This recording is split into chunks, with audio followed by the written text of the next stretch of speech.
Koikimedia, we're bringing the world closer to your doorstep.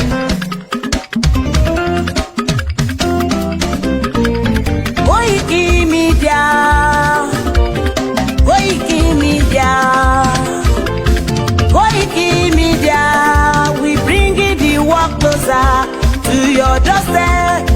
Koikimedia, Koikimedia, Koikimedia, we bringing the world closer to your doorstep.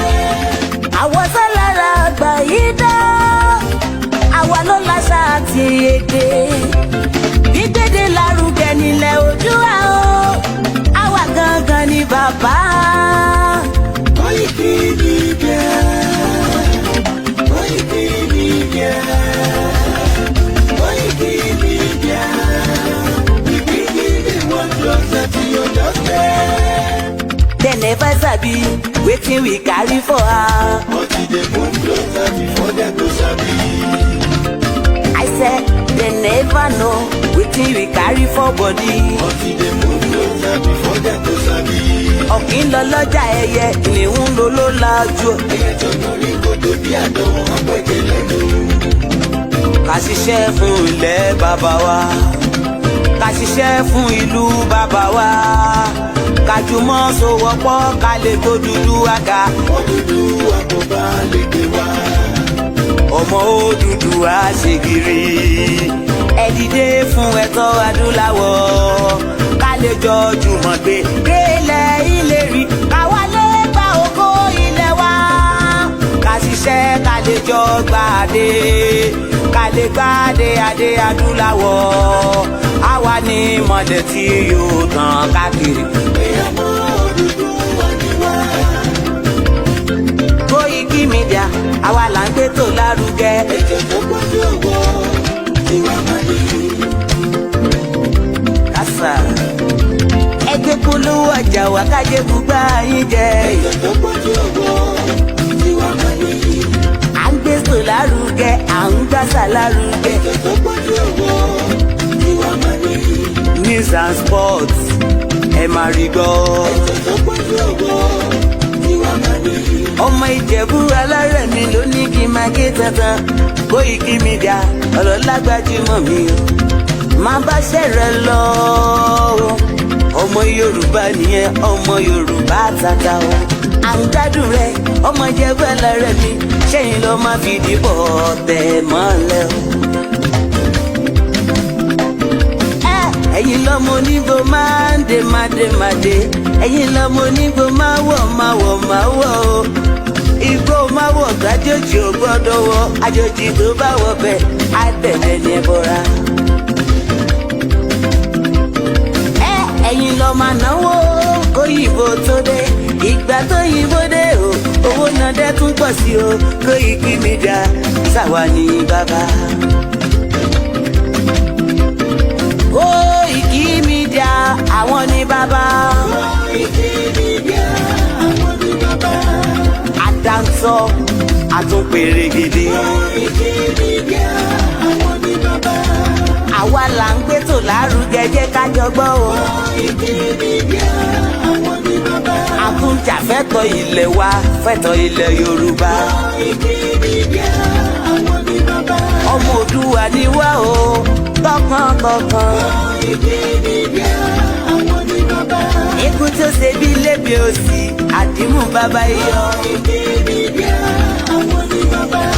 We bring you work closer to your doorstep.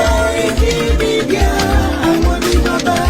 Afẹ́fẹ́ tó ń fẹ́ òòdùn kan ní oko lára ni. Koikimedia àwọn ní bàbá. Àpèrègèdè Olódùmarè ló fún wa ṣe. Koikimedia àwọn ní bàbá. Gbogbo ayé ẹ gbọ́, àwa ní bàbá o. Koikimedia àwọn ní bàbá. Ẹ máa bọ̀ wá ẹgbẹ́ polówó ọjà yín wá o. Koikimedia àwọn ní bàbá. Odùduwà lágbédá ní, òtítọ́ lágbédá ní. Koikimedia àwọn ní bàbá. A kì í sọ̀dálẹ̀, a kì í sọ̀dí kẹta. Koikimedia àwọn ní bàbá. A dúró tán, a tún pèrègèdè. Koikimedia àwọn ní bàbá. Koikimedia, we bring you up closer to your doorstep. Koikimedia is around. Is around. Ladies and gentlemen,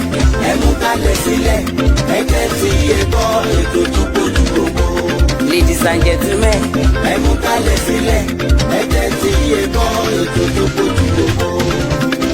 Koikimedia is around. Koikimedia.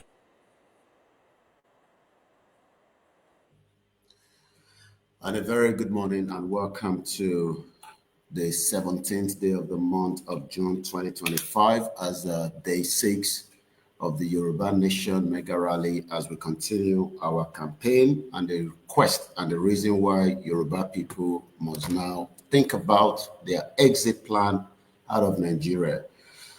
Nobody's coming to free you and nobody's going to give you your freedom.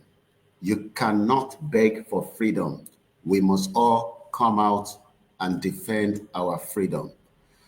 Mo kí gbogbo ẹ̀yin tí ẹ ti ń darapọ̀ mọ́ wa káàkiri ibi tí ẹ ti fi gbọ́ wa láàárọ̀ yìí ní 6:19. That's 19 minutes past 6 p.m. or 6 a.m. rather.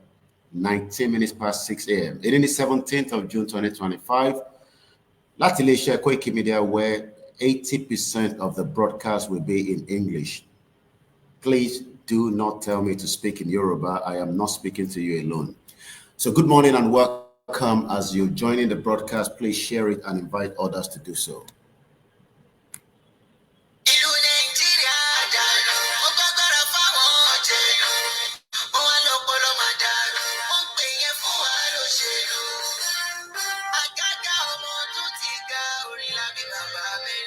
A very good morning and welcome once again. Is exactly coming up to 20 minutes past 6 a.m. from the Koikimedia studio in London and Africa, where we continue our campaign for the Yoruba Nation exit plan from Nigeria.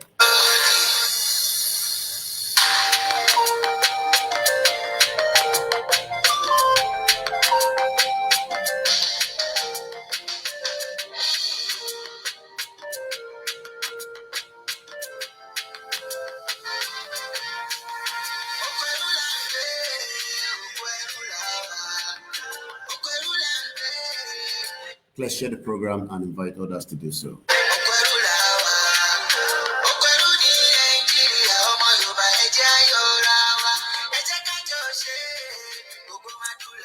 The campaign for Yoruba Nation continue on the platform until our exit finally, and even after that, our campaign continue.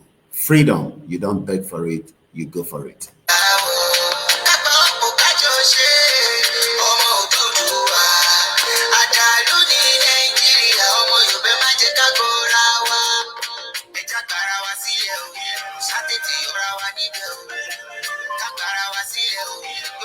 A very good morning and welcome as you're waking up this morning to another day. It is the 6th day of the Yoruba Nation Mega Rally as instructed by Professor Akintoye.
Yorùbá nation ní solution.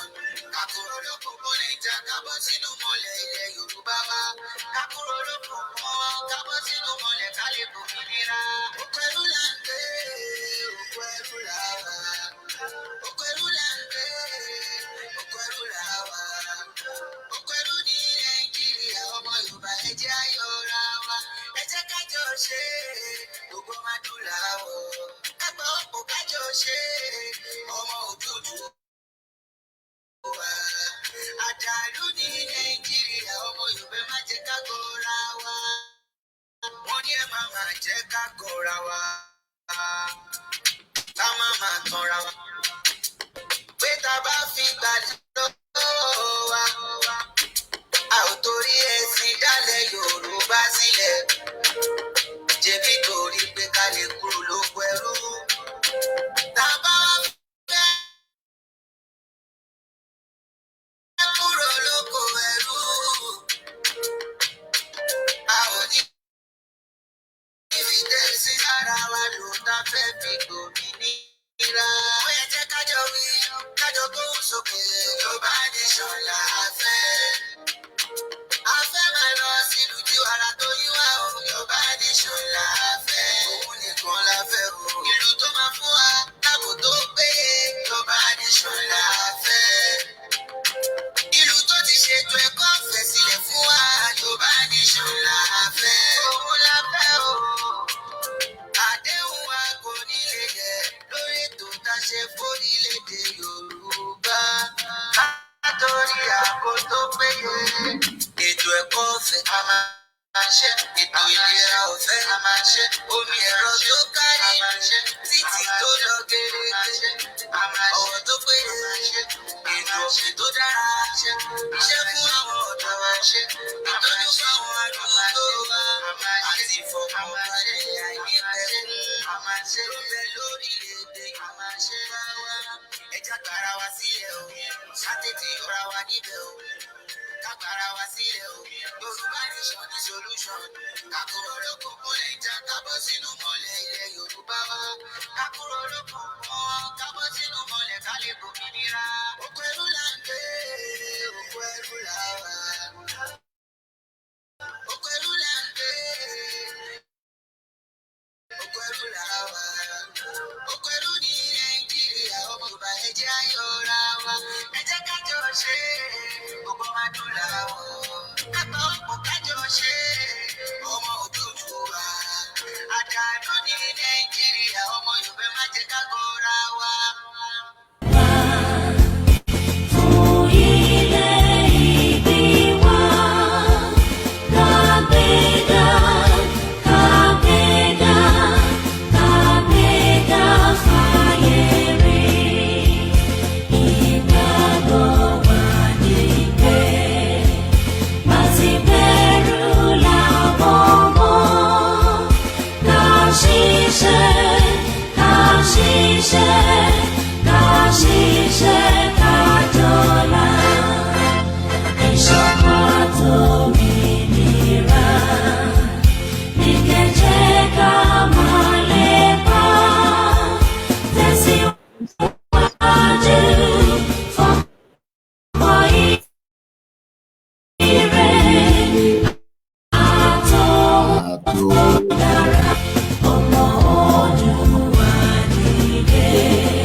Good morning and welcome.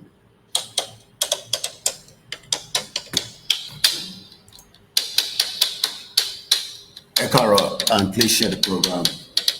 And it's coming up to 6:27 a.m., 17th of June, 2025.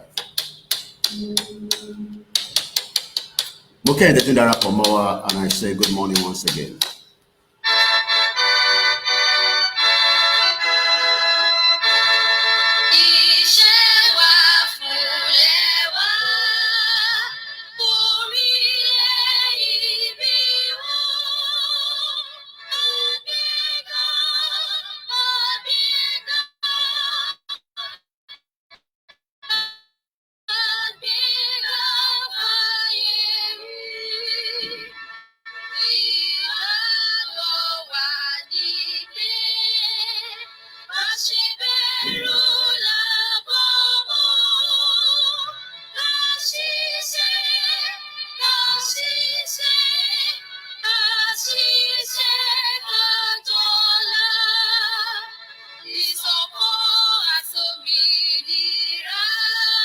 Mokia Pekara, good morning.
Kusento Mafuini freedom. If you are waiting that somebody is coming to give you your freedom, the instruction is let everybody go out there and ask for the freedom. Tobashin Drope, a combo of any freedom. The question is, Taluma for any freedom to be.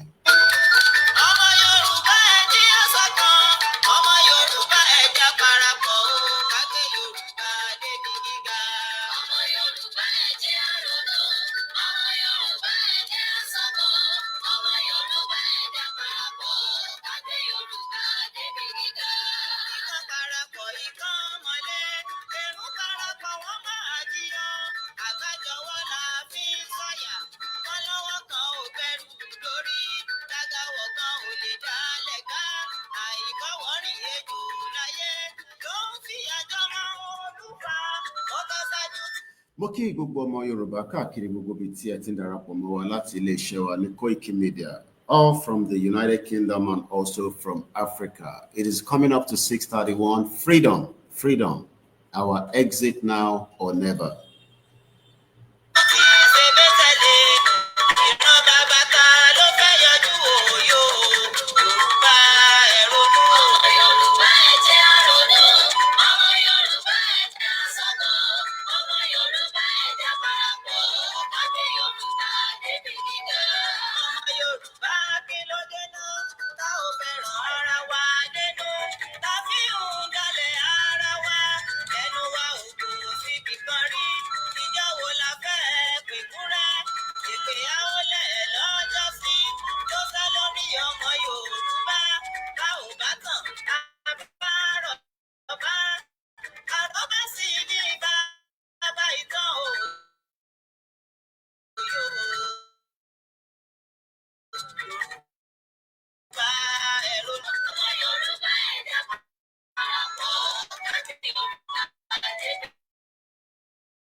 I said good morning and welcome to the broadcast. We're just kicking start.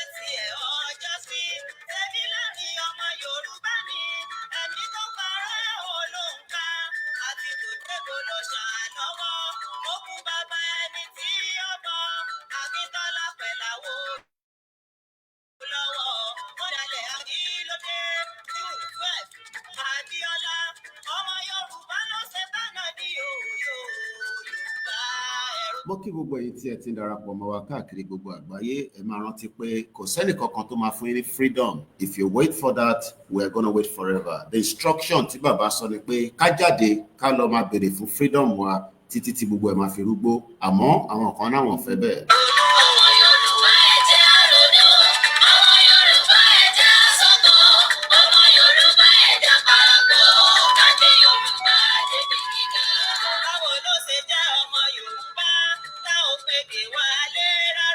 Mo kí ẹ̀yin tí ẹ ti ń wọlé, mo kí bàbá wa Ọládìméjì ẹ káàárọ̀, mo kí ìyá wa Cole, mo kí bàbá wa Adéyẹmí, Mr. Shefiu Kọ́láwọlé, mo kí lórí Instagram, mo kí lórí Twitter space, mo kí lórí gbogbo ibi tí ẹ ti ń láǹfààní àti gbọ́ wa. Àṣà Ọlọ́run Elédùmarè TV, Boboye Joseph, good morning and welcome. Mo kí bàbá wa Ọládìméjì Oyeyemi. Mr. Moses Olúwakayode, mo kí ní ìpínlẹ̀ Kwara ẹ káàbọ̀ sórí ìkànnì wa. Ní gbogbo bí tí ẹ bá wà ní ìpínlẹ̀ Kwara, wọ́n ní kẹ́ jáde síta kẹ́ béèrè fún ẹ̀tọ́ yín. Bàbá Akíntóyè ti pàṣẹ ní June 12 láti ní ká jáde. Ó pé ọjọ́ 6 lénìí. Ṣé wọ́n máa jáde ní Kwara àbí ò ń bẹ̀ fún freedom ni?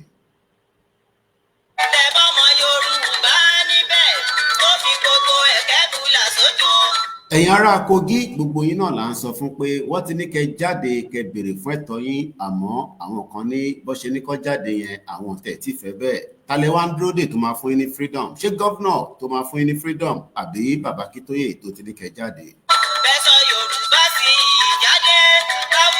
A very good morning to our non-speaking Yoruba audience, and I say good morning. And this broadcast this morning will all focus on why Nigeria is a failed state and everybody needs to go their separate ways. If otherwise, everybody should expect worst case scenario of what can be many millions of deaths because the unity is now becoming compromised.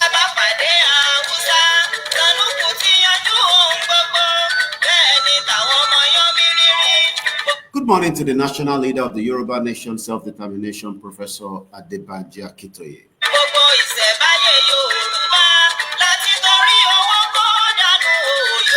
Africa is beautiful. The sun is rising. To my left-hand side, I can see the sky. The sky is getting brighter. It's almost going to be about 32 degrees this afternoon or this morning. Mo kí àwa Esther Adéọlá Ọlákìtàn. Ẹ̀yin ará Èkìtì talẹ̀ ń dúró dè tó máa fún yín ní freedom. Ṣé gọ́vnà yín ló máa fún yín ní freedom àbí nígbà tí bàbá Akíntóyè ti pàṣẹ?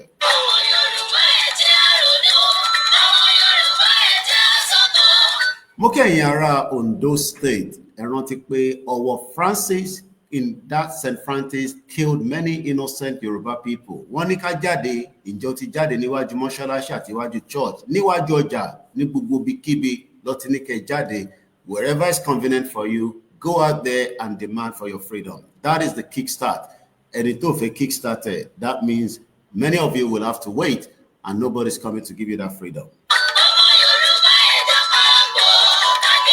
Mo kí bàbá wa Gbénga, mo kí ẹ̀yin tí ẹ ti ń wọlé, Alami Jamiu Shefiu Kọ́láwọlé, good morning Mr. Usman. Eléyìí ò ní kankan ṣe pẹ̀lú ẹ̀sìn ẹ, your religion has nothing to do with your freedom.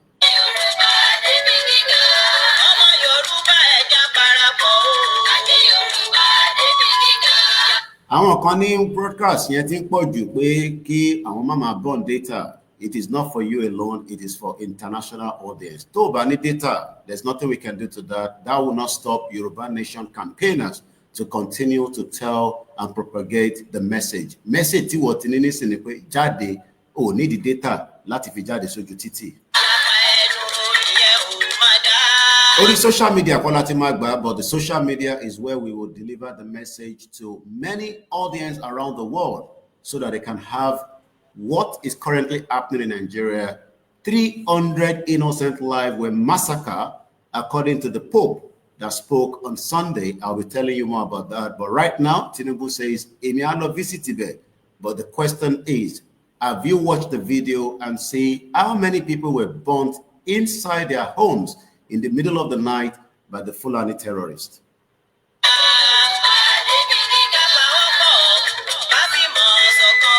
tó bá lè gbọ́ broadcast, you should be out there this morning doing that campaign for Yoruba Nation Rally. Regardless of however you feel about it, the question is, nobody is coming to give you the freedom you're asking for.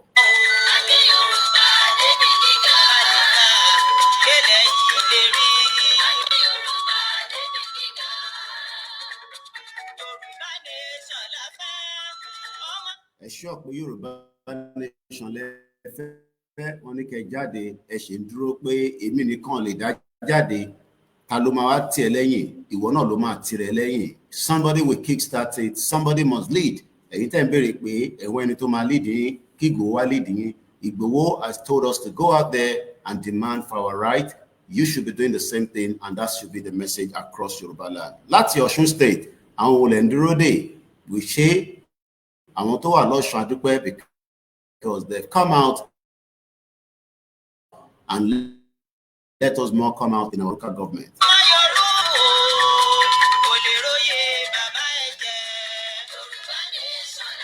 Ẹ jẹ́ ká gbọ́ ohun tí arákùnrin sọ, ẹ rí pé kò sẹ́nìkan tó máa fún ní freedom. Britain doesn't want you to be free. No world wants you to be free. Your freedom is in your hands, and that is why I say a very good morning to Mr. Dewale Abdulwasiu. Good morning.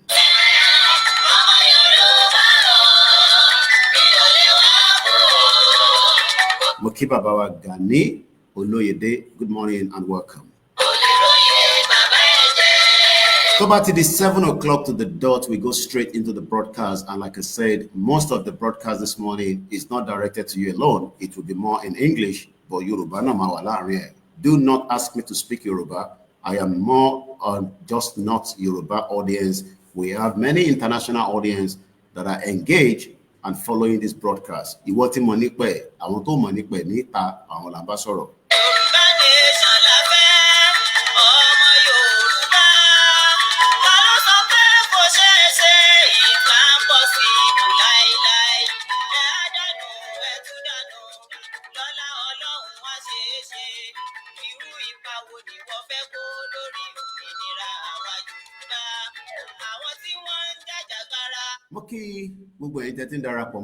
Mr. Robert, good morning and welcome. May God bless Yoruba land. May God bless each and every one of us.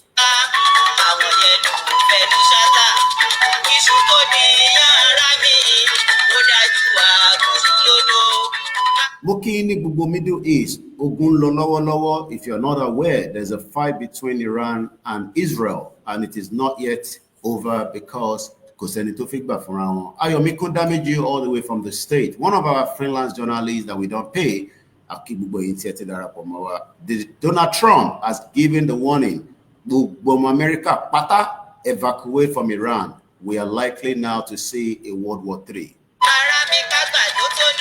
Ǹjẹ́ wọ́n mọ̀ pé ogun tó bá ń bẹ̀rẹ̀ òun ló máa ń pín ìlú náà ni? Tó bá ní òfin yẹ kí Nàìjíríà kó pín torí pé ó fẹ́ ogun. The question is, you will remain as a slave for the rest of your lives.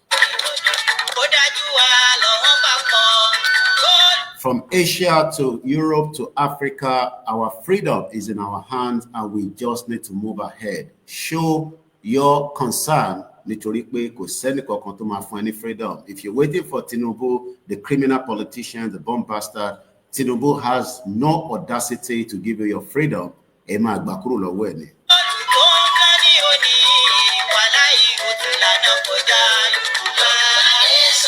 Moki Aziz Badeshere, Moki Momsimi, Moki Bubo, Amoya Woman, Moki Ekaaro, and welcome. At exactly 15 minutes from now, we go straight into the broadcast. Moki Bubo, I want to watch our audio. We come and fish a program. Moki yo Eshegoni. Bóhùn yìí kẹ́ mọ́ títí nínú WhatsApp group. Tẹ́ ẹ bá ti jáde tẹ́ ṣe sọ pé bákan lẹ ṣe yẹ kó rí. Bí ó ṣe máa rí yẹn náà ló ṣì máa rí àwọn kẹ́ jáde náà. Ẹ̀yin tẹ́ ní ẹ̀ wá ìbọn. Ta ló máa fún yín ní ìbọn? Ṣé lówó ìbọn lọ́wọ́lọ́wọ́? Go out there and let's kickstart it and the message will be delivered across the globe. Kò sẹ́ni kankan tó máa kó ìbọn fún yín torí pé kò sí ìbọn kankan. Kò sẹ́ni kankan tó máa fún yín anything. You need to prepare yourself and go out there. Tó bá ti wá attack yín, then ẹ̀yin náà ṣe kíní ẹ̀ padà fún wọn.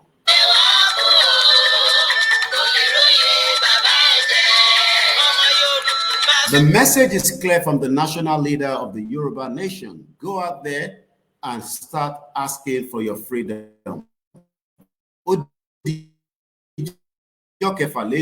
It can last 6 months. It can last 1 year. Nobody knows how long this can last. But the question is, the quicker we kickstart it, the better we can shut down the system, and we can say an independent Yoruba nation can happen this time next year. But if we drag our feet after Totini Kajadi, then Andrew Doloye Gbowo ko wa ṣe video ko wa sọ̀rọ̀, tí mo tẹ fẹ́ nìyẹn.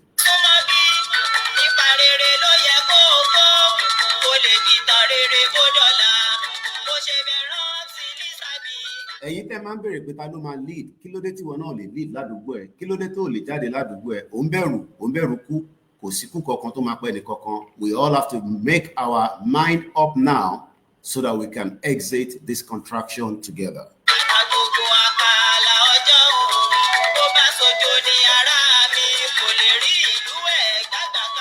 Tó bá ń ṣojo, tó bá rò pé inú ojo ló ti máa gba Yorùbá nation, that shows that we are cowards. I don't believe that we are cowards, but we are not scared, but we are waiting for Igboho to come and lead us. Igboho is working behind the scene, and Igboho will react at the appropriate time. And you don't need to react by just coming out early react. So why then do you think you can tell Igboho to come out when you can do the same thing by coming out first and prove to Igboho and Baba Kitoye that you are capable to do it? Taloni o le jáde l'Eko, Taloni le jáde l'Ogun State, Talon de dúró l'Ọ̀yọ́. Nobody is holding your freedom. You need to go out there and start demanding it. I will not stop the broadcast because of the data. That is not my problem. That is your problem. Your problem now is to be out there and start asking for your right to self-determination. Self-determination is an inalienable right. At 6:45 a.m. from Africa to the broadcast coming from London, because we are also using our studio in the London where we are currently merging things together.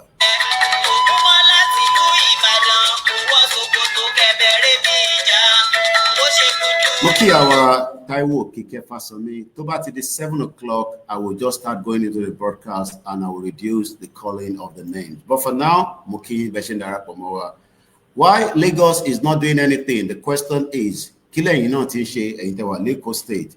Do exactly what you can do. Wherever you are in Lagos State, showcase that freedom for Yoruba nation is part of it.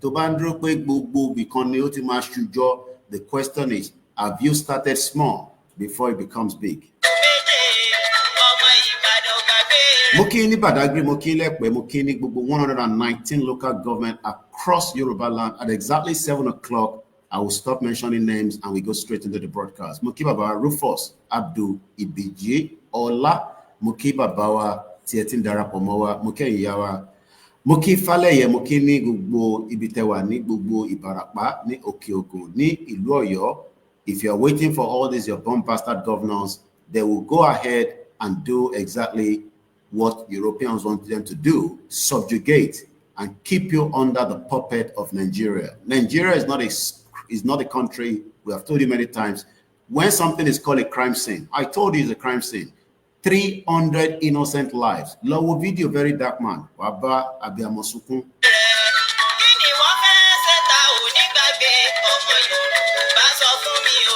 Baba Kitoye ti sọ̀rọ̀, ẹ tún náà ń dúró de Olóyè Ìgbòho kó wá sọ̀rọ̀. Tí mò ń tẹ fẹ́ nìyẹn, tó bá yá ọgbù wa àbọ̀sójú títì, àbẹ̀rẹ̀ sí ń béèrè fún ẹ̀tọ́ wa. Ṣolóyè Ìgbòho nìkan ló náà fẹ́ Yorùbá nation ni. Gbogbo ọlá náà jọ fẹ́ Yorùbá nation. Why then do you want Ìgbòho to come and tell you exactly what Ìgbòho has been saying? Ìgbòho told us in London in October, the next phase of the rally would be in Africa. Where in Africa? In Yoruba land. Yet, some of you doesn't seem to get the message. Maybe you don't know, but I'm telling you, it is time now that we all react. It would also showcase why Igboho might quickly also activate. Attack you more the next plan. But the question is, nobody will attack you from your front of your house, even ni meji meta, ni mewa, ni 20, ni 300. How do we have 60 million people and you are saying that you cannot do exactly what you have been asked to do? The question is,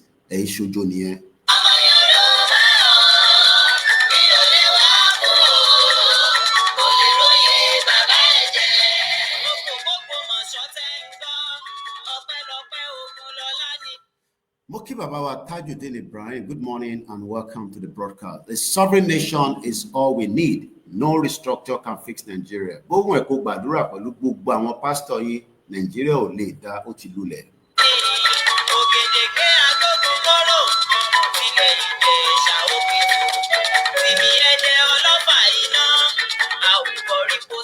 They bá ń dúró de gbogbo àwọn ọba tó ti compromise, àwọn ọlọ́mọ wa gbà yín sílẹ̀. They are laughing at you. Any right láti lọ síwájú palace kẹ́ lọ béèrè fún right yìí pé a fẹ́ Yorùbá nation.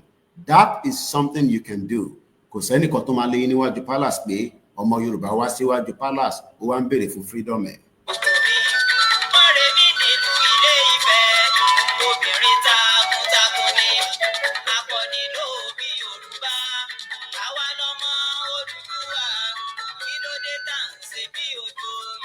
Gbogbo wa là ń ṣe bí ojo torí pé a kàn fi ẹnu ṣe pé a fẹ́ gba Yorùbá nation lórí social media. Kò sẹ́ni kankan tó máa fún Yorùbá nation lórí social media. Orí ilẹ̀ wa láti máa gba Yorùbá nation. We have about 11 minutes before we go straight into the full broadcast.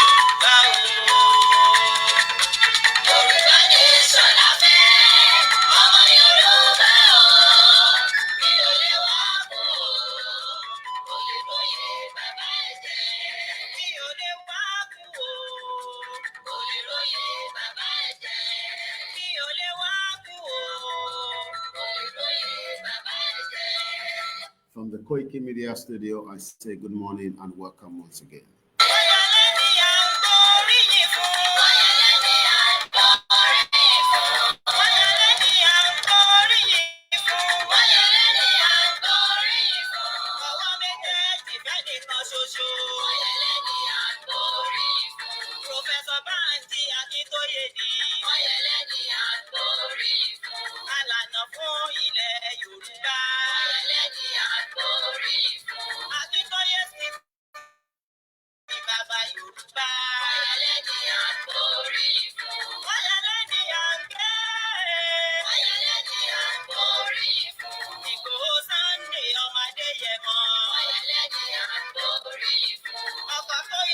Okay, Mr. Kenzie Abiola Fakunda. Freedom is our identity. Ọpẹ́olúwa Bọ́lá mo fi tọ̀tọ̀ dárúkọ yín. Istijaba Yusuf Ẹ̀kárọ̀.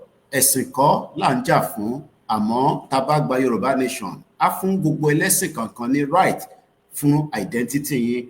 Kò ní gba Islam kúrò lọ́wọ́ ẹ̀. Wàá sì máa kírun wákàtí 5. Bóhùn ẹ̀ bó bá fẹ́ lọ sí Saudi wàá lọ. Àmọ́ ìtàn sọ ni pé identity ẹ̀ gẹ́gẹ́ bí ọmọ kọlẹ̀ Yorùbá, ọmọ Oòduà, àwọn Britain wọ́n ti gbà kúrò lọ́wọ́ gbogbo wa.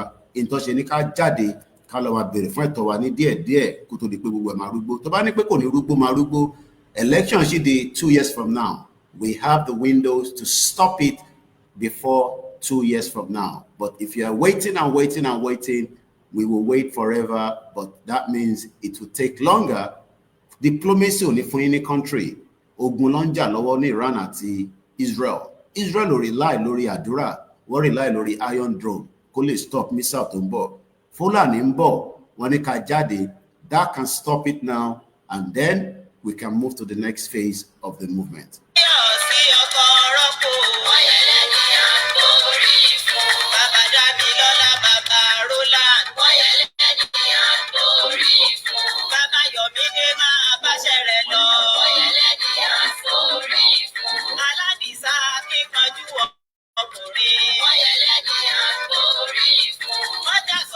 We are 8 minutes going into the broadcast. Good morning and welcome. And some of you that always say, Enra data, yes, that is part of the movement. And if you don't want to buy data, go out there, put your placard out. I read gbogbo àwọn tó máa ná àwọn wáṣẹ́ nígbà míì tó máa dúró síwájú main road tó máa play placard wọn. Bẹ́ẹ̀ wọ́n náà bá dúró síta tó fi placard síta pé self-determination. Mo rò pé yàn kan máa wá náà ẹlẹ́gbàá. I don't believe that nobody will take you away and say, kí ló dé tó ṣe ń béèrè fún Yorùbá nation lẹ́gbẹ̀ẹ́ títì.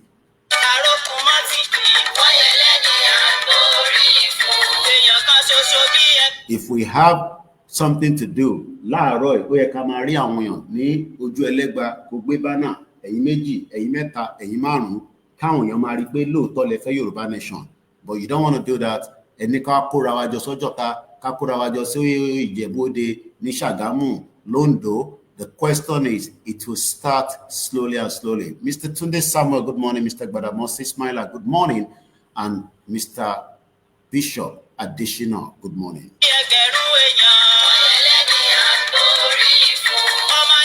Déyàn mẹ́ta péré bá dúró tí wọ́n take picture yín tó show video yín, it can become the viral video that will trigger something. But ẹ fẹ́ yẹn, ẹ fi jókòó sínú WhatsApp group, kẹ́ máa ju audio síra yín. Ṣé ẹni tó wà ní WhatsApp group àtẹni tó wà níta, èwo ló ní more impact? We have already told you the rally is at its time and it will progress until we get our freedom. Rally ló máa kick to freedom. Freedom ń ṣe tán fún yàn, ó lè ríra lójú ẹlẹ́gba, kò dá ìṣẹ̀ṣe ẹ dúró, kò dá Christianity ẹ dúró, kódà ó máa protect ẹ, ó dẹ̀ máa defend ẹ. 6 minutes before we go into the broadcast, and I say good morning once again to each and every one of you from our studio.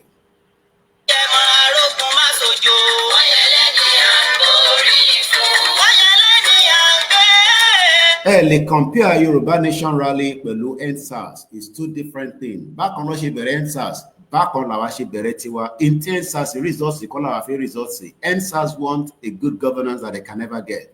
Yoruba Nation want a Yoruba independent country. So don't compare the two together. And kò rí ṣejọ́ kan náà ní EndSARS kickstart. Àwọn kan tí ń sọ̀rọ̀ lábẹ́lẹ̀, wọ́n ti ń jáde díẹ̀díẹ̀ kó tó di pé gbogbo wọn débi tó dé. If you are waiting for anybody to come and free you as a Muslim in Yoruba land, as a Christian in Yoruba land, as Onisheshi, you will wait for a very long time. Freedom is not something that you buy. Freedom is not something you beg for. You would go and take it. And maybe, as many of us don't understand, it can even be one person that can activate the whole rally to become exactly what you want. But think about that, you're going to in Tiwanike, the question is, how let's say if you boring you fool, Igbowo ten party way, then if you go one, and you know, she can't do my woo Igbowo lori, kick Igbowo no ma won you back. Hey, òun sọ pé òun nìkan kọ́ lòun fẹ́ Yorùbá nation. Kó máa sọ fún àgbáyé pé ìbò òun sọ fún yín, wọ́n fẹ́ ní Ìjẹ̀bú-Òde, wọ́n fẹ́ ní kú ní Ẹ̀pẹ́. But some of you have sat down and Igbowo is saying, òun ní àwọn èèyàn máa jáde, ẹ̀ tí jáde. And the question is, nígbà wo gan lẹ wá fi jáde?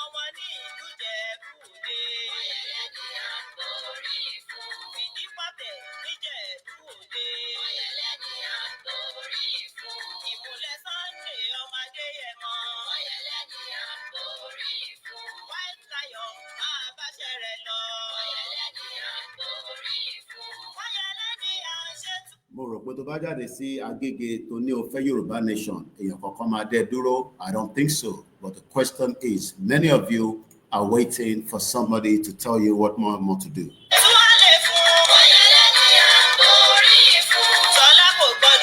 Mo kí bàbá wa Daniel Ọládìméjì, mo kí gbogbo ẹ̀yin ìyá wa tí ẹ ń darapọ̀ mọ́ wa, mo kí yín o ní gbogbo ibi tẹ́ bá wà, ẹ̀yin tẹ́ wà l'Áfíríkà, a kí yín o. Welcome once again.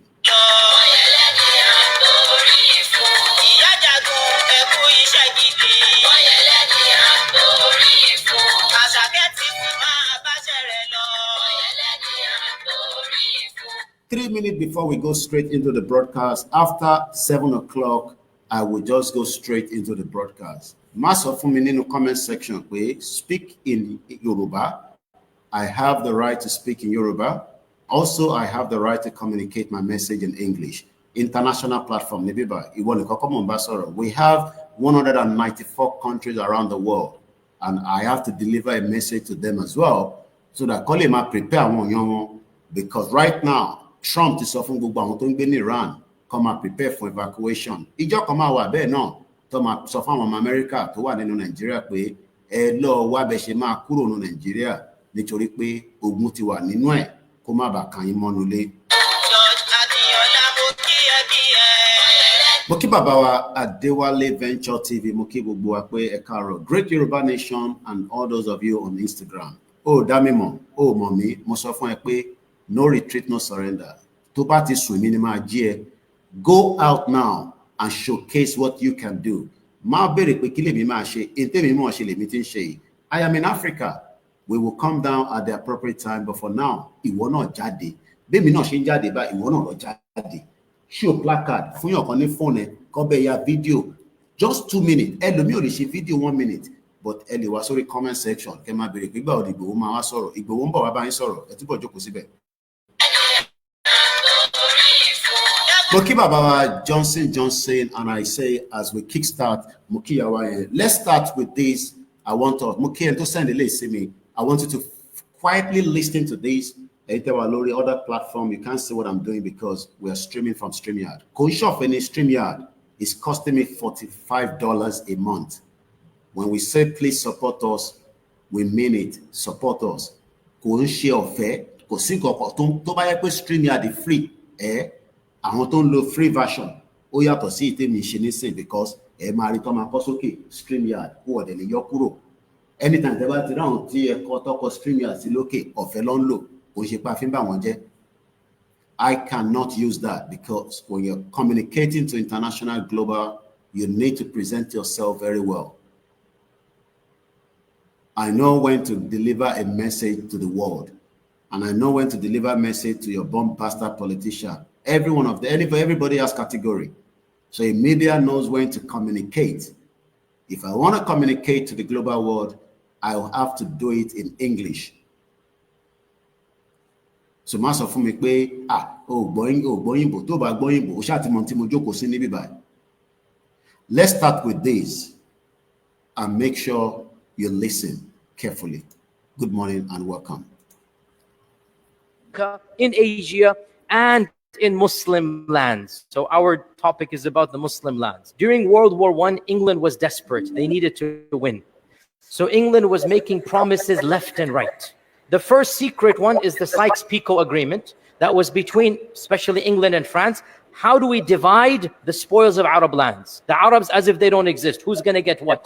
They promised France, Syria, and that region. And England wanted Iraq in particular because at that time, oil was in Iraq. The second secret promise is the Balfour Declaration, which we're all aware, 1917, the Balfour Declaration, where the Foreign Secretary, Lord Rothschild Balfour, they have an agreement that if we support you, then you will carve out a Jewish state in Palestine. The Sharif of Mecca is told, if you fight the Ottoman Khalifa, if you come on the side of the British, we promise you will be the next Khalifa.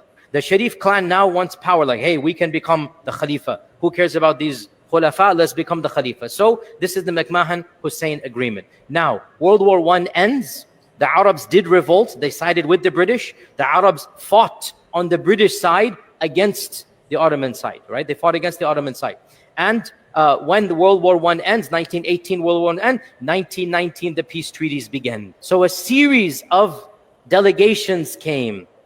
And of them was one of the kings of the Sharif, one of the sons of the Sharif of Mecca, and that son is Amir Faisal. Faisal was disrespected, treated as if he didn't exist. His name was not put on the roster of guests initially. They refused him entrance, even though he thinks he's going to be the king of the Arabs. In reality, the West did not care at all about him. What power did they actually have when you have to go beg to other people? We live in very difficult times. Subhanallah. May Allah subhanahu wa ta'ala grant us izzah. I want to see power established in Muslim lands, but I'm also cognizant that to get that is not an easy task. So in the meantime, we concentrate on ourselves, tazkiyatun nafs, practice what we preach, and spread the message of Islam. You cannot have an independent king without an independent country and dynasty. And you cannot have an independent country if you have to beg superpowers to have an independent country. Now, let's play it one more time. And I want to take note of something it says that is very, very unique. I'm going to play it again. Farabale, okay? Mustafa, I've told you that this is the platform that will kick your spirit and eventually you would all come out and ask for your freedom. There's something that most of us are waiting for.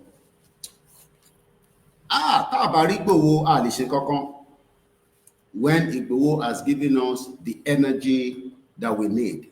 For 4 years, Igboho ti fún wa ní that zeal, that energy to drive and tell the superpower, pé Nigeria yìí gbọ́dọ̀ fọ́.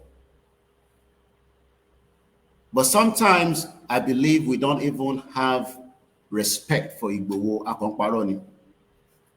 We don't have respect for Baba Akintoye. We are telling lies. We are living in our cocoon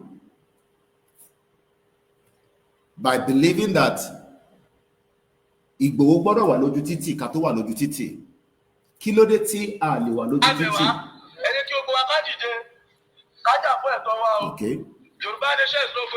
This is in Osun State yesterday. I'm going to play our videos later.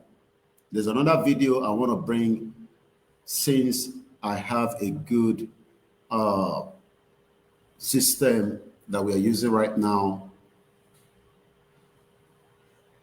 I want us to listen carefully to this scholar that is delivering a message. You think that a superpower will give you access to say, oh, go and get Yoruba Nation. No superpower wants you to be free. Mugboro Kiyawa Elaine Obafemi Ekusheta Putako. Olorun nìkan ló máa san yín lẹ́san fún iṣẹ́ tẹ́ ń ṣe. Some of you don't know how many people are not sleeping day and night. Ẹni mi ti jí, yes, orun wà lójú mi, but ṣó yẹ kéèyàn máa sùn. Ìjọ kan tá máa sùn tá tẹ̀ ní dìde. Wọ́n ní ká jà fún freedom wa, òun náà sùn. Òun sọ pé ṣebí mo ṣe sùn ni. Ṣéyàn ni concern àbí bí wọ́n ṣe fẹ́ push effort tiwọn náà. Tó bá jẹ́ pé bẹ́ẹ̀ mi ṣe jáde nísìn, ẹ̀yin náà ti wà ní gbogbo agbègbè yín, ẹ̀kọ́ rọra mú just placard lásán kẹ́kọ̀ọ́ dúró síwájú lẹ́yìn pé Yorùbá Nation la fẹ́. Ẹni ẹ̀fẹ́ yẹn, ibi tá máa ṣùjọ lẹ́ni ẹ̀fẹ́. Ẹ̀ ń dúró de Ìgbòho kó máa sọ fún yín pé ó yá. Ìgbà wo ni ìlú ò ní dàrú? Ṣé ìlú ò ti dàrú báyìí? The country is already dead. And if you don't know that, I am telling you now. So we're going to listen to the video one more time. And I want you to listen. That is one thing that Yoruba people don't like. King Bono. I'm sorry to say. Simple instruction. We cannot listen. Listen to this man. Forget about Oroton Soni pa Islam. There's something there you got to listen to. You want to beg Britain to give you your freedom. So check Otufegbo Britain before you come out on your own doorstep and ask for your freedom.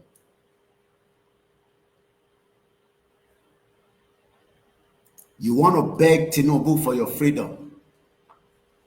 You can't beg superior ones to have your freedom for you to fight for it. Babawa Dewale Abdulwasiu. I'll start reading comments, but I want to focus on the conversation. But all your comments are very, very important. Please keep them coming. Share the program.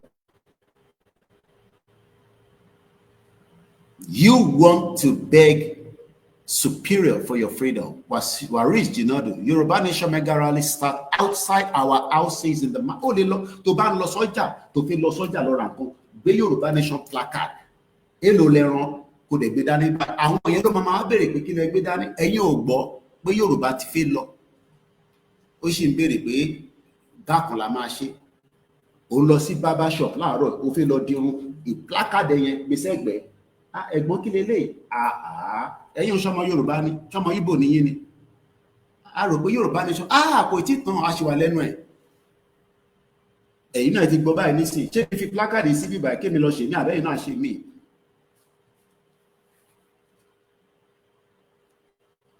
You start outside your houses in the market with simple made creative Yoruba Nation symbol. Cardboard,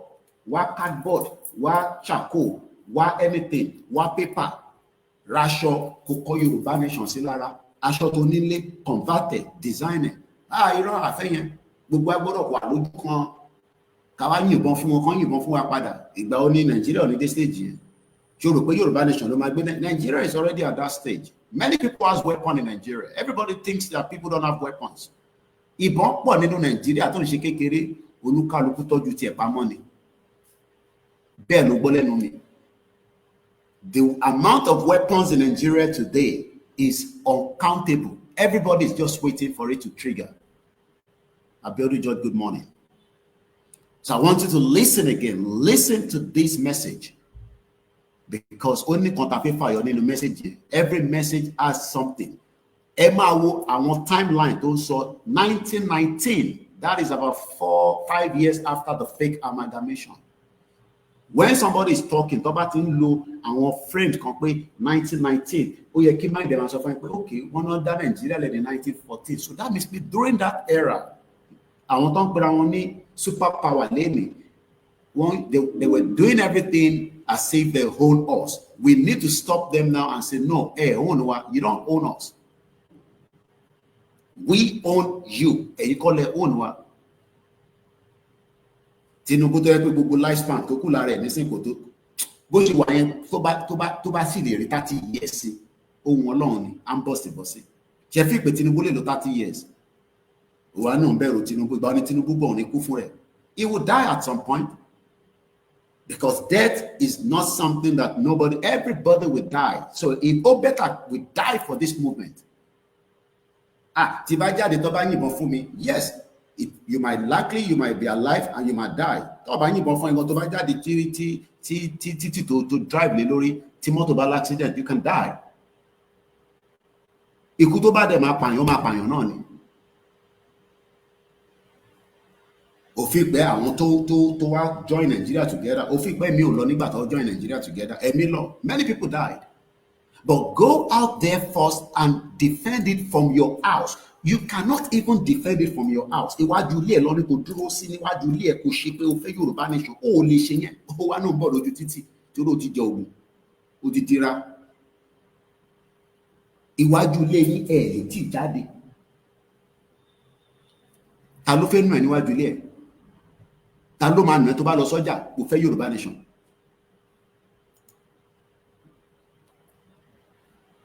Listen to the message. 1919, there was a peace conference that took place in Paris in which over 40 countries participated. Each one of them is begging the superpowers for independence in Africa, in Asia, and in Muslim lands. So our topic is about the Muslim lands. During World War I, England was desperate. They needed to win. So England was making promises left and right. The first secret one is the Sykes-Picot Agreement that was between especially England and France. How do we divide the spoil of Arab lands? They don't exist. Who's going to get the promise? Particular, because at that time oil was in Iraq. The second secret promise is the Balfour Declaration, which we're all aware, 1917, the Balfour Declaration, where the Foreign Secretary, Lord Rothschild, Balfour, they have an agreement that if we support you, then you will carve out a Jewish state in Palestine. The Sharif of Mecca is told, if you fight the Ottoman Khalifa, if you come on the side of the British, we promise you will be the next Khalifa. The Sharif clan now wants power, like, hey, we can become the Khalifa. Who cares about these Khulafa? Let's become the Khalifa. So this is the McMahon-Hussein agreement. Now, World War I ends. The Arabs did revolt. They sided with the British. The Arabs fought on the British side against the Ottoman side, right? They fought against the Ottoman side. And when the World War I ends, 1918, World War I ends, 1919, the peace treaties began. So a series of delegations came. And of them was one of the kings of the Sharif, one of the sons of the Sharif of Mecca, and that son is Amir Faisal. Faisal was disrespected.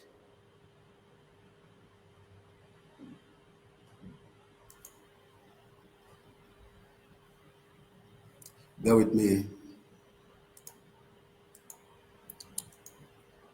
A very good morning and welcome to the studio. Koikimedia broadcasting as we remind millions of people around the world that Nigeria is coming to an end.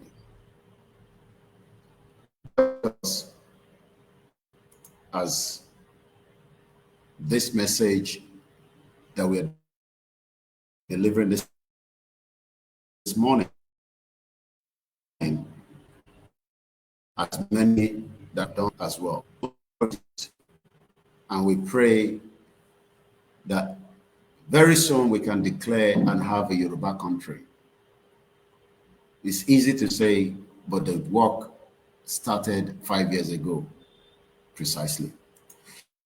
All right, seems that I'm treated as if he didn't exist. His name was not put on the roster of guests initially. They refused him entrance, even though he thinks he's going to be the king of the Arabs. In reality, the West did not care at all about him. What power did they actually have when you have to go beg to other people? We live in very difficult times.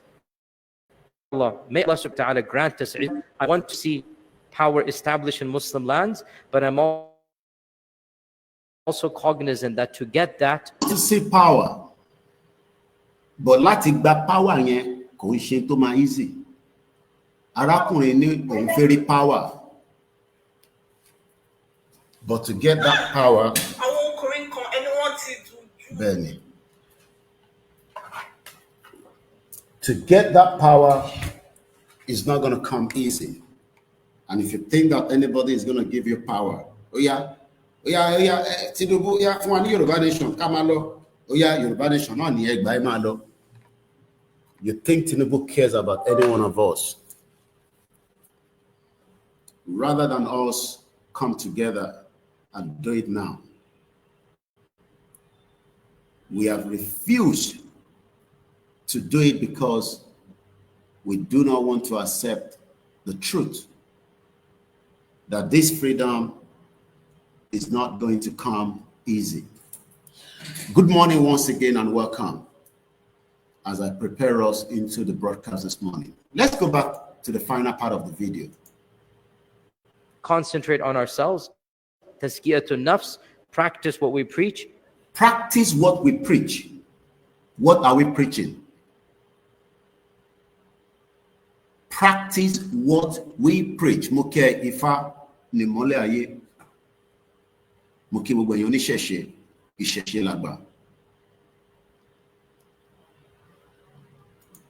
Mo ní níbí báyìí, you will hear things that you've never heard before.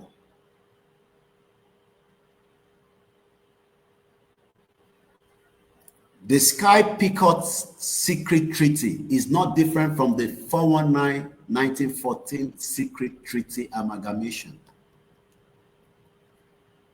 The criminals around the world, what to assemble in G7 by? If you think that they love humanity, you will cry for the death that is happening in Palestinian, in Africa, and likewise in Yoruba land and the other part of what is called Nigeria. Ṣé wọ́n lè pa èèyàn 240 l'America kí government America kó má ti shut down? Do you think that 240 people will be killed by terrorists in the UK? And kò ní sí nǹkan kan tó máa ṣẹlẹ̀? How many news network ló gbé pé èèyàn 240 kú tó bá ṣe pé Pope tó wá sọ̀rọ̀? So you think you can go and beg anybody? I'll share the link to you later on, Mr. Biodu George. It's a link, it's not a video. But when you follow me on Twitter, as we have said, I have already done that when I saw the video this morning. Simple instructions, we can listen. Follow Twitter.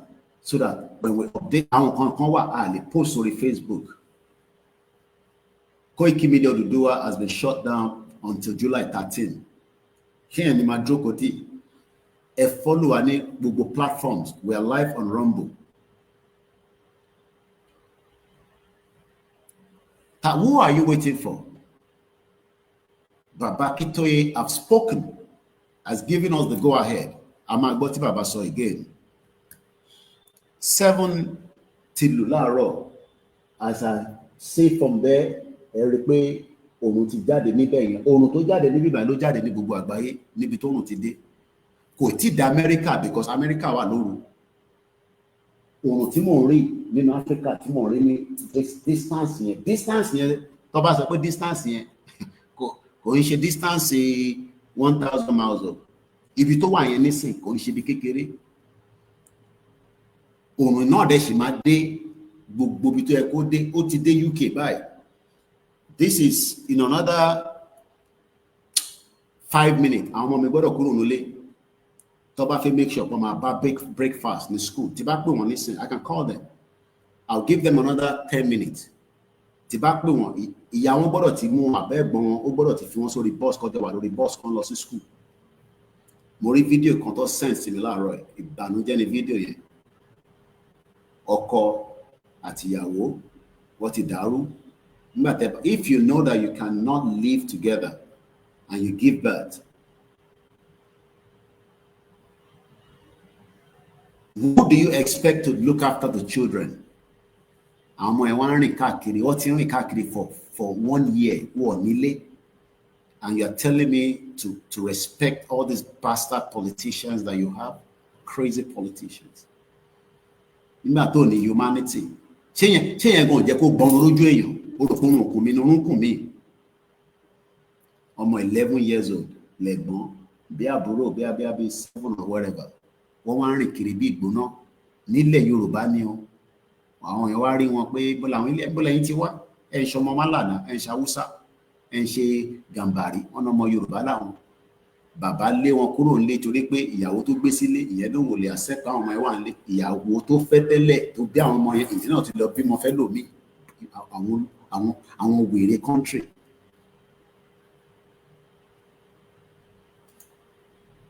Tó bá jẹ́ pé ìlú òyìnbó ni wá gba àwọn ọmọ yẹn, wọ́n á máa tọ́jú wọn.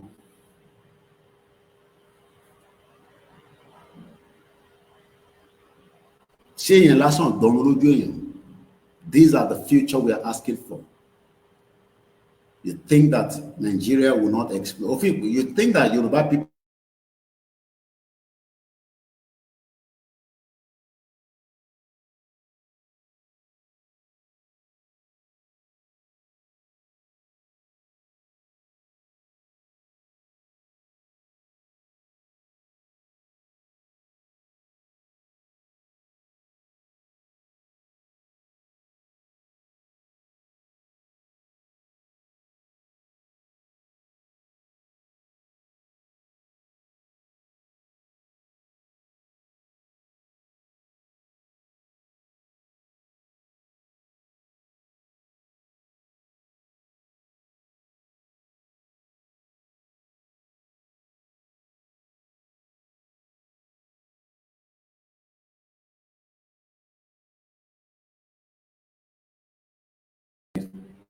must have closed my Chrome, and that led to what has happened. Emma Bino.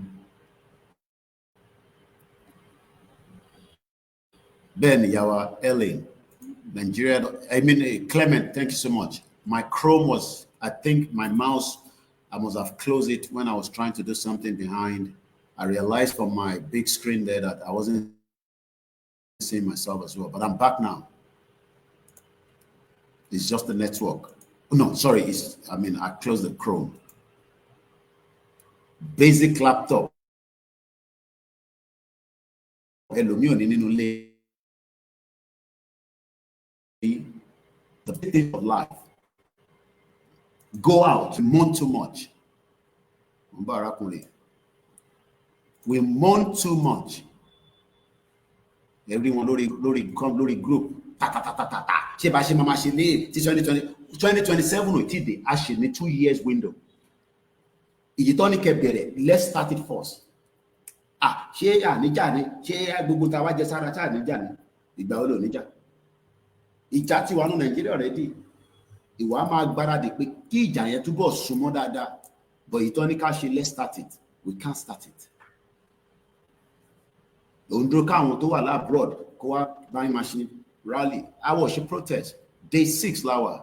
If you like, accept it the way it is. If you like, don't accept it. Mo ti sọ fún yín lánàá. Ẹ túbọ̀ máa dúró, okay? Mo kẹ́yìn tẹ́wà ní South Africa. Thank you so much, Clement. Not easy. And Haiti was one nation in the Northern America atmosphere. They fought France for independence. All traitors were taken care of. Tí bàbá bá tẹ̀ ní ká jáde síwájú ilé wa, ṣé àwọn ò ní làákàyè pé okay, àwa 5, àwa 20, a lè kóra wa jọ.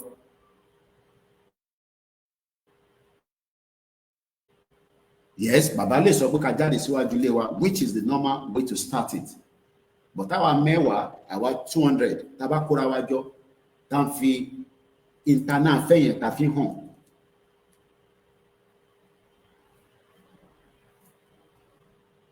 Ó fẹ́ kí bàbá kí tó sọ fún ẹ pé ó yá ìjà ti bẹ̀rẹ̀ gbàgbà gbogbo kí gbogbo náà jáde ó yá ẹ bẹ̀rẹ̀ sí dàlúrú gbàdà gbogbo. Israel àti Iran wọ́n ti ń ta wọn síra wọn for more than 1 year. Mo ní ẹ̀gbà tẹ́ ẹ understand ẹ mọ bí nǹkan ṣe ń work lágbàáyé, most of you. I'm sorry to say. Most of you don't know how things work.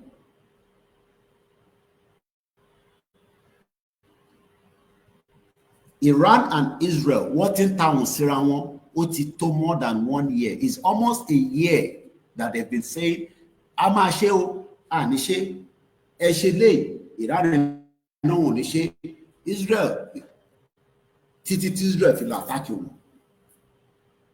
Already what they attack our, we are constantly being attacked.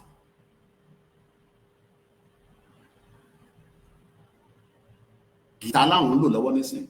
Ìjà gidi, bomb missile ń lọ, aráàlú gan lè sùn.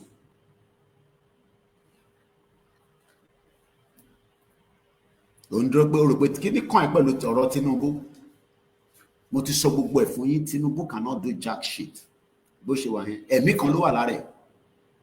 Ẹ̀mí tó wà lára tiẹ̀ ló wà lára Tinubu. Ìyàtọ̀ kan ni pé ó ní security tó protect ẹ̀. But tẹ́ni tó lẹ́mí bá mẹ̀mí yẹn lọ, ṣorí gbogbo security yẹn bó ṣe máa wò lórí bẹ́ẹ̀dì ibi tó bá kú sí nìyẹn. Ẹ̀mí tó wà lára ẹ̀ tó ń bẹ̀rù yẹn.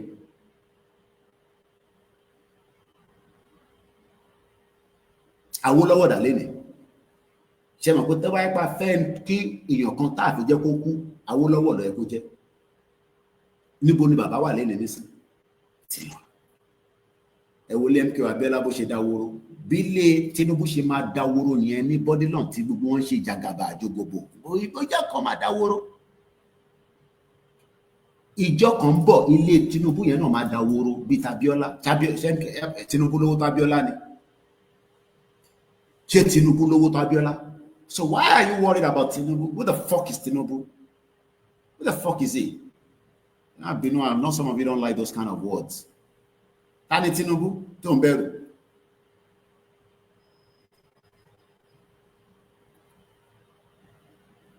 Ẹni ẹ strong. Okay, tó bá strong lọ block títì láàárọ̀ kárí ẹ̀. Ó lè lọ block títì ọkọ̀ lẹ́nu ní get out. Ìkan tẹ̀ ó pèèyàn kan níjọ́ Saturday. Òun tẹ̀ ló pè mí. Bàbá Koiki. Àti wà tí múra sílẹ̀. Àṣé football ground ló wà tó fi gbá football. Àṣó wà ní football ground tó ti fi gbá football. Ó dẹ̀ share the video sí mi. Èmi ò tètè kẹ́mọ̀. I saw the crowd. Mo wá pèèyàn kan.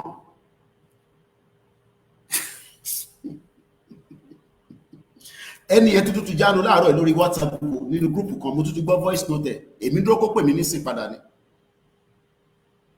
Mo ń dúró kó pè mí padà. This níjọ́ ni bàbá ní ká bẹ̀rẹ̀ rally June 12th. I think it was a weekend Isha Saturday. Àṣé wọ́n kóra wọn jọ ń gbá bọ́ọ̀lù ni. Mo kí Yonkan Global. Then we are now in day 6.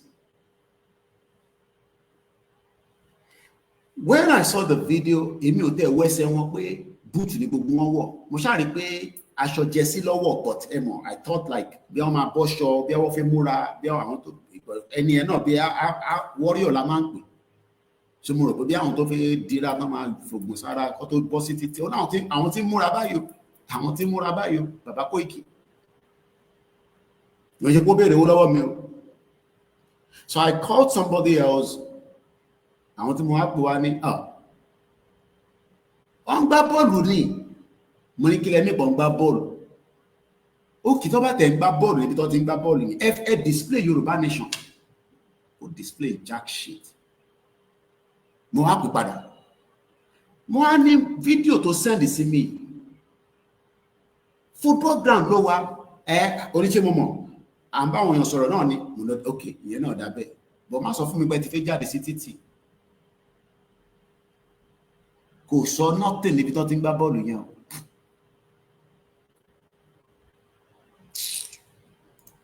Let's go back to the video. Báwọn yẹn bá dẹ̀ rí Gbòho nísìn, tí Gbòho tó bá dé báyìí nísìn, everybody máa wá fẹ́ gẹ̀. Bẹ́ẹ̀ ni, ìyá mi mo mọ̀ pé iná máa mọ̀. I had to call back and ask, okay, there's nothing wrong tó bá tẹ̀lé pé bí tẹ̀ ti ń gbá bọ́ọ̀lù náà ni lẹ ti ń pariwo Yorùbá Nation. Kò sàn kankan tó jọ bẹ́ẹ̀. Ó tútù fi VN lẹ̀ láàárọ̀ yìí nísìn. Ṣé bá ṣe máa ṣe lélẹ̀ títí di Tinubu máa fi ṣe Tinubu ò tí ṣe election ṣì di 2027. A wà ní 2025. Whether we like it or not, we have 1 year gbáko, 1 year and 6 months. Because pé election máa bẹ̀rẹ̀ Nàìjíríà ó di February 2027. Oṣù kejì 2027 ló máa ṣe election. So that means I need 1 year, 6 months. Ilé tá bẹ̀rẹ̀ yìí, tá bá ń ṣe lọ ní wẹ́rẹ́wẹ́rẹ́ báyìí, tó máa fi di end of this month, tá ṣe wẹ́rẹ́wẹ́rẹ́, tó bá máa fi di end of July, wẹ́rẹ́wẹ́rẹ́, ìkọ̀kan ó lè click. But rather than that, I feel lọ beg for freedom. Farabalẹ̀ mọ́ tarakùnrin sọ àǹsọ́lẹ̀ nǹkan kó tó di pé kíní mi collapse. Kò ń ṣe kíní mi ló collapse. Took place in Paris, in which over kíní mi collapse ní sí Yorùbá is a language that you have to be very careful. In tí collapse lẹ́ẹ̀kan ní Chrome. Ọmọ tó ń pè ní Chrome. Báwo ló ṣe fẹ́ mọ́ ò ní laptop nínú ilé náà, but ó ní phone, smartphone, Chrome, ọmọ kíní Google Chrome, Google. We are living in a digital world. A ṣe ń ṣe digital rally. Ṣé okay, nígbà tí COVID bẹ̀rẹ̀, ẹ̀yin ò ṣe jáde. Nígbà tó tí ìmọ̀nù lé ní COVID, ìwọ ṣe sọ pé mo fi lọ London. COVID shut down the whole world for 2 years. Zoom ni gbogbo èèyàn tí ń ṣe gbogbo nǹkan, kódà gbogbo àwọn super power, kò sẹ́ni kankan tó lọ tí G7. When some of you don't even know the power of technology, the power of the social media tó ń sọyàn ṣe mọ̀ pé ní social media yìí lánàá níbi Amẹ́ríkà bọ̀bọ̀ kan pa ìyàwó ẹ̀ live lórí Facebook. Bẹ́ẹ̀ni, níbi tó ti ní heated argument, ó pa ìyàwó bẹ́ẹ̀ ló gbọ́ lẹ́nu mi, ó pa ìyàwó ẹ̀. Mo wo fídíò yẹn, mo pé because some of you think that this thing that we are doing is like a joke to you. Do video, send it to us. Káwa media ká upload it. Ìyẹn tún dìjà. Báwo ni ẹ ṣe cost ní life ẹ? Okay, èyí tó máa cost ní life ẹ ló fẹ́ ká kọ́kọ́ bẹ̀rẹ̀. Ó sì máa dé bẹ́ẹ̀, but Ọlọ́run jẹ́ kí life gbogbo wa lọ sí. Eléyìí nísìn kò tí mẹ́mi kankan lọ. Stay in front of your house. Báwo ló ṣe fẹ́ mẹ́mi lọ? Ẹ̀yẹn wá jẹ́ ká gbọ́ pé ní ibi tí wọ́n ti jáde o, wọ́n ṣe báyìí fún yín.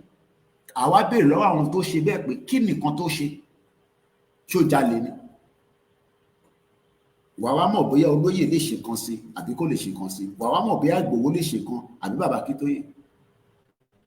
Simple instruction we cannot listen to. The simplest instruction. Stay in front of your house. Put placard. Yorùbá Nation la fẹ́. Má ṣe yẹn lójoojúmọ́. Even if it's 10 minutes. Play anthem wa. Play anything. Canvas. Simple instructions. We cannot even put it together.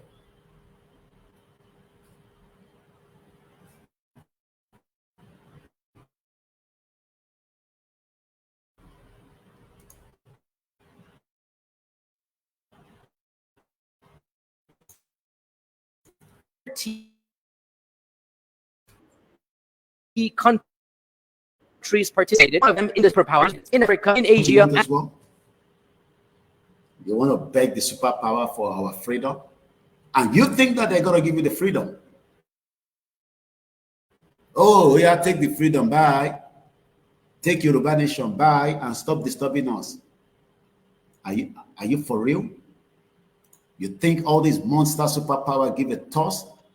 If they care, how can 240 people die in a country and the world is not talking about it? 10 people died in Austria. The whole world was talking about it. But you got to get humans. I can say humans. If we are humans to them, nobody would disrespect 240. Get 240 at 10 people. It will not you what to mass minus it. 240 people died in Benue State, right? Now, when you're in Benue State, you think they care about your life? Who the hell are you that they care about your life? Our care nipa life, our Baba Kito care nipa life, Igbo care nipa life, Eje Kashi Tony Kashi Alishe. Is that not? Are we not confused people? We are confused people. Ṣé bá ṣe máa ṣe lélẹ̀ tí tẹ́ máa fi tí Tinubu election ò tí dé ẹ má parọ́ mọ́ election kankan ò tí dé election ṣì dé Tinubu ò lè call for election nísìn Tinubu ò lè pè for election nísìn because it's not the right time for any election in Nigeria. Election ṣì di 2027. Election ṣì di 2027. That means we have 18 months, 1 year, 6 months. That's what we have. 1 year, 6 months to decide how our future will be. That is what we have. 1 year and 6 months. Tabajeko slip away from us. Don't blame Baba Kitoye. Don't come and blame Igboho. To never blame Mama. Ma fún ẹni èpè gidi. A máa wojú ara wa gidi nígbà yẹn. Ó better kí n ṣàìsùn yẹn nísìn. So that tó bá máa fi dé 1 year, 6 months yẹn. Káti máa sọ pé àti nà sí àwa ní gbogbo ilẹ̀ Yorùbá. Ó rò pé òun òkùn mi náà ń kùn mí. Bọ̀ kò sígbà freelance ní mí. Ibi tó bá pẹ́ parí program bá fẹ́ sùn máa bọ́ sílẹ̀ lẹ́ẹ̀mẹ́yẹn máa sùn. Tí bá ti mọ̀ gìtàn, máa fẹ́ gbélé lẹ̀ máa sùn. Tí bá tún dìde máa tún continue. Èmi ò níṣẹ́ mo sọ fún yín, this is all I have. But ó rò pé mi náà ní goals, ó rò pé mi náà fẹ́ achievement ni at 47 years old. Ó rò pé mi náà fi máa gun mọ́tò kí máa lọ bí àwọn big boy káàkiri ní gbogbo Nàìjíríà. Ohun èmi náà bẹ́ẹ̀. Bọ̀ ṣé inú Nàìjíríà ni màá ti máa gun BM mi? Ṣé mo lè gun BM tí mo máa gbádùn ẹ̀? Tí bá gbé 5 series BMW wá sí Nàìjíríà nìsín, a lọ fẹ́ ṣiṣẹ́ máa ṣiṣẹ́. Bọ́lá máa jẹ́ kó lo ẹ̀ta kó níjọ́ kan tó máa bèèrè pé kí ló padà. Mo fẹ́ ra BM, mo fẹ́ gbé lọ Nàìjíríà, mo fẹ́ lọ ṣe big boy. Because ó lè rówó gidi Nàìjíríà, blood money lẹ́ ná nínú Nàìjíríà, kò sí clean money kankan, forget it. Gbogbo yín pátá owó ẹ̀jẹ̀ lẹ́ ná Nàìjíríà.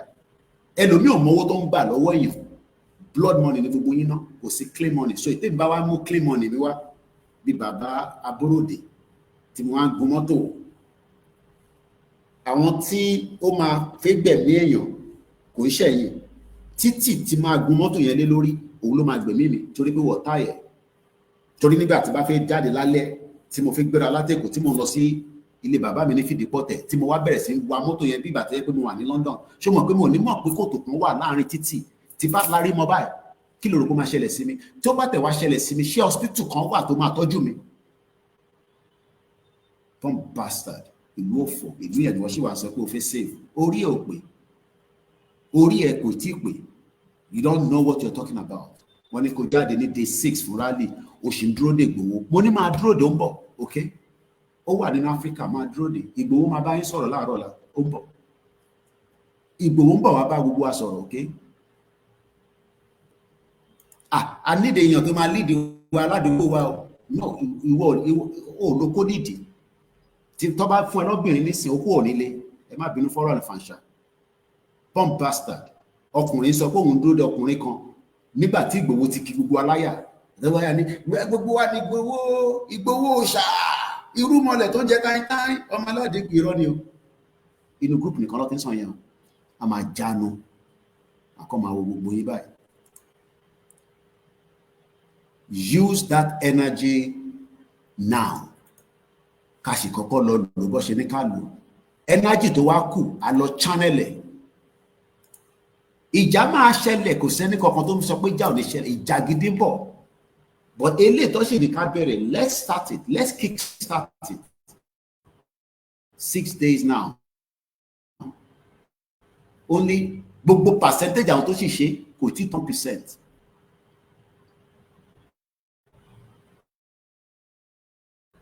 Ìgbà ìṣàkóra yín jọ tó bá dẹ̀ di Saturday yìí kẹ́ showcase. Ẹ̀yẹn ṣáà sọ fún àwa media tèmi.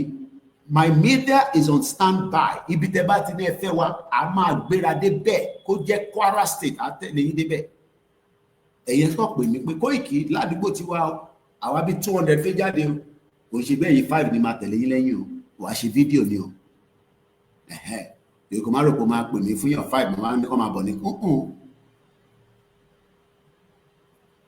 Àwọn 1000 máa jáde ládùúgbò wa. Koiki ṣó lè tẹ̀lé wa lẹ́yìn fún mídíà ó ní láti sanwó fèmí ìwọ má wọrí. Àfún yín ní mídíà free of charge. A gbé drone tẹ̀lé yín lẹ́yìn. Ìtọ́ni ká ṣe nìyẹn o. Tí bàbá kí tó ìbá ní ká dúró síwájú ilé wa, ṣé a gbọ́dọ̀ lo initiative wa? Pé àwa kan máa jáde díẹ̀díẹ̀. Yes, wọ́n ní kí dúró síwájú ilé yín, but àwa kan máa jáde díẹ̀díẹ̀. Ṣé àwọn tó jáde lógùn state, ṣé ọkùnrin kan ni wọ́n? Mo kí wọn dáadáa. Àwọn tó jáde lọ́ṣun state. Èyí kan ṣì ń dúró pé ó dìgbà tí Ìgbòho bá wa sọ̀rọ̀. Koiki yá lọ gba fídíò lẹ́nu Ìgbòho kó wá bá wa sọ̀rọ̀. Ó ń bọ̀. Ìgbòho ń bọ̀ wá bá gbogbo wa ló máa bá sọ̀rọ̀ ó ń bọ̀. Ok, ó ń bọ̀. Àìtí ní kankan ṣe kan parọ́ fúnra wa ni. But I know we are not cowards. But it's not that we are cowards. Èmi ò believe pé cowards ni wá. But sometimes àwọn kan máa ní cowards ni wá. And gbogbo nonsense tó máa ní Babangida ò sọ anything like that. Irọ́ ni. Prof ti prove it pé Babangida ò sọ any jack shit. Babangida wà láyé. Mo dẹ̀ mẹ́ni tó mọ Babangida dáadáa. Ẹ̀gbọ́n ẹ̀ wà ní UK nísìn. Babangida ò sọ gbogbo tó sọ yẹn. Àwáwí ni gbogbo ẹ̀. Babangida ní tó bá ṣe wí ní wọ́n bẹ̀. Ẹnu wa máa gbé nǹkan tí táàrí. Wọ́n ní Babangida sọ bẹ́ẹ̀. Níbo ló ti sọ? Èyí tó sọ ẹ lọ ṣe àìtí lè ṣe. We can't do it. And it makes me wonder that we are strong in mind, but our spirit is weak. Spirits were weak gan. Òròpó easy kébì náà kúrò lọ́nà kí wá jókòó sínú Áfíríkà ni. No, òròpó ó easy fún mi láti máa ṣe tí mò ń ṣe ní London than nínú Áfíríkà because risk Áfíríkà pọ̀ ju London lọ. Kò ṣe pé London náà ni risk tiẹ̀. Wọ́n Saudi Arabia tó ń lọ yẹn wọ́n pa journalist wọ́n pa sí do you understand what that means? Wọ́n pa journalist sí embassy wọ́n dẹ̀ gé sí wẹ́wẹ́ wọ́n dispose ẹ̀. Ọlọ́run ló ní kí Turkey jẹ́ ìlú tó strong pé àwọn tó pa ti wọ private jet wọ́n ti padà lọ. Ọba Saudi ò lè sọ pé wọ́n mọ̀ nípa ẹ̀. Ìwọ́ṣẹ́ wa sọ pé ó lè pààyàn kan tàbí wọ́n lè pa. Ọlọ́run ló kọ̀ lẹ́mí wa ni.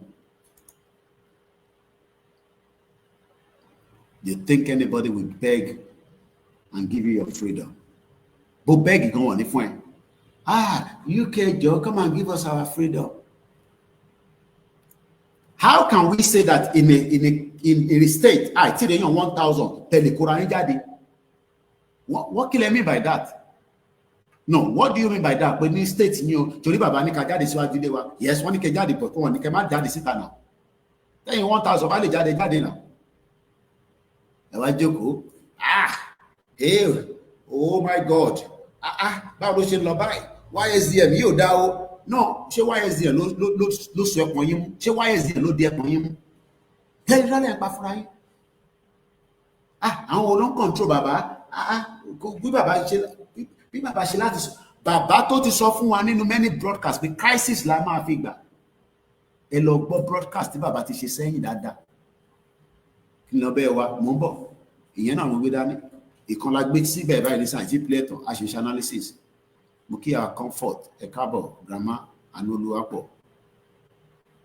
Strong in mind, spirit is weak.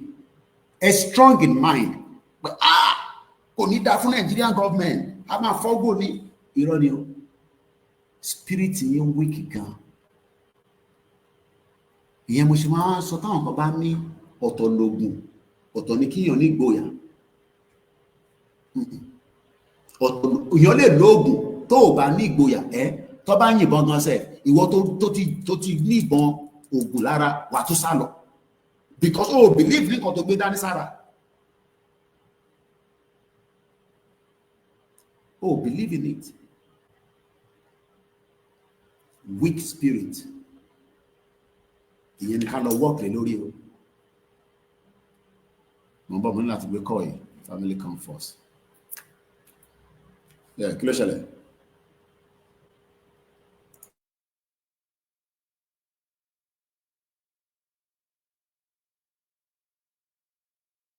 England was desperate. They needed to win. So England was making promises left and right. The first secret one is the Sykes-Picot Agreement that was between especially England and France. How do we divide the spoils of Arab lands? The Arabs as if they don't exist. Who's going to get what? They promised France, Syria, and that region. And England wanted...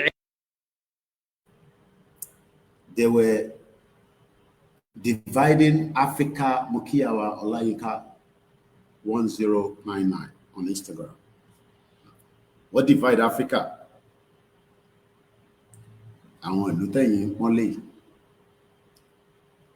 They made Africa as their own. But we will stop it. Our spirit needs to stop being weak. Kí ni mo sọ? Our spirit needs to stop being weak. We are almost there. There's no doubt about it in my mind. Mo ń gbọ́ àrólé brother Milano, àrólé 1010. Ó ní ó dáhùn lójú dé anywhere pé Yorùbá máa lọ. Ṣé bẹ́ẹ̀ náà ló ṣe rí fún wọn náà? Because if you are having a weak spirit, kò lè jẹ́ bẹ́ẹ̀ fún ẹ, you gotta have a strong mind and a strong spirit. Mo ti ṣe program yẹn ní last week. Our mind, our spirit must be hardened. Without that, we are all living in denial.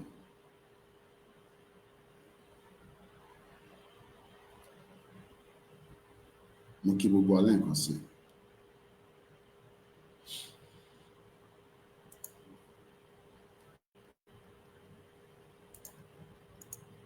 Iraq in particular, because at that time, oil was in Iraq. The second secret promise is the Balfour Declaration, which we're all aware, 1917, the Balfour Declaration, where the Foreign Secretary, Lord Rothschild, Balfour, they have an agreement that if we support you, then you will carve out a Jewish state in Palestine.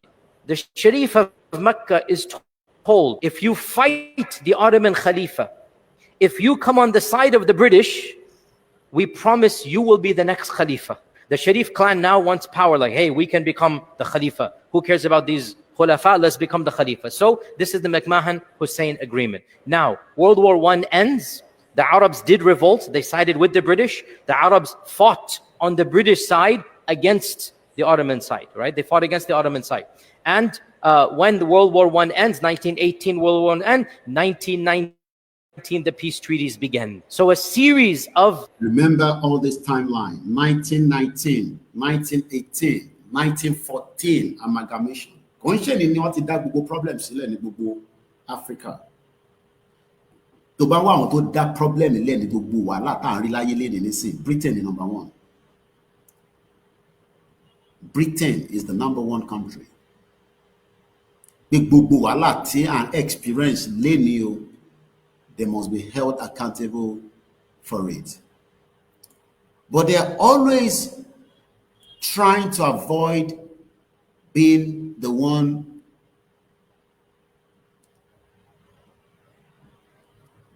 and pretend. So Britain ò fẹ́ jẹ́ kó jẹ́ pé àwọn làwọn máa question pé kí ló ṣẹlẹ̀. They don't like that. But we know the truth, that they are the one behind all this mess. And that is why we got to stop them as quickly as possible. But I'll program the same. I'll send it to me later. I'll show you. I'll send it later.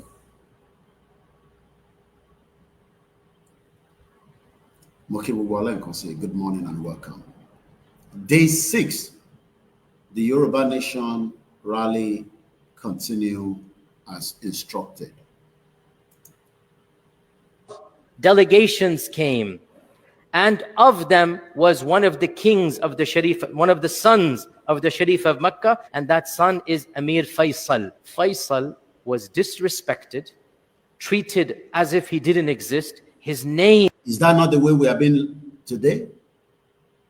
We are being treated as if sometimes the value of here, we are not enjoying it. Our value as humans, the first thing in life is your government must have you in mind as a valuable asset. But that is not happening. That is number one. Number two, anybody thinks that Nigeria will give you the kind of value that you expect, you must be living in a different world entirely. Ajepe, another planet, Lutiwa. Because that value you're looking for, you will not get it. And you are not likely to get it.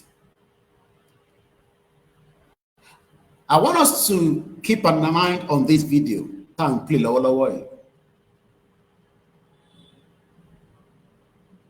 Good morning to every one of you that have joined us.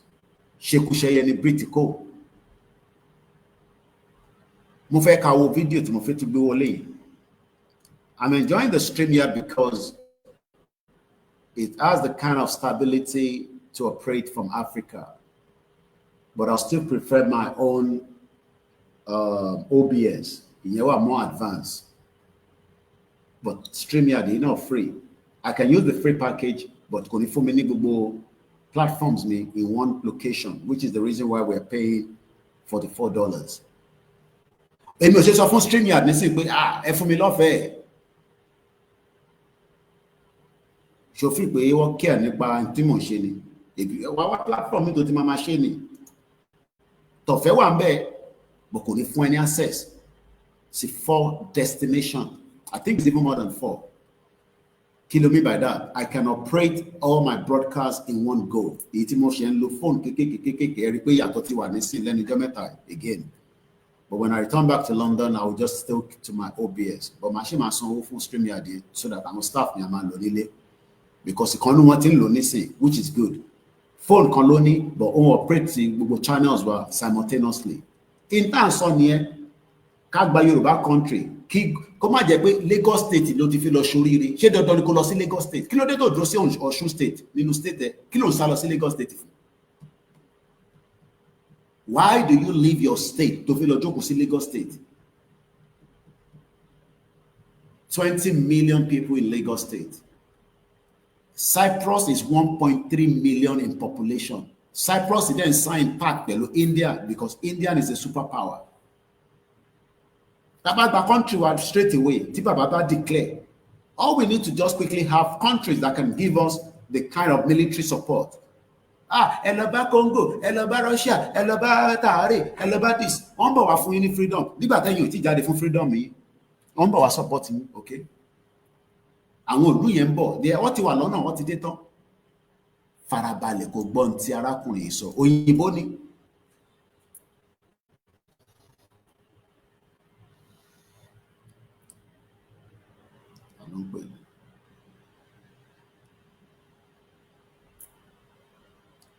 Shout out to everyone on the broadcast this morning. Aago mẹ́jọ ló fẹ́ lù. Òun yẹn ni mo ṣe ń rí yẹn. Òun ló wà níbẹ̀ yẹn. Òrùn kan tí mò ń rí. Òrùn kan náà ni o. Bọ̀ bó ṣe wà yẹn, wọ́n bí ìbòjì náà dá, ó máa bò mọ́lẹ̀. Yeah. Ojú ló ń kán ìbòjì, òrùn ń bọ̀ níbẹ̀. Mo bẹ̀ jẹ́ àgbà kọ́ọ̀lù tó ń bọ̀ yìí. Mo bẹ̀ personal ni àbí. Ojú ló ń kán ìbòjì, òrùn ń bọ̀ níbẹ̀.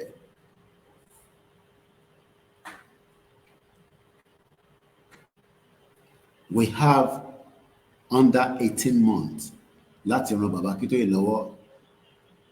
Wọ́n ní rally tá à ń ṣe òun ló máa fún wa ní country. That means pé declaration máa wáyé at some point. Bó ṣe fẹ́ wáyé kò sẹ́ni kankan tó mọ̀. Ọwọ́ bàbá Akíntóyè ló wà.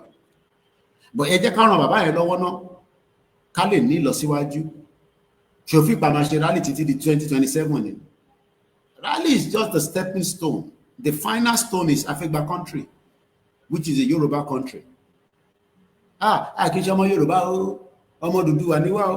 Ó ti kúrò ní Nàìjíríà tó ń pariwo ọmọ Odùduwà, ọmọ Yorùbá ni ẹ́. Ṣé fẹ́ bá mi sọ̀rọ̀ lẹ́yìn ni kọ́mọ lórí ètò? Àbẹ̀fẹ́ dá sẹ́rọ̀ program ni. All right.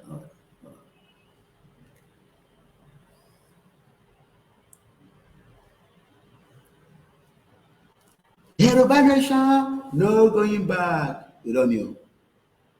Ẹlòmíì ti go back ti pẹ́. Watch this video. Watch it. We in the UK are going to need to have some serious reflection on mistakes that have been made, and especially our foreign policy in history. And we're going to have to rely on these nations that we've been stealing from for years to deal with us, because we need them. We're not like Russia. We're not self-sufficient. Russia has its own food, it doesn't have to import anything. It can survive without the world. We, a tiny little island, do not have that luxury. We need to import. That's why we've stolen so much shit in the history.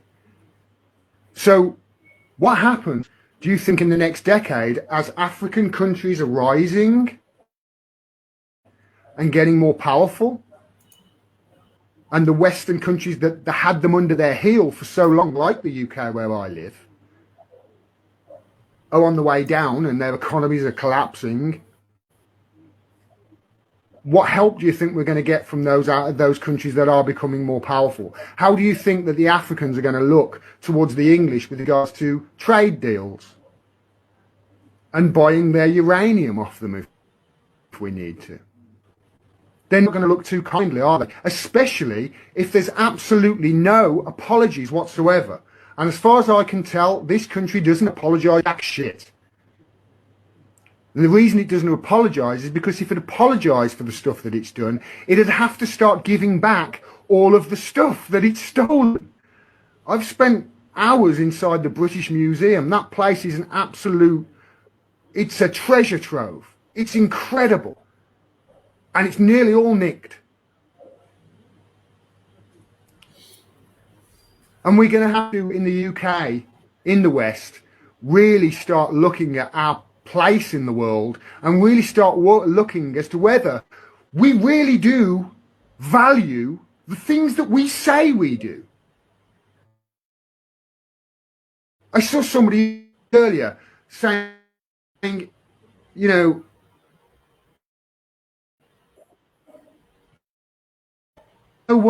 it's no wonder the West now accept a man being a woman if he just identifies as one, because we in the UK have been identifying as a nation that is on the side of law and order, a nation that values free speech as it's censoring everybody, a nation that values freedom of the press and is a shining light and a beacon for freedom of the press throughout the world, whilst it's literally torturing the best journalists the world has seen in its capital. We say we are these things. Our government says them all the time. The diplomats are like that. But it's just all hot air. Nothing we do as a country backs up what these people are saying the country is. Nothing. I love my country, and that's what I want my country to turn into, to be. I think it's the most patriotic thing a person can do. But when I talk about these things, people call me a Putin puppet. They've been propagandized to such a degree. They don't know their allies when they meet them. And we've got some serious apologizing to do in this country. To all of these nations that we have stolen from, to all of these nations whose leaders we've helped assassinate and overthrow, all of these coups that we've done around the world in countries just because we didn't like what they did. So we killed them and we overthrow them and we put in a dictator who created a secret service and was just brutal to the people in that country. We didn't care, as long as we carried on getting the oil. We're meant to be a country that cares about these things. It cares about truth and honesty and justice. This country prides itself on the UK justice system. Well, there's no greater injustice in this world right now than the imprisonment of Julian Assange, and we're the ones doing it in the UK. And to all those people in Africa, rise up. I'm in the West and I'm fighting for you. And I tell you, we are the people in the country, the people in the UK, the people in this chat in the UK who know the truth. We're on your side. Rise up. Good morning to you, Princess Adekoya Mufito Mufiki Kaboma. You got to rise up. Simple instruction. Go out there. Let's demand our right to self-determination. Nobody's going to shoot you. British, I'm not sure what is going on. Rise up.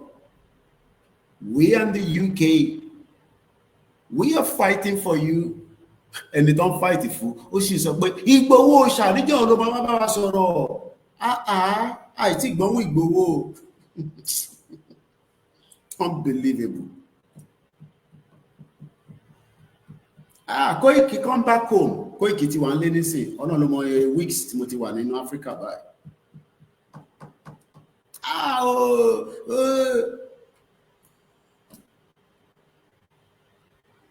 Whoa, bulletproof vestimity press. Oh, and then Mugbesile Mundro. Yeah, bulletproof vest. We can't just don't pay. I have this stuff, please. Bulletproof vest me. Oh, I need that. You need to do the work of school. So, if we know the wasale, mumbo sale. Moti wan sale already. Moti wan in Africa. Mo wà ní Jẹ̀bú-Òde mo ń dó kó bẹ̀rẹ̀ dáadáa ni màá wá gbé wọ̀ màá wá tún lo tìbílẹ̀ à lo Jésù à lo gbogbo ẹ̀ àgbé wọ̀ àwọn àjùpọ̀ sí títì but you don't cash it. Why are you running away from it?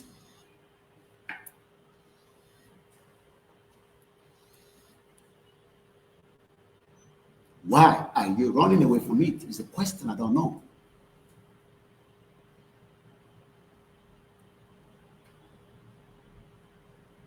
I'll put the video on Twitter. I'll download it on Twitter. I can't be sending it. I don't have that access to be sending things all the time to individual. How about if you sit there, I'll crop it quickly. Check out Bosile and Consi, Cabontoso. Or maybe not if you call me. Oh, making call it. She no Nigeria ni ma call it. Gbogbo àwọn tó call it ilé tó kọ́ gbogbo àwọn tó ń kọ́lé Nàìjíríà tó ń béèrè lọ́wọ́ wọn. You fight for that freedom first. And this is why Baba Akintoye said, we got to come out. What more do you want from this man? For crying out loud.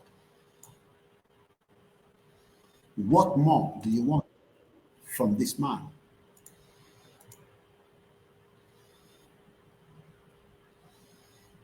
What more do we want from him?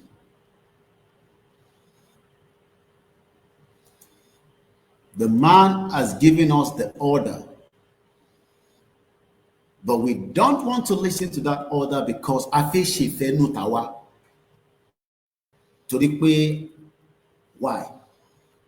Koiki, you are not in Amadaru. Okay, we follow the order first. And now let me be rally that today missing. At 186. Oh no, so that about not a better sin that we just don't need to go my Luma Sheleni. No. Iran is saying attack Israel. There was a presenter, a journalist in Iran. On present law the bomb bushing. Baga. O sare dide. O muere. O tutu pada sórí broadcast. Ìyá ẹ̀ woman yẹn tẹ̀rí yẹn. O tutu pada sórí broadcast again. Ẹni máa kú, ẹni máa yẹ ni. Ó gbọ́dọ̀ defend ìlú ẹ̀. Bẹ́ẹ̀ni. Ṣòfin pé èmi jẹ́ gẹ́gẹ́ bí àwọn mídíà tó ní wálé ni. Èmi wà ń lé. Mídíà gidi lèmi, mi ò sá fún anything tó ń bọ̀. Bẹ́ẹ̀ náà ṣe ń jàmàlà àtẹwédú lèmi náà ń jẹ́. Bẹ́ẹ̀ni, èmi náà ń paradì. And we'll continue to strategize. The more we come outside, the better for every one of us. The more we move inside the group, then complain about this, complain about that,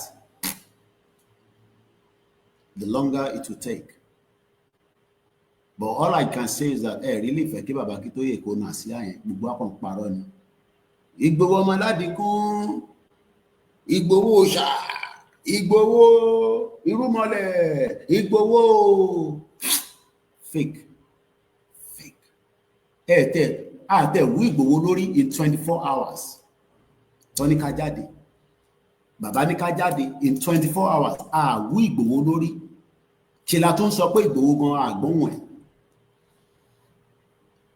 What kind of humans are we? What kind of humans are we?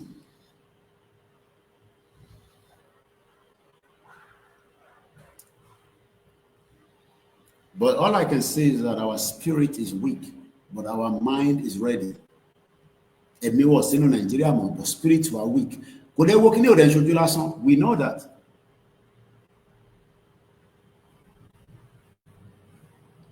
Listen to this man. Momento shaking here, tone flick. Multi drop from 1,080 to 720, and let's say if I have a bit of stability, even though the internet is a very strong one, but Africa, you know. Good morning and welcome to As God Voice of One. No, I'm effective. Baba Akintoye mo fẹ́ ká gbọ́ náà. So that kí ni lọ sáré ṣe coffee because mo láwẹ̀. So mo ní láti lọ ṣe coffee. Bẹ́ẹ̀ni, Baba Akintoye náà máa ṣiṣẹ́ débẹ̀ ni. Èyí tèmi ṣe ìwọ náà lọ ṣe tiẹ̀. Gbogbo ohun tó máa fi dúró síwájú ilé ẹ̀ tẹ́ máa fi kóra yín jọ kò tó 1 hour. Ìyẹn lè ṣe. Ká block títì ẹ̀yẹ ká máa gbára ní block títì gan ti wà block. Ìlú tó ti mẹ́skẹ́lẹ̀, Nigeria tó ti finish. If you are thinking that Nigeria can sustain itself, ó ti fọ́. Kò ṣàwà lábẹ́ fọ́. The country is dead. Mo ní wọ́n pààyàn 240. Wọ́n náà wà ní látàbújá dé Benue, olórí burúkú Tinubu ọmọ àlè. Kọ́ àtẹ̀mọ̀ bí a Yorùbá gan ni. Ṣẹ́ni tó kí àfáwọn tó pa ní Benue, ó wá náà lọ́bẹ̀, ó máa lọ lọ́la. I'm going to Benue State. Pope ní Rome ó ṣáájú Tinubu sọ̀rọ̀ tẹ́ẹ̀bá wọn kò lórí burúkú ayé àtọ̀run ní president yẹn bomb bastard onímọ̀ bó ti orí ẹ̀ ò pé ẹ̀mí kankan ló wà lára ẹ̀ ẹ̀mí tó wà lára ẹ̀ ló wà lára tèmi kí n fún lọ́wọ́ ọwọ́ kọ́ ọwọ́ ni mò ń bọ̀ idiot all over the place.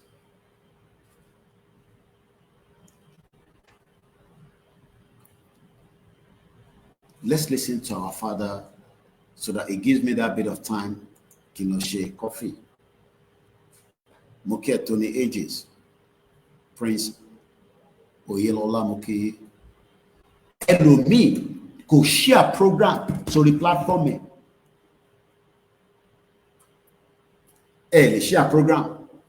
O lè jáde níwájú ilé ẹ̀. O wá ní wàá guarantee pé wàá jáde tá bá ti ní ká lọ blog títì. O sure pé wàá jáde ṣá.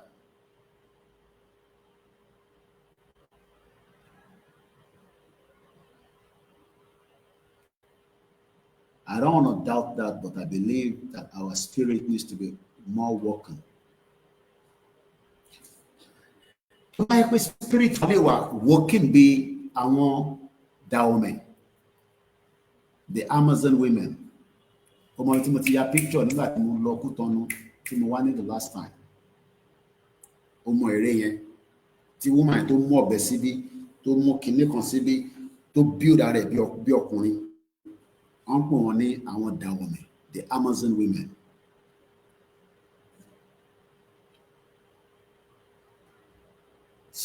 Nǹkan kékeré ló máa trigger in tó máa jẹ́ kó escalate.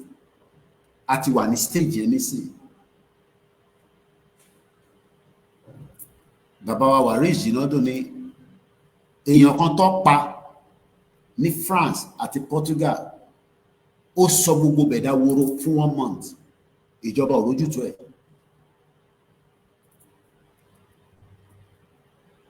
Ọlọ́pàá pààyàn kan ní France.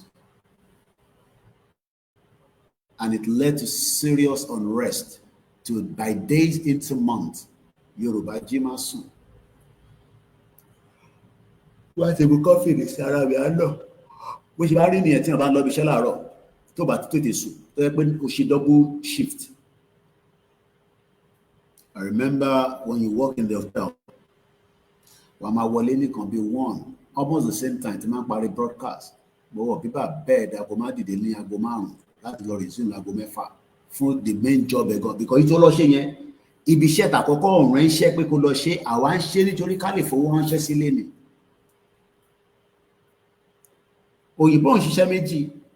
Òyìnbó tó bá ṣiṣẹ́ méjì ayọ́ kó fi lọ fọ́lìdé ó fi lọ fọ́lìdé. Mo pe ìyàwó mi lánàá àwa ń sọ̀rọ̀ ó wá ní younger sister mi ó ti lọ Amẹ́ríkà lánàá pẹ̀lú ọmọ ẹ̀ kò tẹ̀ dágbére fún mi àti òpó ìbémi náà ti wà láfíríkà mò ń gbádùn mò ń jẹ tọ̀tọ̀.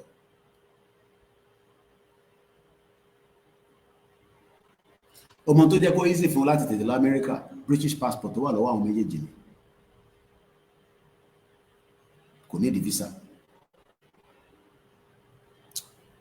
All my younger sister needs to do is just work a little bit. Ọmọ ẹ̀ náà ti ń ṣiṣẹ́ kò nídìí pé sugar daddy kan ṣe máa bá sùn ọmọ ẹ̀ tó jọ́bìnrin. Ṣé ìwọ náà lè ṣe bẹ́ẹ̀ kó kọ̀ mọ́ ọmọ ẹ nísìn pẹ̀lú Nigeria passport ẹ lọ Amẹ́ríkà ẹ fẹ́ lọ ṣọlidé?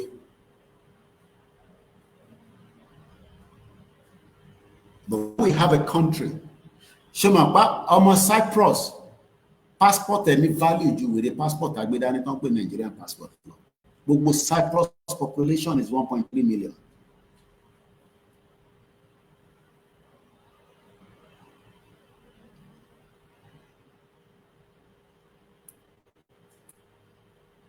Mo kí Grandma Tutu, mo kí our Titus Ujuade. Only by the grace of Almighty God, 17th of June, we should all come out en masse for the mega rally.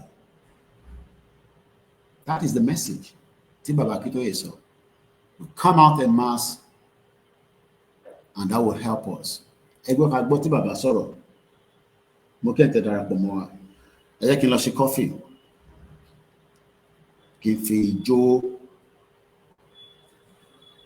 tó bá wá débi iṣẹ́ láàárọ̀ oorun á máa kùn ẹ́ bọ̀ ibi sórí main job òun ni tàárọ̀ yẹn 6 to 2 nìyẹn 6 láàárọ̀ títí di 2 lọ́sàn-án calculated 7 8 9 10 11 12 1 2 8 hours wọ́n máa fún ẹ ní 30 minutes break èyí tó yẹ ká lọlé ní after 2 o'clock yẹn ó mọ̀ pé ó yẹ kó lọlé kó lọ relax kó tún gbéra ní 6 láàárọ̀ àwa tún wá lọ bẹ̀rẹ̀ iṣẹ́ kan ní 4 o'clock iṣẹ́ yẹn la máa ṣe títí di 10 calculate again 5 6 7 8 9 10 ó di 6 hours again add the 6 hours pẹ̀lú 8 hours how many hours nìyẹn tá bá wá ṣe tán ní 10 àwa ṣe wọ train àbí ká wọ bus àbí ẹni tó ń drive àwa délé ní bóyá around 11 ìgbà yẹn ló ṣe máa jẹ̀bà àbí kó jẹ rice wọ́n wá lọ sùn bí kan bí 12 tó bá tó máa di 5 àlámà tó jí ẹ. That is what diaspora have done for many years. Ẹ̀yin tẹ́ wà ń lẹ́gàn ìṣiṣẹ́ méjì. Kò ń ṣe pé tá bá gba contract ní ṣiṣẹ́. Kódà ìgbà yẹn gan la máa wá bẹ̀rẹ̀ iṣẹ́ gidi because a ṣe fẹ́ build kan. Ṣé o fi pè lórí burúkú àwọn Tinubu gbogbo àwọn olóṣì Sanwó-Olú àwọn bọ́mbàsà gbogbo àwọn gọ́vnà yìí tí ayé wọn máa bàjẹ́ tó gùn máa pa gbogbo wọn sínú ilé lẹ́yẹ kọ̀ọ̀kan. You think they care about your lives? Ẹ̀yin jẹ́ kó tọ̀ wá níjà bá ṣe ń bára lè lọ kẹ́yìn wá wo tó fi ṣẹlẹ̀ wọ́n ní kẹ́ jáde onítọ́ bá mú ẹ jẹ́ kó mú ẹ ìyàwó mi ní kí yé máa sọ pé a máa ṣe kinní kan kí fi wọ́n sílẹ̀ àwọn tó máa react gan kò ń ṣàwà ẹ̀yin jẹ́ kó mú yín náà ká wá béèrè pé bóyá DSS yẹn sọ lórí tó fi wá tó fi wá sọ pé òun ìkọ́kọ́ ló máa trigger ìjà tí káwà jáde nísìn yàrá blọọkì títì ká bẹ̀rẹ̀ sí fọ́ gbogbo ẹ̀ yes ó possible but bàbá ní ká bẹ̀rẹ̀ báyìí náà ẹ jẹ́ ká máa tó bí bàbá ṣe sọ tọ́ba wa bí Sanwó-Olú dá kọ́ bí Dàpọ̀ Abíọ́dún dá kọ́ bí gbogbo àwọn gọ́fúnà yẹn dá a máa yàwó gbogbo gọ́fúnà house yìí pátá a máa lé gbogbo yín kúrò bẹ́ẹ̀ ni a sún gbogbo ẹ̀ mo sọ a máa fi nọ́ọ̀sì gbogbo ẹ̀ máa explode but a lè ṣe yẹn ẹ jẹ́ káwa jáde náà bó ṣe ní ká jáde káwọn wá tọ́ wa níjà wọ́n gbọ́ mi wọ́n sọ fún mi pé wọ́n gbọ́ mi gbogbo wọn pátápátá Áfíríkà ni mo wà ẹ̀rí bí àmọ̀ ní wọlé lè dá fún gbogbo wọn ní ká jáde wọn ní ká jáde kákọ̀ jáde a lè jáde ẹ jẹ́ káwọn tán àwa kọ́ la fẹ́ tọ́ wọn níjà àwọn máa ẹgbẹ́ bá rally ló máa fún wa ní Yorùbá nation whether they like it or not ìjà gidi ń bọ̀ gidi ìjà olóńgbò kó yá wà Fúlàní máa bá Tinubu jà tọ́ba tẹ́mi Tinubu ò bá bọ́ sí nínú nǹkan tó ń bá lọ yìí torí wọ́n sọ fún ó ń fi kú ṣeré òfin ìpáwà la máa bá Tinubu jà Fúlàní máa bá Tinubu jà gidi wọ́n ní ṣìgìdì owó lọ́wọ́ wọ́n invade the military. Do you know what it means to invade the military barracks? I don't think some of you understand the firepower tó wà lọ́wọ́ àwọn Fúlàní yẹn ní Katsina. Ṣèbí mo fi ṣe kí n kọ́kọ́ sáré fi yín ní fídíò yẹn kẹ́ wò ẹ̀yin tẹ́ wà níbí báyìí tẹ́ bá fẹ́ rí àwọn fídíò tí mò ń sọ yẹn ẹ máa lọ sórí YouTube wa ni torí platform ilé ìpè lórí fóònù ẹ̀yin wà ìdí tá a ṣe ń san $44 níbí báyìí mo gbọ́ exhausted complete ó dàbí mi ti ẹjẹ́ ń gbé fídíò yẹn wá ẹ wo lórí burúkú Tinubu sọmọ Yorùbá lè lè ṣá ó ní kọ́ lọ máa bá terrorist sọ̀rọ̀ Ìgbòho wà lẹ́yìn òdì kò ní dá fún Tinubu tẹ̀ ń sọ yẹn ayé ẹ̀ máa bàjẹ́ látòkè délẹ̀ ni ẹ̀mí kan ló wà lára ẹ̀ òfò ló máa ṣe fún ìyà tó fẹ́ fi wá jẹ tá à ń sọ fún yín pé kẹ́ jáde ìlú òṣì ìlú jágbajàgba ọ̀pààyàn 240 Nigerians will react ṣẹ́yìn tí mọ̀ pé wọ́n ti ṣògùn fún gbogbo yín ṣé dùgbà tí n bá sọ fẹ́ fún ṣògùn ṣọ́ lè pààyàn 10 nílùú kan ní Europe káwọn aráàlú má dìde ṣé wọ́n ṣe máa sọ fún aráàlú pa máa fún yín lówó kẹ́ tó jáde ẹlòmíì ṣe ń béèrè pé ṣọ́ máa fún wa lówó kẹ́ tó jáde ti fowó bayé yín jẹ́ ọ̀fọ̀ bayé yín jẹ́ lórí burúkú alápẹ̀ni bàbá wéèrè àwọn olùṣọ́ lórí burúkú bá wọn tọ̀sẹ̀ tẹ́ pé ògùn máa pa gbogbo yín ni ó ní àwọn campaign fún Tinubu tara wọn nìkan lọ́mọ̀ tó bá yẹ kó wọ́n gbówó fún ọ nísìn ṣe lọ́ máa dákẹ́ àwọn olùṣì ìbẹ́ẹ̀ náà rẹ lọ́wọ́ fíìmù òfò tó ń ṣe gbogbo àwọn fíìmù ránù tó fi disrespect ìṣẹ̀ṣe wọ́n ní Jesus Christ na ẹni tó jẹ́ babaláwo wọ́n fi gbogbo yẹn wọ́n fi da brain wa rú àṣìṣe babaláwo iṣẹ́ tó dání tó bá yẹ pé mi mọ̀ pé mo máa mọ̀ dáadáa níṣẹ́ ó yẹ kí n lọ kọ́ṣẹ́ babaláwo tipẹ́tipẹ́ ni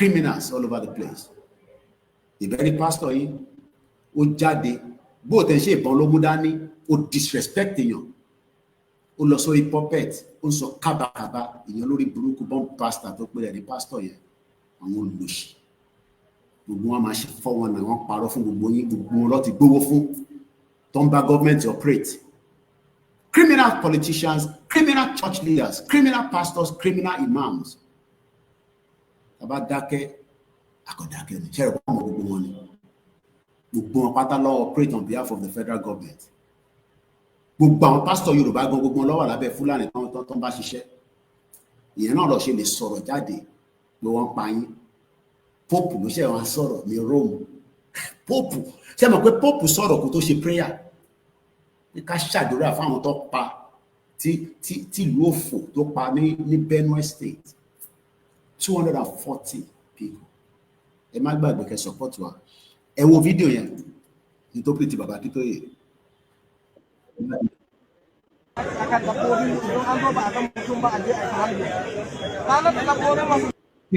Tí ń bá federal government sọ no kí ni wọ́n sọ níbí báyìí mo understand ṣé wọ́n sọ kó dá àwọn tẹ lọ pa ní Benue yẹn ẹ bá má pa wọ́n bẹ́ẹ̀ yẹn ẹ bá pa wọ́n díẹ̀díẹ̀ ni 200 yẹn ti pọ̀ ju very dark pa máa lọ síbẹ̀ mo tún sọ fún ìyàwó mi lánàá pa. How did the government even got to the state that very dark man got there the next day? Wọ́n rẹ̀ tí fi barricade síbẹ̀ yẹn pé wọ́n bọ́ọ̀ tẹ̀ ṣe forensic kọ́ tẹ̀ disguise kí ambulance wà níbẹ̀ bọ́ ṣe máa kó àwọn body jáde. Ṣé mo pé for the event to happen and very dark man to travel down there, ó dẹ̀ ṣe witness body tí gbogbo wa rí nínú àwọn fídíò tó ṣe jáde. Ìlú yìí ti ó ti tán pátápátá ẹ tó bá ṣe sọ pé Nàìjíríà ṣì yẹ sí orí ẹ ti gbálẹ̀ orí ẹ ó gbálẹ̀ a gbọ́dọ̀ gbé lọ sí psychiatric account is wọ́n fi síta owó ní kókó ẹ fún wa ní support yẹn ṣe gan ni gbogbo ẹ tẹ support wa I don't understand.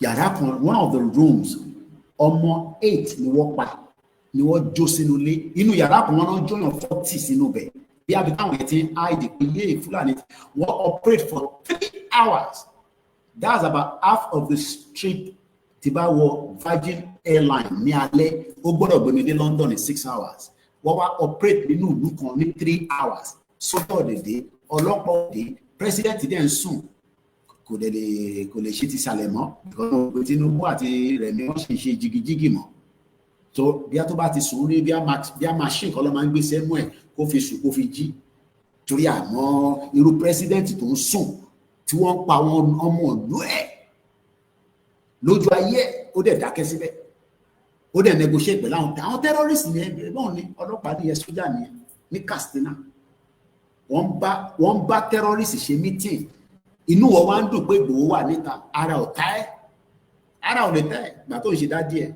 báwo ló ṣe fẹ́ káwọn ọmọ Ìgbòho máa fíl wọn ní ká jáde ó jẹ́ káwọn ọmọ Ìgbòho wọn máa ní a sọ pé dájú wọ̀ kì í ṣe criminal ìbá àwọn Yorùbá ló ti jáde yẹn nísìn.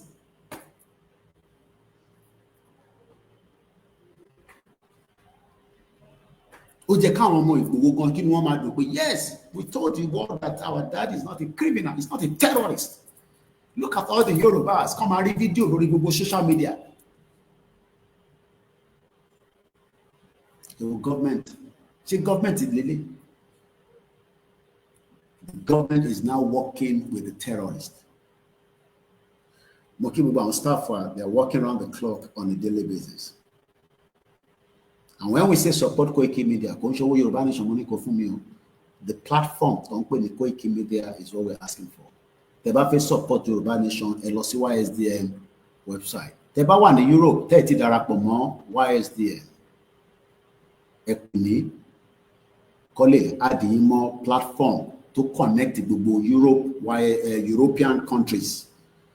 Want to create a platform confirm. And to all Africa, the same thing. I don't know. I don't know.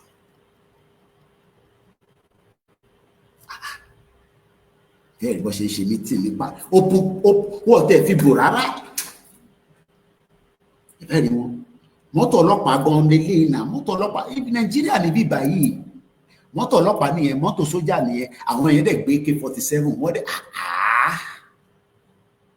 ibi òun lọ́nà rí yẹn because this is not an AI video wọ́n tún lọ fọwọ́ kan truck ọlọ́pàá àmì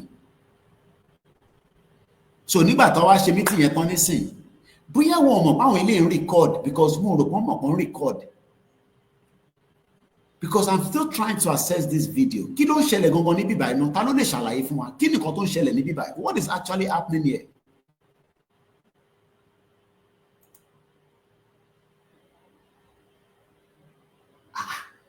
I don't understand. Kò ń ṣe pé wọ́n fẹ́ pa wọ́n lọ sọ̀rọ̀, wọ́n negotiate. Àbí ṣé terrorist ni gbogbo wọn ní ta tẹ̀ ń rò pé Nigerian army? I don't understand.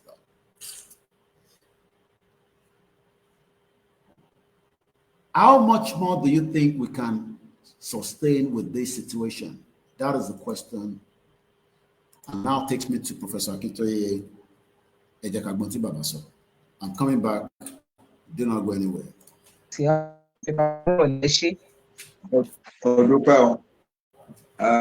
This is a very special day.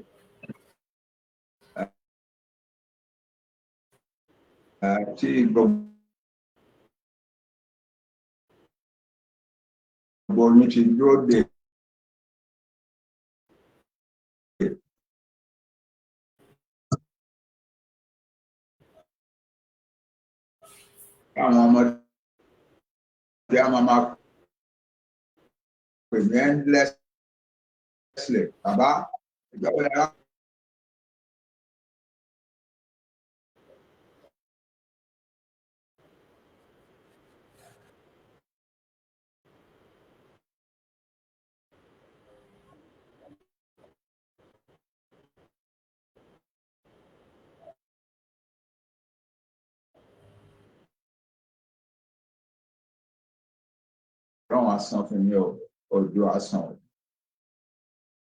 Okay.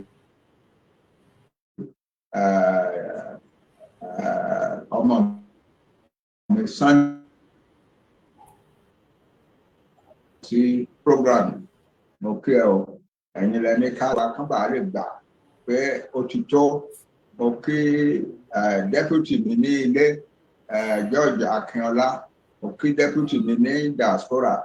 Kayode Mola, okay, go any chairman and YSDM in every country of the world, okay, go any YSDM chairman in every state in our Yoruba, okay, go secretary, members of the executive council, World Council of YSDM, okay, go the big question on every tongue line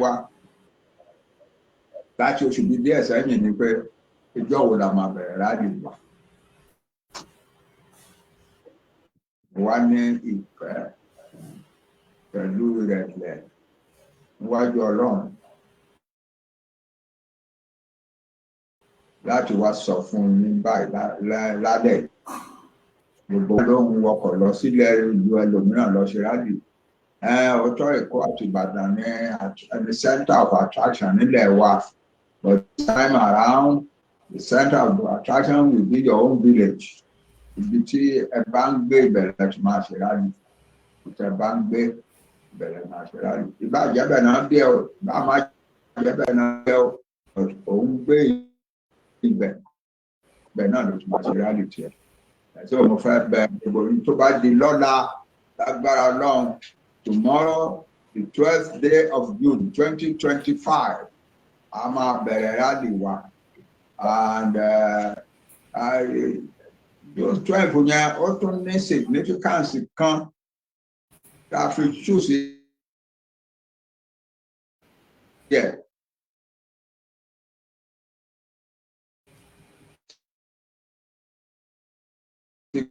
Significance náà ni pé kò àjáda lò dáadáa, tá a dìbò fún dáadáa, tá a wá rántí báyìí wípé wọ́n gba ìbò yẹn sọnù lọ́wọ́ ẹ̀, kì í ṣe pé wọ́n gba ìbò yẹn sọnù lọ́wọ́ ẹ̀ nìkan, wọ́n wá gba ẹ̀ mọ́ra.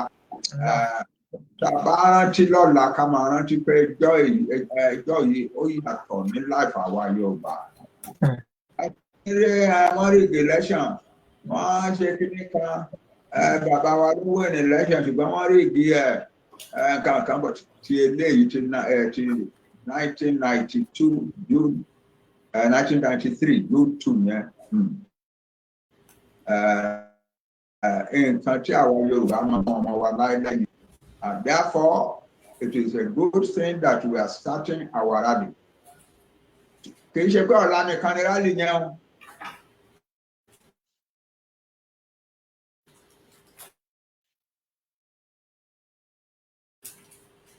Kì í ṣe ọ̀la nìkan o.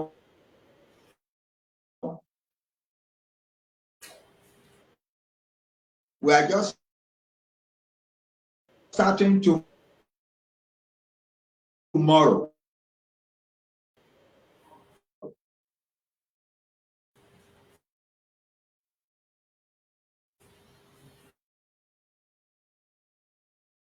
Gbogbo wa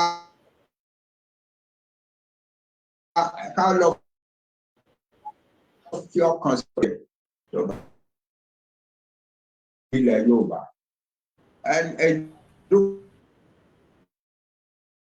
Kankan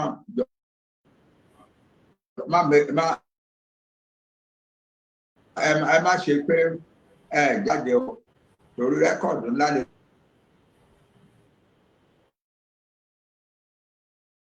Gbogbo ajáde, everybody get out and let know that we want our country. Very, very important. Tá a bá dẹ̀ máa jáde, ẹ rántí nǹkan tá a máa sọ nígbà gbogbo sí ara wa wípé àwa ò kì í ṣe oníjàgídíjàgan o, àwa ò kì í ṣe oní violence o, àwa ò kì í ṣe ní pààyàn-pààyàn o, àwa ò kì í ṣe gúnyàn lọ́wọ́ àwọn tó ń pa sójà ní títì o, àwa ò ṣerú yẹn tiwa o. Àwa fẹ́ fi hàn pé à ń fẹ́ nǹkan tá à ń fẹ́, a dẹ̀ fẹ́ fi hàn aráyé pé pẹ̀lú ìfẹ́ la fi fẹ́, kò sí pé a bá yàn kankan jà. We are not protesting against anything or anybody. We are just showing to the world that we want our own. Jáde ẹnìkankan máa mú nǹkan ìjà dání ní pé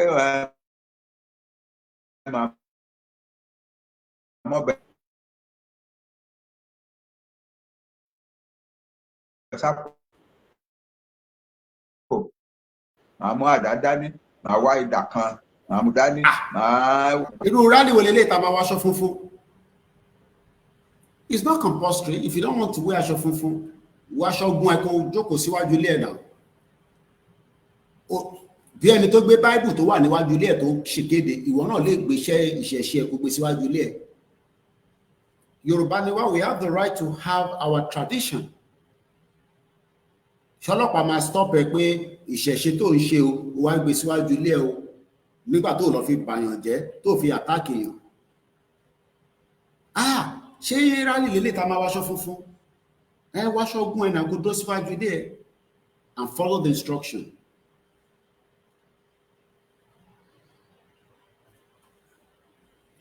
Let me tell you how many days ni wọ́n ti ń jà lọ́wọ́ nísìn ní Iran. Màá bi Google how many days now fight between Iran and Israel. Mombi Google new.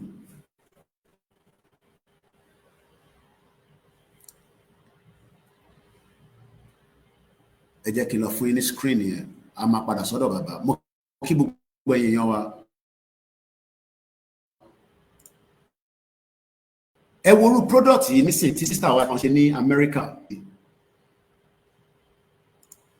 There are many things that can be done to help when we eventually have our country. Ẹ wo product yìí, mo ṣú ẹ̀ lánàá bọ̀ torí program tí mo ṣe mo ráyè ṣàlàyé lé lórí. Bẹ́ẹ̀ni bàbá Mukaila, we must keep pushing and we must not be able to relent. Ẹ má bínú ìtẹ́wà ní bíbá lẹ́ẹ̀kan sí, but I post it on my Instagram. I'll do that again. Ẹ wo product yìí as an example. Product ẹ̀ ń wo yìí nísìnyí tó ń ṣe lórí screen wa.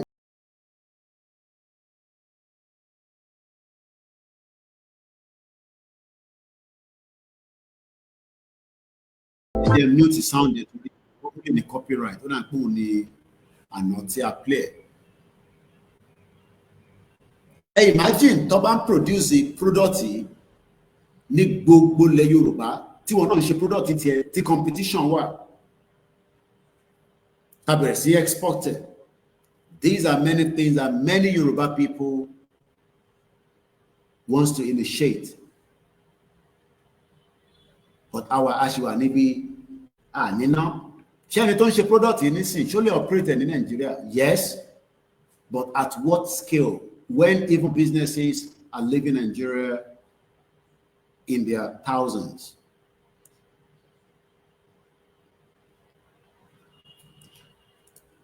Let's go again and let me share my screen again as I've now got my coffee. Ojú mi máa dá láìpẹ́ ní sẹ́mà wọ̀rí. Bá ṣe máa ń ṣe láàbùrọ̀d ni. The 5th day, ẹ ṣe gan ni. But mo fẹ́ mọ̀ pàwọ́ tábà bíbá ẹ máa ń show evidence ni. Ó ti di ijọ́ karùn-ún tí ìjà yẹn ò tí stop o. Wọ́n bí Trump on his way to Canada pé because America ló ní kọ́kọ́rọ́ Israel lọ́wọ́. America ló ní kọ́kọ́rọ́ ẹ̀ lọ́wọ́. America máa sọ fún wọn pé ó ti tó gẹ́. But America gan ó sì ń tẹ́ wọn lọ́rùn. Mo ń bá sister mi kan sọ̀rọ̀. Ẹ mọ̀ pé mo ní àwọn many sisters. On our way to work, àwa ń sọ̀rọ̀ lánàá. Ẹ rántí pé mo níyàn kan l'America. Ó ní mo ní sọ state ẹ̀. You know, kò gbọ́ Yorùbá púpọ̀ báyìí. But ìfẹ́ tó ní sí ilẹ̀ Yorùbá, mo rí irú ẹ̀rí láyé mi. Ìfẹ́ ẹ̀ ti pọ̀ jù. Oníjọ́ tó bá ti declare Yorùbá nation, ó ní àwọn máa mú èèyàn 5 wá láti US, including herself. And New York, they will make sure that one local government ní state àwọn converted close to New York. She's not joking, no. Ó gbé project kan lọ sí state kò ní dá fún gbogbo àwọn governors yìí wọ́n ní sórí ogun lákàyè máa pa gbogbo wọn ni. Mo sọ fún tẹ́lẹ̀ kò gbọ́ mi. Mo ní keep this project to when we have Yoruba nation. But ìfẹ́ àwọn èèyàn wà lẹ́mìí ẹ̀ gan. Ó like humanity. I won't say the project. Massive project. Ó gbé dé state orí gómìnà. I'll leave it like that. Ní dá fún gbogbo àwọn tẹ́ ń pè ní àwọn governors yìí, àwọn olóṣèlú, àwọn olè governor, àwọn governor fò, àwọn governor táyé wọn ti bàjẹ́, they are wicked. Most of you, ó yẹ kẹ́ ti máa gbádùn díẹ̀díẹ̀ with the help of the diaspora. Àwọn governors yìí ni kò jẹ́ kẹ́ gbádùn. Kò ń ṣe governor tèmi nìkan àti tàná àti tìjẹ́ta gbogbo wọn, Fáyọ̀ṣe gbogbo wọn, Ajímọ̀bí, ìyẹn ti kú dànù, àkútúkù ẹ̀ lọ́rùn. Ṣé rántí pé òun ló sọ pé kíní kan fáwọn student pé kíní kan tọ́rí ti rántí òun dà lé ní ó kú gan ọmọ ẹ̀gbọ́n náà tún bá lọ kí la mọ̀ ó lè ti fọ́ ìdájọ́. You pity every one of these governments, don't pity them all. ó ti fọmọ lọ́mọ dájọ́ ń tẹ ó ti bọ́ ó bẹ̀rẹ̀ ó tún mọ́ ọmọ yẹn lọ ikú Ọlọ́run ní ẹgbẹ́gbẹ́gbẹ́ mi sọ̀rọ̀ ikú Ọlọ́run ní kíni. They are criminals. Gbogbo wọn ló ń fa àwọn ọmọ wọn ló ń fa àwọn ọmọ dájọ́ tó mọ̀ yẹn tẹ́lẹ̀ ni tí mi ní ṣe máa sọ yẹn fún yín. Criminals all over the place. Some bastard. Wò ó níwájú screen Bishop Adesina ti sọ but òun lélẹ̀. Euro News. Iran fire fresh missile attack on Israel conflict as conflict entered the 5th day. Ọjọ́ karùn-ún àwọn ṣe rally ọjọ́ kẹfà èèyàn kan ní pé bó ṣe bẹ̀rẹ̀ yìí ò dáa bá ṣe bẹ̀rẹ̀ state àfi bẹ̀rẹ̀ yìí òun kó lẹ́yìn ká fi bẹ̀rẹ̀. Because we are not serious people. Sorry, Euro News. Iran fire fresh missile attack on Israel. Israel sọ pé Jésù missile tó ń bọ̀ yẹn bá wa dẹ̀ mú kó gba sọ́hun padà. Irọ́ Iron Dome ló ń lò. The Iron Dome is costing 12 million. What calculated? Each day to back operate over $12 million or thereabout. Ìwọ wá sọ pé Yorùbá nation ò ní ìdòwò. Máa wọ́n dà pé ṣàmọ́ tá à ń ṣe ṣá. Movement yóò ní ìdòwò o. Àdúrà nìkan la máa gbà o. Israel ò ṣe máa gbàdúrà. Israel ò ṣe gbàdúrà nìkan kọ́ máa ní ìdòwò. Sórí gbogbo smoke tó ń jáde. Bí Israel ṣe ń gbà sí fún wọn, Iran náà ń gbà sí fún wọn padà. Bó ṣe máa rí náà nìyẹn between Nigeria and the indigenous people. Kò ń ṣe Yorùbá àti Nigeria náà. Do you think the Biafra have gone? Ó fi pé Biafra ọ̀fẹ́ wọ́n sì fẹ́ country but àwọn tó fẹ́ ló wà nílẹ̀ Yorùbá tó ń pariwo yẹn mìíràn tó ń sọriwo Yariba tó ń bú wa yẹn ẹ fàwọn yẹn sílẹ̀. Ìta máa ṣe fáwọn yẹn ẹ jẹ́ kó wà lábẹ́ ẹ̀kún wa. Ṣọ́ra àwọn tó fẹ́ Biafra gangan ẹ jẹ́ káwọn máa bá Biafra. Ṣọ́ra àwọn tó wà nílẹ̀ wa tó ń bú wa yẹn ẹ fi wọn sílẹ̀. Mo lẹ́ni tó ní green card l'Amẹ́ríkà ó ti há sí Dubai nísìn ẹni mo parọ́. Àwọn tó ní green card wọ́n jẹ́ kó gbé wọn láti Dubai because wọ́n ní green card tó níyẹn kò fún wọn ní access láti padà wọ sí Amẹ́ríkà. Ọmọ kan nínú ẹ̀ òun ní American passport wọ́n ní ṣe ó máa dúró pẹ̀lú ìyẹ́ àgbófẹ́ padà èwo ló fẹ́ ní méjèèjì. So gbogbo àwọn Ìgbò tẹ́ bá jà yẹn má bá wọn jà ẹ jẹ́ àkọ́kọ́ gba country wa. Ń bú Ìgbò ń bá Ìgbò jà má bá Ìgbò jà gọ́ọ̀mẹ̀ntì ló máa dín pẹ̀lú àwọn yẹn. Wọ́n ní Ireland 17 Nigerians were deported. Wọ́n ṣe máa bá gọ́ọ̀mẹ̀ntì yẹn jà pé àlọ́. ní èèyàn tó deport ní April 45 ni wọ́n ó ní wọ́n charter flight ni. Do you understand what it means? Flight tó máa ń gbé over 200 at least kọ́lọ̀ fọ́ọ̀nù kí àwọn tó kú lórí Air India. Over 240 people, including the air hostess, the pilot, and the passenger at ọmọ kékèké kọ́lọ̀ fọ́ọ̀nù kẹwọn. Keep our charter flight tó gbéyàn 45 máa padà bọ̀ láti UK. Ní April yìí ni ẹni tó gbé dé ó wà ní ó pè mí. UK ni mo ti máa ń bá sọ̀rọ̀. Ó ti wà Nàìjíríà báyìí. Ó ti wà confused báyìí. So gbogbo àwọn tẹ́ ń bá jà àwọn Ìgbò ń bá yín jà wọ́n ń gbalẹ̀ mọ́ yín lọ́wọ́ ẹ má wọ́rí nípa wọn yẹn. Èyí tó yẹ ká wọ́rí ní sí ni pé ẹ sọ fún Tinubu pé divide Nigeria kò ní divide ẹ̀. Ẹ sọ fún Sanwó-Olú divide Nigeria kò ní divide ẹ̀. Ẹ sọ kí la máa fi divide ẹ̀ wọ́n ní ká jáde ká wá ṣe rally day 6.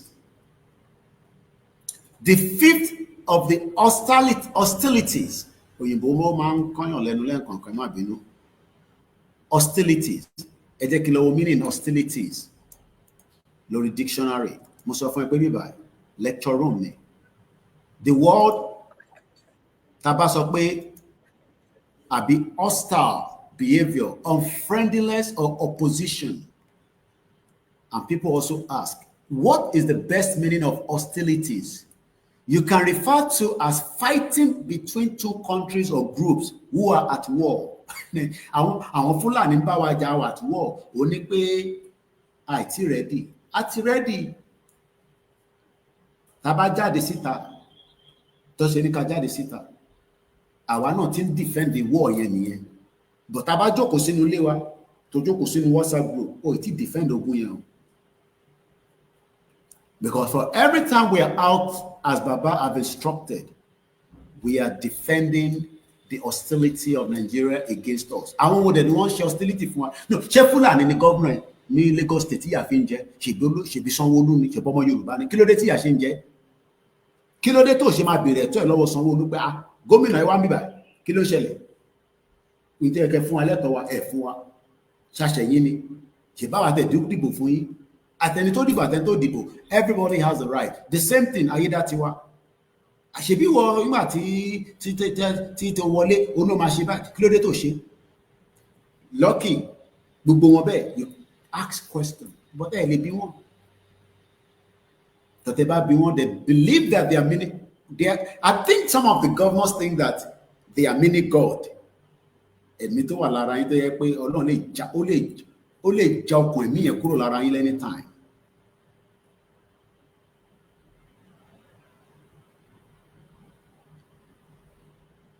Fighting ìjà between two countries or groups. Àwọn wo ni groups nísìn?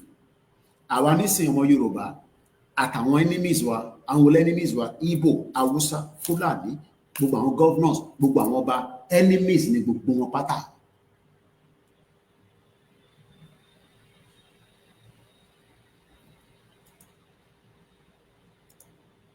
Ó dọjọ́ karùn-ún tí ìjà ń lọ láàrin Israel àti Iran began with Iran launching a fresh waves of strikes as the US President Donald Trump denied report that he left G7 summit to pursue a ceasefire deal. Ó ti kúrò ní Canada. Ilé ayé ó rotate ní ó máa monitor tó ń lọ. The US President Donald Trump has called for immediate evacuation of all Tehran, issuing the warning shortly after Israel forces told residents in part of the northeastern Tehran to leave ahead of a planned strike on what described as military infrastructure. Our country, we are not a country yet to be able to perform everything that you want us to perform. A kàn fáwọn ilé iṣẹ́ àpèjúwe ni àwọn tí ní access military asset nísìn tẹ ní gbogbo nǹkan tí military fẹ́ fi jà ní àní. Yes, it's a fact. Do you have it? You don't have it.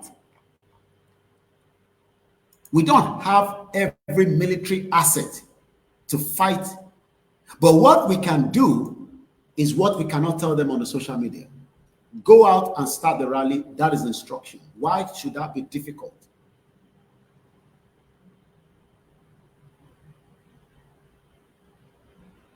We are not yet a country. Tabá gba owó tí ó wọlé sọ́wọ́ Sanwó-Olú as an example ní oṣù kan. Let's just say owó tí federal government ń fún Lagos State ó wá jẹ́ pé wọ́n channel sọ́dọ̀ àwa tá à ń ṣe Yorùbá nation. Kí lẹ́yìn Yorùbá máa ṣe? A máa ra bọ́ rẹpẹtẹ, ìbọn máa kú gbogbo lẹ́ Yorùbá. A máa arm gbogbo everybody, a máa train yín pa. But we don't have such opportunity for that kind of money, luxury. And the politician knows this. One more owó gangan wà lára tó máa dá wàhálà lẹ́ pé ìgbẹ́lẹ̀ ti fẹ́ rówó, because you need money to operate everything. Àwọn plane kan tí America gbé dìde nísìn. Ẹ̀wọ̀n fáwọn kan tracker, wọ́n máa monitor gbogbo tó ń lọ, especially táwọn aircraft kan bá gbéra, wọ́n máa find that ibo ló ń lọ. There's about 10 of it, if I'm not mistaken. Àwọn plane yẹn ló máa fi refuel fighter jet lórí òfurufú. Àwọn ṣe government nísìn. So ẹ lè expect kí Baba Akintoye nísìn kó ní access sí resources ilẹ̀ Yorùbá. But inter lè ṣe fún Baba Akintoye ni pé ká tètè push ẹ̀ so that kí government Yorùbá lè declare ká lè ní access sórí ilẹ̀ yẹn. Tó bá wá ní access sí tán, tó bá bí Baba Tinubu dá kó sọ fún wa pé à ní access sí ibẹ̀ lógún máa ti bẹ̀rẹ̀.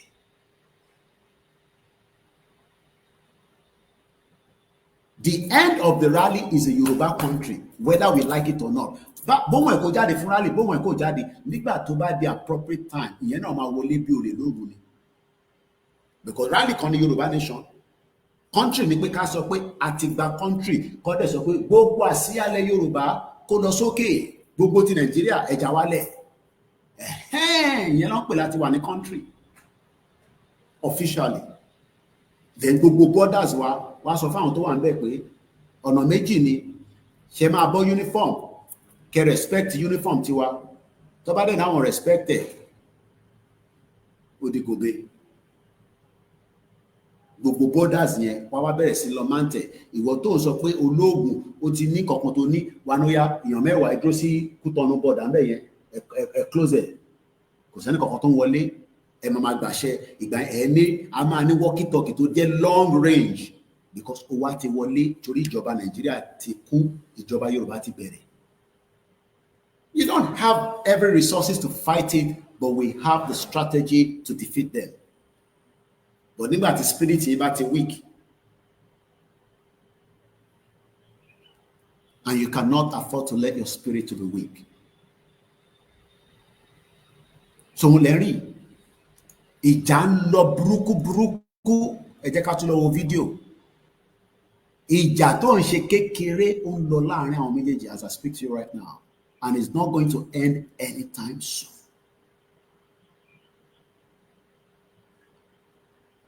Let's go and watch this video. You know, I lost a tea àbí coffee. What did you give every morning? I just can restart the Instagram ká tó play video yẹn. Kó lè láǹfààní àti rí wọn. Orí kan ni wọn náà lè ṣe wà tó ń pè ní Koikimedia. Mo kí àwa kó. Wicked President Tinubu divide Nigeria, bad country. Nigeria is not working and it is not likely to work.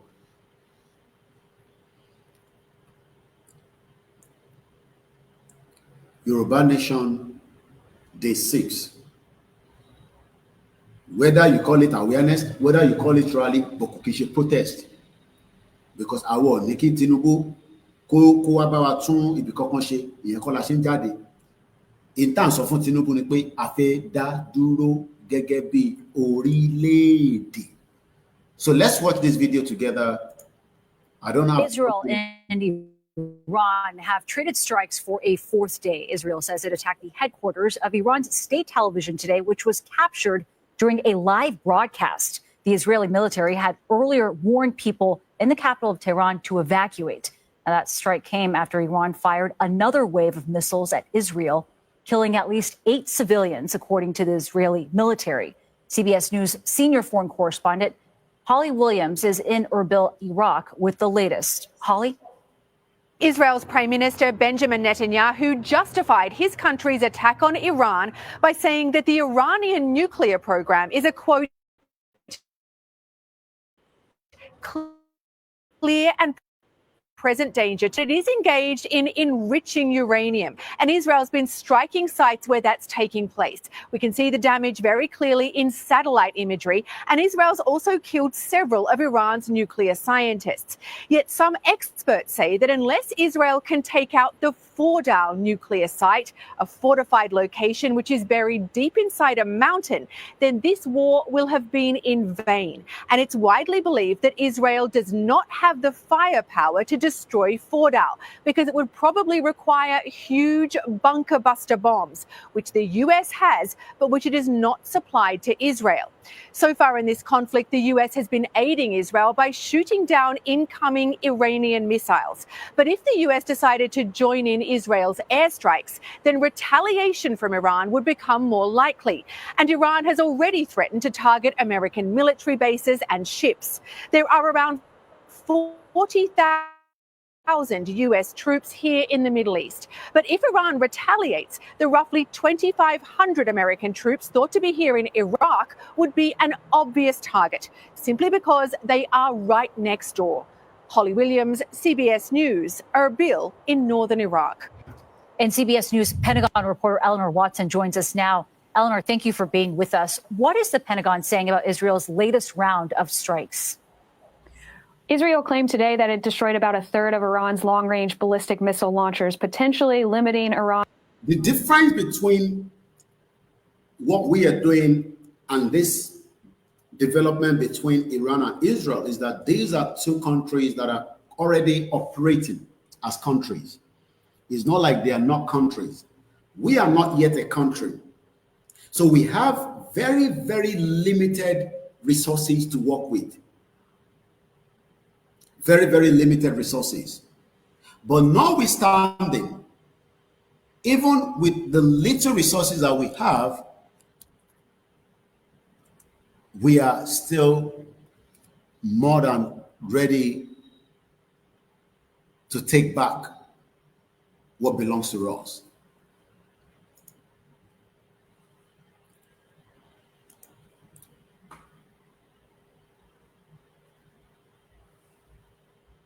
Let me repeat that again. We do not have the capacity like what Nigeria has in terms of the military outways. We don't have it.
Platform, the StreamYard disconnected. Let's bring the screen back quickly.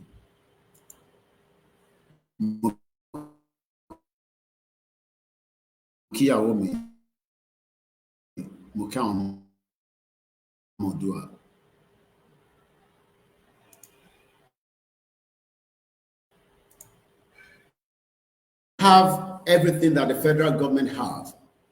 There's no doubt about it. But the question we should ask is, has any country been defeated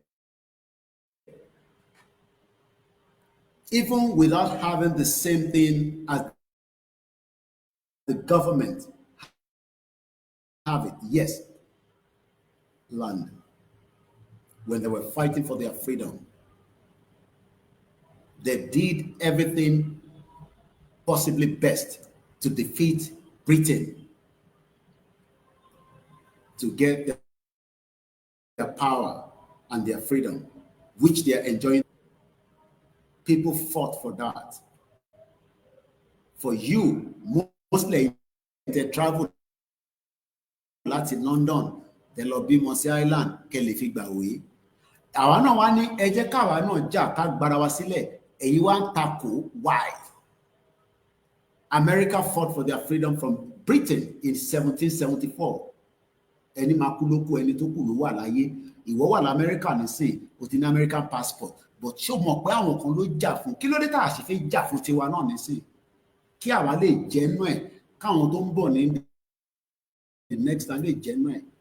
Táwọn tó jẹ́ Gen Z ò bá dá sí, kò mátà.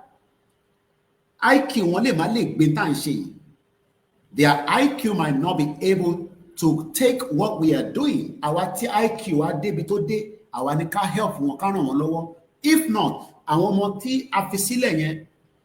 Let me give you this video that I picked up. Mo ti fi sórí Instagram, mi fẹ́ lọ download ẹ̀ wá.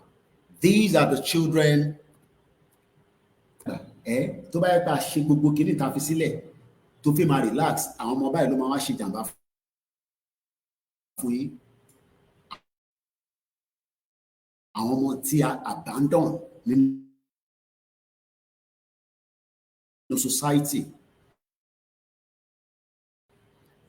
Gbogbo yín fẹ́ di àwọn tó máa fún wọn ní rẹsì fún wọn ní gàrí ó yá di gàrí 20 ó yẹ wá gbà. Yes, it's good, but that is not to have a government that deserves to work for the people and serve the people and give us the kind of life that we want for our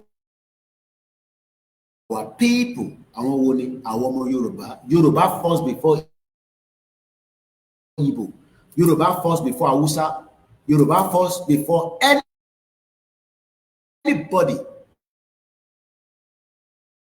America come first before anybody.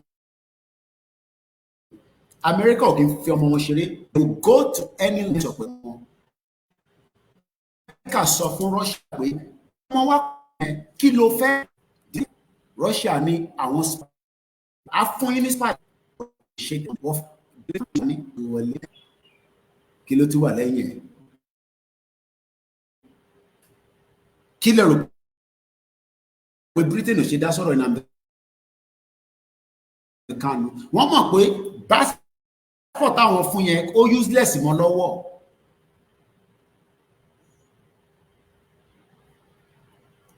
Wicked country yẹn làwọn sọ pé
No, my screen go off. yeah, mo ti pick mo ti rí.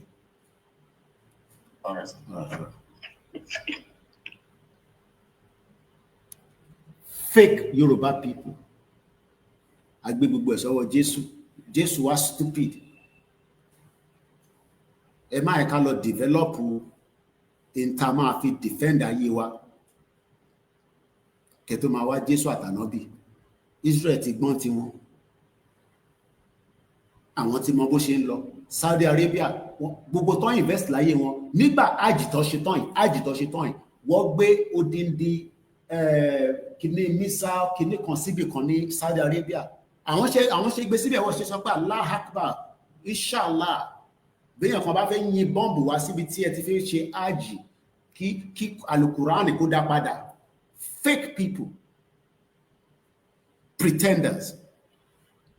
Mo ń gbà tí mo ń gbọ́ news I think they spent about something kìíní kan $1 billion ni wọ́n fi install àwọn kìíní missile kìíní yẹn because wọ́n mọ̀ pé ayé ti di gbàsígbòs so that kọ́ lè protect ìwọ Muslim tó ń lọ síbẹ̀. Báwo ta ni inshallah Ọlọ́run ní jẹ́ kó rí bẹ́ẹ̀.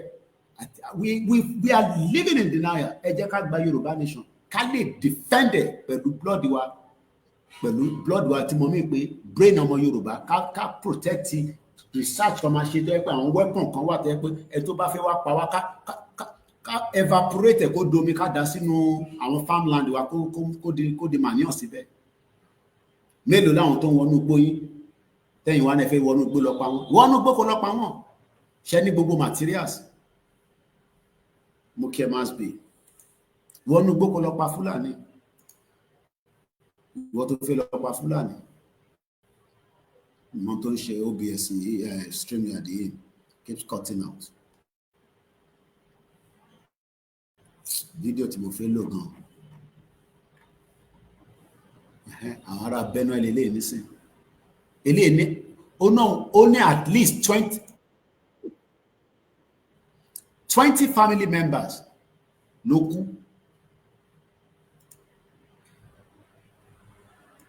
ẹlẹ́gàn Jésù lágbára jẹ́ Jésù ìṣẹ̀ṣe náà a ní technology náà láti fi jà láti fi protect ilẹ̀ wa ẹ̀gbọ́n tarakùnrin sọ.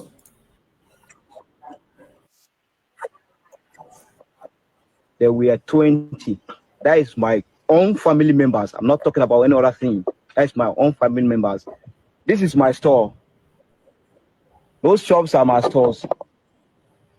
Those places are being burned. Those places, this place is being burned. Here and up, my house is up there. That place also is burned. And the store where I pack my goods, I store my goods everywhere has burned. They burn my clothes, they burn everything. I standing here, this is what I came out with, and this is the only thing that I have. There's no anything with me. Can you recount the incident as it happened that particular day? Tell us what happened. What did you hear? What did you see? Started in the evening. So we entered, I slept there. So I was sleeping around 10:20. We had gunshot at back there. So before we could notice that something is happened, Fulani men, they entered this place. How are you sure they are Fulani men? Because they were speaking for that journalist. And don't question it, kò ní dá fún òun lákàyè máa pa ni. How are you sure that they are Fulanis? Àwọn olùsí. Fake journalists, bastard journalists in Nigeria. How are you sure it's Fulani? No, Yorùbá ló lọ pa wọ́n, Igbo ló lọ pa wọ́n. How are you sure they are Fulani? Are you sure it's Fulani that killed them? Or are you sure it's not your people that killed them? You see the kind of message that they put out to the world? Or to feel confused any how are you sure they are Fulani that come to attack you in Benue State that killed 200 people? Saturday, up by 240. In Tuesday, Sunday, Monday, Tuesday. Olórí burúkú Tinubu ṣe náà ń lọ ní ọ̀la. Shetima kò lọ. Àtẹ̀mọ́bí tí yẹn wá.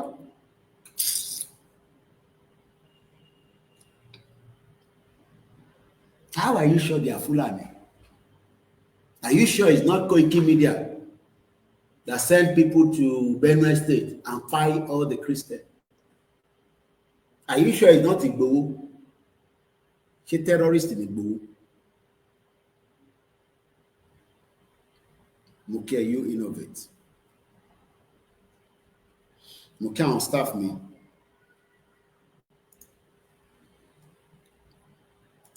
Àwọn olùlòṣì olórí burúkú ayé àtọ̀run ẹ jẹ́ ká ju líǹkì síta àbárẹ tó fẹ́ wọlé. Advantage is StreamYard náà kàn nìyẹn. It's okay for the standard of Africa, but internet connectivity Africa only manage it. WhatsApp me to full lórí call. Ìbáníká gba call náà But on support your device storage is full. You need another phone. Put in your device storage. No matter what message then send it, messages take you. Your device storage is full. To continue using WhatsApp, free up to 51 megabytes of storage from your phone. Journalists would then like to delete it on your phone. Or delete. And they can continue videoing. Not somebody told me. I was inside the room there and they surrounded that room. I escaped narrowly. My brothers born in this house. Some escaped. My dad born in. My people, my family members, they died in this house. 11. And some died in the other store. 8. Some died here. My whole family members that died yesterday, day before yesterday, on that very day, there were 20. That is my own family members. I'm not talking about any other thing. Do you know what it means that 20 lives, that generation is gone? 20. You will not go 20 now, family could go up. Ọlọ́run jẹ́ kó délẹ̀ Yorùbá. Okay, ibi tó dé yẹn náà ṣé wọ́n kì í ṣèyàn. Do you know that when we have a Yoruba country, we can go and defend Benue State? Nigeria. But if you think that America is coming to help you, or UK, listen to this video I'm going to pull in again. Don't go anywhere. It's just the 6. Koikimedia bringing the work closer to your doorsteps.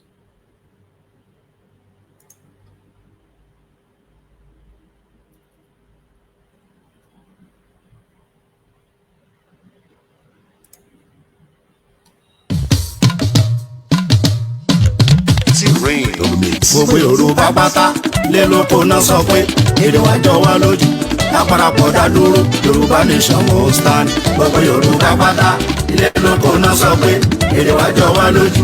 Láparapọ̀ dá dúró, Yorùbá nation will stand. À ń fi àsìkò yìí ṣe ìkéde fún gbogbo ọmọ Yorùbá lápapọ̀ láti gbáradì fún àwọn ìwọ́de tí ń bọ̀ lọ́nà nípa pàtàkì orílẹ̀-èdè Yorùbá nation àti wípé ìdí tí a fi gbọdọ̀ dá dúró gẹ́gẹ́ bí ìpínlẹ̀ Yorùbá. Ìwọ́de yìí náà ni a máa ṣe káàkiri gbogbo ilẹ̀ káàárọ̀ òjíire bí tí bàbá wa onímọ̀ ẹ̀rọ emeritus professor Adébánjí Akíntóyè yóò ṣe olùdarí rẹ̀. Ọdún 2025 yìí náà ni yóò bẹ̀rẹ̀, a sì máa kàn sí wa nípa oṣù àti gbogbo ohun tí a bá fẹ́ mọ̀. Olùkéde Ọláyọmí Kóìkí, agbẹnusọ fún olóyè Sunday Adéyẹmọ Ìgbòho.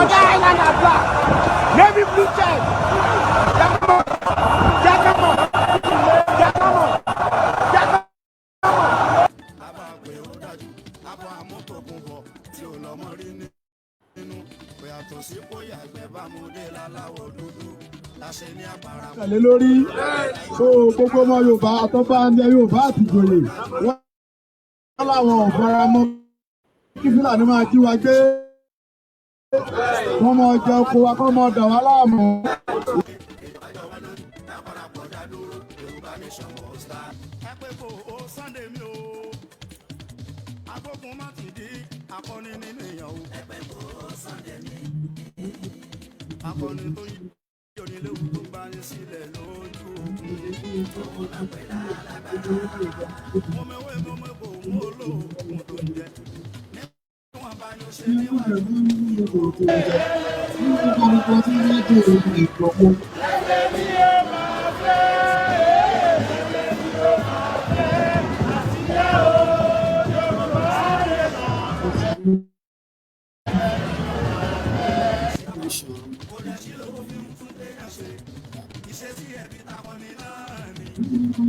Ẹja jáde ẹ máa bọ̀ ń ta ká ṣe ṣí kíni o kàtúyáyá kàtúyáyá. Let's come out and showcase ourselves. Come out and showcase ourselves.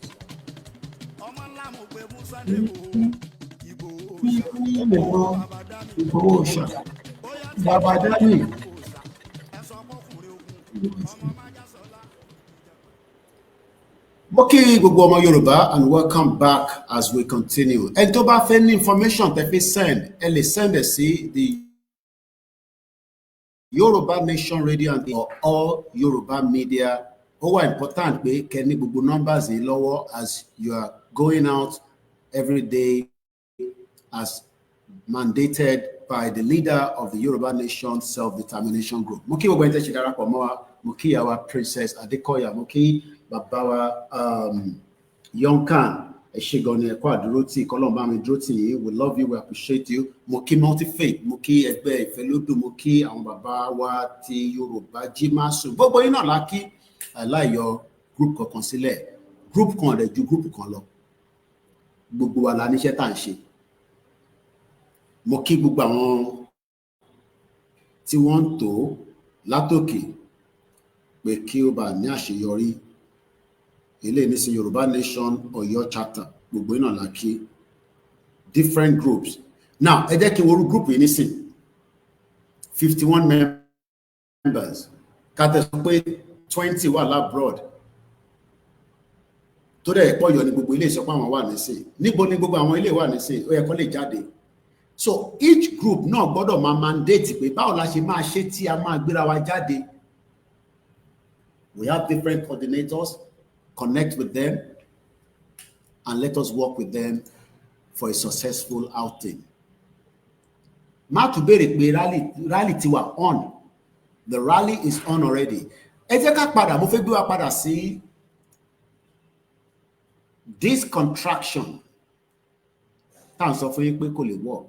Tó ń pè Nàìjíríà. Then you can defend. We cannot even Tirali ban go on broadcast ṣì máa lọ. Mo sọ fún yín pé wọ́n máa televise ogun Nàìjíríà náà ni. Àwa kọ́ la máa dógun sílẹ̀, ogun ti wà nínú Nàìjíríà already. Bó ṣe ń televise ogun tó ń lọ lọ́wọ́lọ́wọ́ between Israel. Wọ́n ní war tó máa kọ́kọ́ televise ní gbogbo àgbáyé pé ayé báyìí pé wọ́n rí Biafra war was the first television in the history of mankind. Ogun kọ́ ló ń jà lọ́wọ́. Wọ́n ń ja ogun lọ́wọ́lọ́wọ́ ní Israel àti Iran. Wọ́n ń ja ogun lọ́wọ́lọ́wọ́ yet wọ́n sì níná, wọ́n sì lómi. Sọ fún mi pé mo mọ gbogbo ṣe rí. Ìbẹ̀rẹ̀ ogun lámọ́ kí n má parí ẹ̀. Irọ́ ni. Wọ́n ṣe rí ìjà tó ń jà yẹn, wọ́n sì ń bọ̀ lórí round table. Bọ̀wọ́ kọ̀ sí ṣó pé nígbà fúnra wa.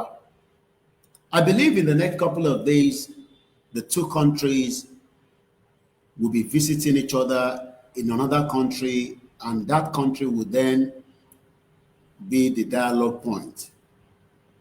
So even tí ìjà bá bẹ̀rẹ̀ láàrin àwa náà àti federal government, I should end up into negotiation. I think some of you think that dialogue. No, dialogue shimawa. But the dialogue means that, okay, how do we manage the exit? Eti parayin, eti ja, eti bankonje, ota nisuru. Ibo mawani àwọn ní stake nílẹ̀ Yorùbá nínú ní stake. Resources tó wà nílẹ̀ Yorùbá kò ju pé ẹralé ẹkọ́lé ìwọ ló nílẹ̀ ni. Ṣé ìwọ ló nílẹ̀ ní UK, ilé tó rà ní UK, ṣé ìwọ ló nílẹ̀ yẹn? Tó bá ti fẹ́ kúrò ní UK, gbé ilẹ̀ yẹn máa gbé bọ̀ ní Nàìjíríà. Ilé tẹ̀ ń rà l'Amẹ́ríkà, ṣé ilẹ̀ nílẹ̀? Àwa la nílẹ̀. Ilé wọn kan náà làwọn ra lẹ̀, àwa la nílẹ̀ yẹn, ilẹ̀ yẹn àwa la ṣì ní. Bóhùn wọn kan náà wọn ti rà, àwa la nílẹ̀ yẹn, ilẹ̀ yẹn gbogbo ilẹ̀ Yorùbá ni. We bought it, okay, I disagree. But ìjọba Nàìjíríà ló sọ pé ilẹ̀ ní, ìjọba Yorùbá I decide. Ẹni tó bá dé náà wọ́n fẹ́ àtàlẹ̀ yẹn á dẹ̀ máa lọ. Ẹ má bá wọn jà. Ìjà tó yẹ kó wà lọ́kàn wa nísìnyí pé bá ṣe máa exit ẹ̀. Let's go back to the death tó ṣẹlẹ̀ ní Benue State. Mo mọ Instagram lórí.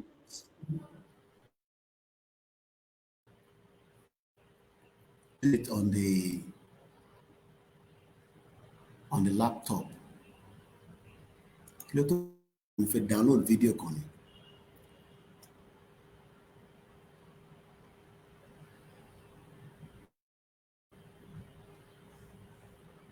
The land belongs to us. Ben, they come and live in denial. But Nigeria is not at war. We Koiki ló ń bọ̀ gbógun bọ̀. Mọ̀mọ́ mélòó lára mi tí mo fẹ́ gbógun wá bá yín. So number yẹn lélẹ̀ ìfẹ́yìn tẹ́ bá fẹ́ pé Yorùbá Nation Radio and TV +44 73 00 640535. Yorùbá Nation Mega Rally for all inquiries and information, or you can call the Koikimedia studio or any other media as well. We gotta pay the price. You don't want to pay the price and you want to have the piper. Economy de Dilomamu. Igbo ni kokoloma pay price. Everybody must pay the price. Young can pay price. Motivated pay price. Young abi kini àwọn pay price. Ẹ jẹ́ ká gbọ́ fídíò yìí. Ẹ gbọ́ fídíò yìí. Caliphate. The Fulani ethnic militia, the Muslim terrorists, go into Christian villages. They're not coming in with cattle. They're coming in on motorcycles with AK-47s and killing everything. Video tí mo play, ẹ rántí pé mo ti lórí nínú broadcast. This was before Benue attack. Torí pé sometimes ó kọ́ ẹgbẹ́ nígbà yẹn a máa ń show yín báyìí ni, but now we are projecting it on the screen.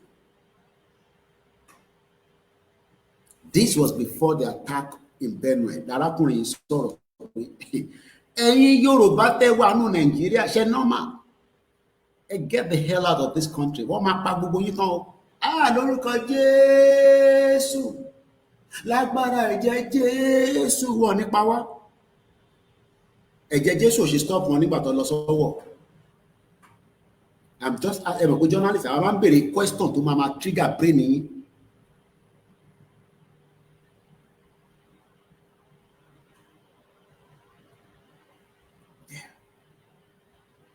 Because Jesus yẹn ó yẹ kó stop Fúlàní tó fi wá sí St. Francis, but Jesus máa stop ẹ̀ tó bá jẹ́ pé lórí burúkú àwọn gọ́fúnà yín àti president yín wọ́n ṣe the needful láti project ẹ̀ pé àti rí fìrífìrí àwọn kan tó ń lọ nínú igbó ẹlòmíì kan sùn kò mọ tó ń rìn nínú igbó bí ọ̀rọ̀ lóru wọ́n káàkiri láàrin inú igbó pẹ̀lú AK-47 wọ́n gun motorcycle láàrin ìlú wọ́n wọlé gbìrì 3 hours ni wọ́n fi operate ní Benue State. Money, that is half of the trip tí bá lọ London direct láti Nigeria. 6 hours flight ní tó bá bọ́ sórí Virgin àbí Air Peace. 6 hours tí kò bá lẹ́ni delay. Torí delay náà máa ń wà lókè, turbulence kankan lè ṣẹlẹ̀.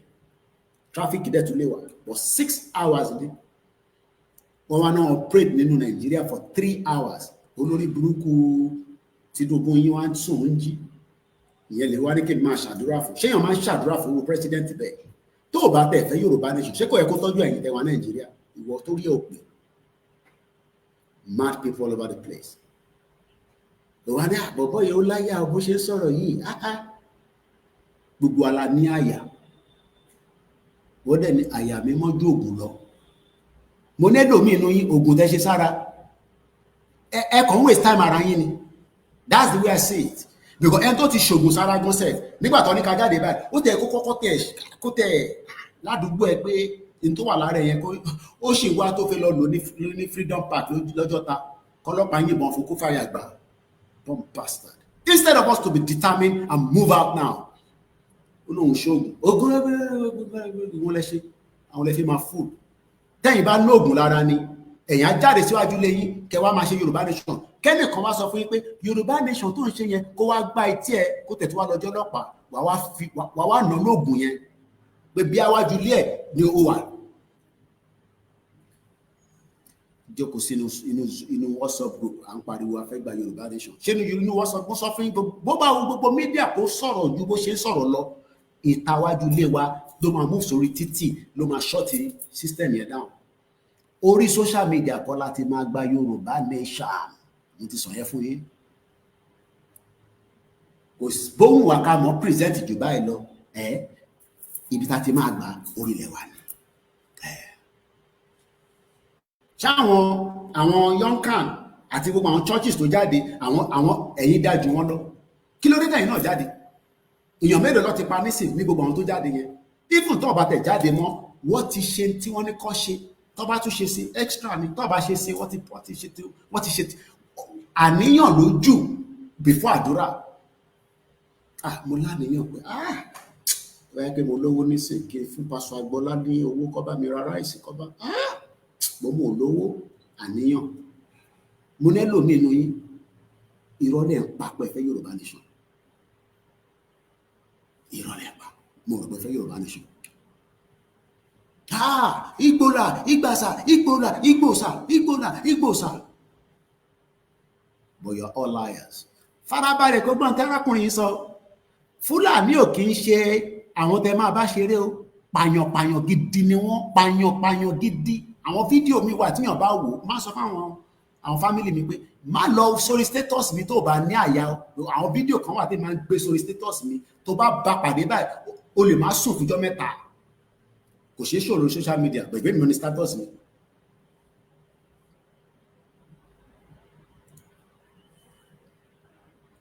Pàyàn gidi, àwọn tó ń pàyàn gidi làwọn Fúlàní. Òun làwọn wá fi ń ṣeré.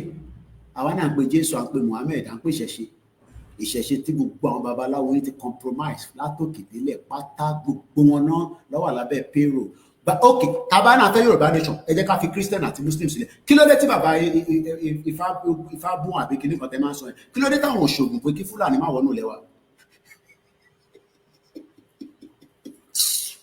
Ṣé bàbá ẹlẹ́bù bọ́lẹ̀ máa ń pè wọ́n? Ṣèbá àwọn babaláwo làwọn. Kí ló dé táwọn òṣèǹ kankan sí? Táwọn yánlẹ̀, àwọn ìyá wa kan máa pè mí Kóìkì ní kan yánlẹ̀, ẹ sọ fún bàbá Ifá gbogbo Ifá, ẹ pé bàbá yẹn. Ẹ̀yin náà ẹ pè wọ́n, ẹgbẹ́ nọ́mbà wọn in public, ẹ pè wọ́n public figure ni wọ́n. Ẹ pé bàbá Ifá, bàbá kìíní kan gbogbo wọn, ilé mọ̀ wọ́n, ilé mọ̀ kí mi mọ̀ wọ́n. I don't believe in any one of them. Ẹ pè wọ́n, ẹni kan bá wa yánlẹ̀, Fúlàní tó ń wọlé kó má ráyè wọlé mọ́.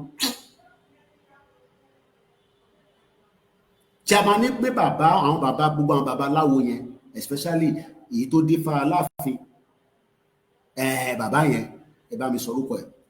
Kí ló dé tí bàbá yẹn táwọn ṣe tí gbogbo nǹkan táwọn Fúlàní tó ń bọ̀ tó bá gbápá báyìí kápá wọn má wálẹ̀ kó wà lókè títì. Fúlàní pa ọba gan sáré. Compromise. You can say that ìjà tá à ń jà yìí enemies within the church. Enemies within the church. Ẹ jẹ́ àfi Christian sílẹ̀ àti mọ̀ báwọn yẹn ọ̀ ní sọ̀rọ̀. Ṣé ìyá àdúrà sọ̀rọ̀ fún àtọ́ ti pààyàn 200? Ìyá àdúrà yẹn ìyá àdúrà tó máa wọ white yẹn tó máa ń dé fìlà. Nígbà tó ṣé àwọn Christian tó pààyàn nísìnyí ó yàtọ̀ sí Christian táwọn. Ṣé Pastor Adébóyè sọ̀rọ̀ níjọ́ Sunday kó pa àwọn Christian? Ẹ send the video ẹ̀ sí mi kí n play. Mo fẹ́ mọ̀ bí Pastor Adébóyè sọ̀rọ̀ nípa àwọn Christian tó pa ní Benue State. Ṣọ́ọ̀ṣì àdúrà fún wọn ní church wọn. Catholic làwọn yẹn. Redeem lẹ́yìn. Ṣé àsàlátù kọ̀ọ̀kan sọ̀rọ̀? Ṣé àwọn àfáà yín sọ̀rọ̀? Ṣé ìmáàmù ọ̀fà sọ̀rọ̀? We are humans that have not have any respect or dignity for ourselves anymore. Àfi tá bá gbalẹ̀ Yorùbá la máa ní dignity yẹn padà. The more tá bá ṣì wà ní Nàìjíríà a lè ní dignity yẹn fúnra wa.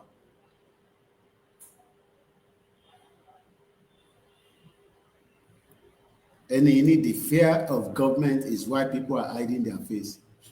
Government. Mo ní ní government mọ̀ sẹ́.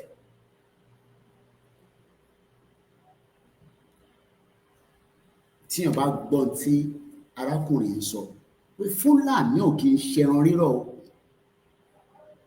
Ẹ máa mú wọn dáadáa. Àwọn ọlọ́nà ìpè ní Fúlàní. Dangote Fúlàní to the core ní ọmọ Fúlàní ni. Ó wá gbé plant refinery sáàrin Èkó. Ó wá fi Fúlàní ó fi hàn pray. I will not be surprised tí Dangote ò bá máa train àwọn tó yìnbọn nínú refinery yẹn. Ọ̀kọ́ ní wọn ní ilẹ̀ Haúsá tó ti ń train wọn nínú igbó wọn náà. I'm going to end broadcasting because I teach 3 hours. So, no fẹ́ gbẹ́lẹ́ lẹ̀ padà. Mo kí gbogbo wa. Day 6 la wà. Day 6. They are systematically taking over Nigeria, and they want to make Nigeria into a Muslim caliphate. And the journalists have gone by me. I feel sorry, Lori. What they make in Nigeria an Islamic caliphate? Kò lè rí bẹ́ẹ̀. Ọlọ́run ní jẹ́ kó rí bẹ́ẹ̀. But presentation ẹ̀ là ń rí lójoojúmọ́ yìí. Over 240. Ẹ̀mí àwọn ènìyàn wọ́n sùn wọ́n jí padà. Kò ṣe pé wọ́n gbójú a máa ní Ọlọ́run má jẹ́ ká gba ojú oorun kú. Àwọn ilé wọ́n wá pa wọ́n sínú ilé wọn ni, sínú community wọn. Wọ́n wá yú ẹ̀mí kúrò, ẹ̀mí ìwọ wá ń bẹ Ọlọ́run pé kí Nàìjíríà dá. Orí ẹ̀yẹn má jẹ́ kí sọ̀rọ̀ sí o. Ẹ̀ ń ta ìjẹ̀yàn sílẹ̀. 200 and now ẹ lọ wo fídíò èmi gan mo lè wo tán. Mo wo the first 5 minutes mo ní náà ó ti pọ̀ jù fún mi. Màá church wá lọ tún wo again. Very dark man ní fídíò yẹn kí fi wọ̀n ẹ́ mò ń bọ̀. Má lọ wábi tí fídíò yẹn wà èmi ni máa wá fi wọ̀n ẹ́. Ó ní look at this child. Ó ní òun ṣì ń smelly ẹmọ̀ tí nǹkan bá jó èèyàn bá jó tó jóná ó ṣì ń gbọ́ kò ní dá fún gbogbo àwọn gọ́fúnà Nàìjíríà. Ogun máa pa gbogbo yín lẹ́yọ kọ̀ọ̀kan ni. Àwọn ọmọ yín náà máa bá lọ bí àwọn ọmọ ọlọ́mọ ṣe ń sunkún. Do you know how it will be when you are dying in the fire? Tí náà ń jó èèyàn, ẹ lè imagine ìgbé tó máa lọ sókè. Iná ló burú jù. Bí yàn bá tẹ̀lé accident gbàgà, ẹ̀mí yàn kọ̀ jáde lẹ́sẹ̀kẹsẹ̀ ni ó ń bá tiẹ̀ lọ nìyẹn. But ó wà live, wọ́n ń dáná sun ẹ́, òun ló worst jù. Because ìgbé oró yẹn máa lọ tó bọ̀ kò sí kankan tó lè help ẹ̀, kò ní dá fún gbogbo ẹ̀yin military Nàìjíríà ní ṣoríire.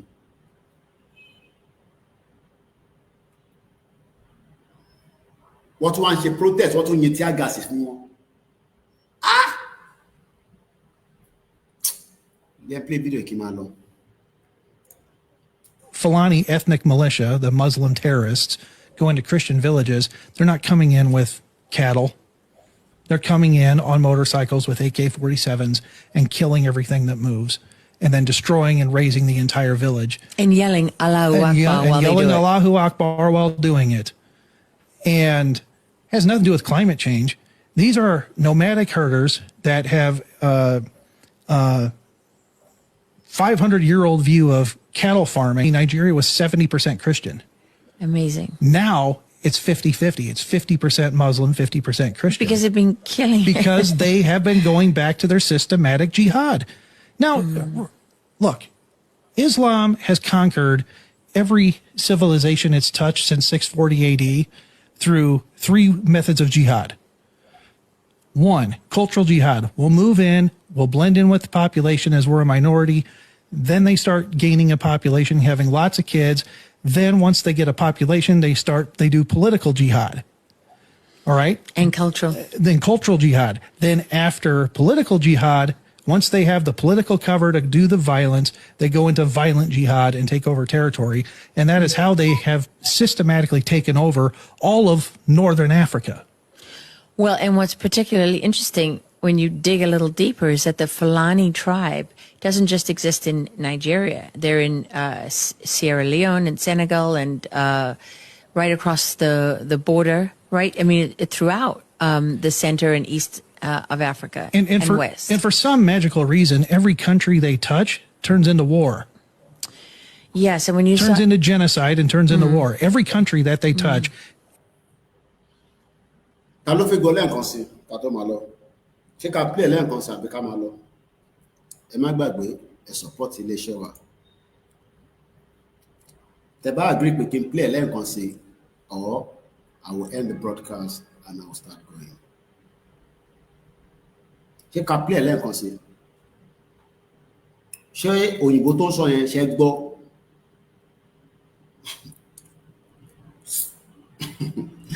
Ẹlòmíì ní òun fẹ́ Ọlọ́run jẹ́ kí n rí ṣe nínú Nàìjíríà.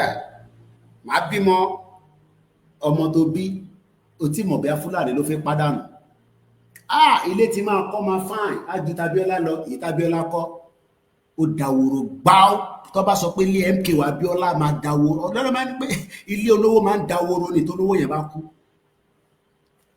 òun náà jàǹbá tó ṣe fún wa ló ń lọ náà kan yẹn a kàn rántí ẹ̀ pé torí ó jẹ́ ọmọ Yorùbá pé ìmọ̀ ìfẹ́ Yorùbá díẹ̀ sí wà lára wa fún ìyí MKO Abíọ́lá ṣe ló ń lọ náà Fúlàní pàdánù ni ẹbí ṣe lè sọ wọ́n pàdánù kò ń wá kọ́ pa wọ́n pàdánù sàmì ọ̀pá sàbújá wọ́n lè pa Tinubu náà bó ṣe bá lọ tó bá kíáfù mo ní wọ́n lè pa Tinubu wèrè làwọn Fúlàní political Fúlàní tẹ̀ ń rí òun ni Jàǹgúdé òun ni Àtíkù òun ni Ẹrùfà gbogbo wọn lọ yí ká Tinubu kápílẹ̀ lẹ́ẹ̀kan sí ó dà.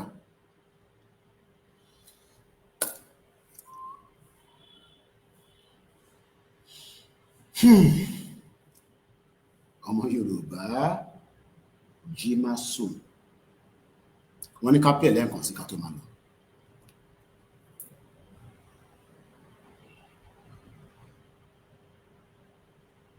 Militia, the Muslim terrorists, go into Christian villages. They're not coming in with cattle.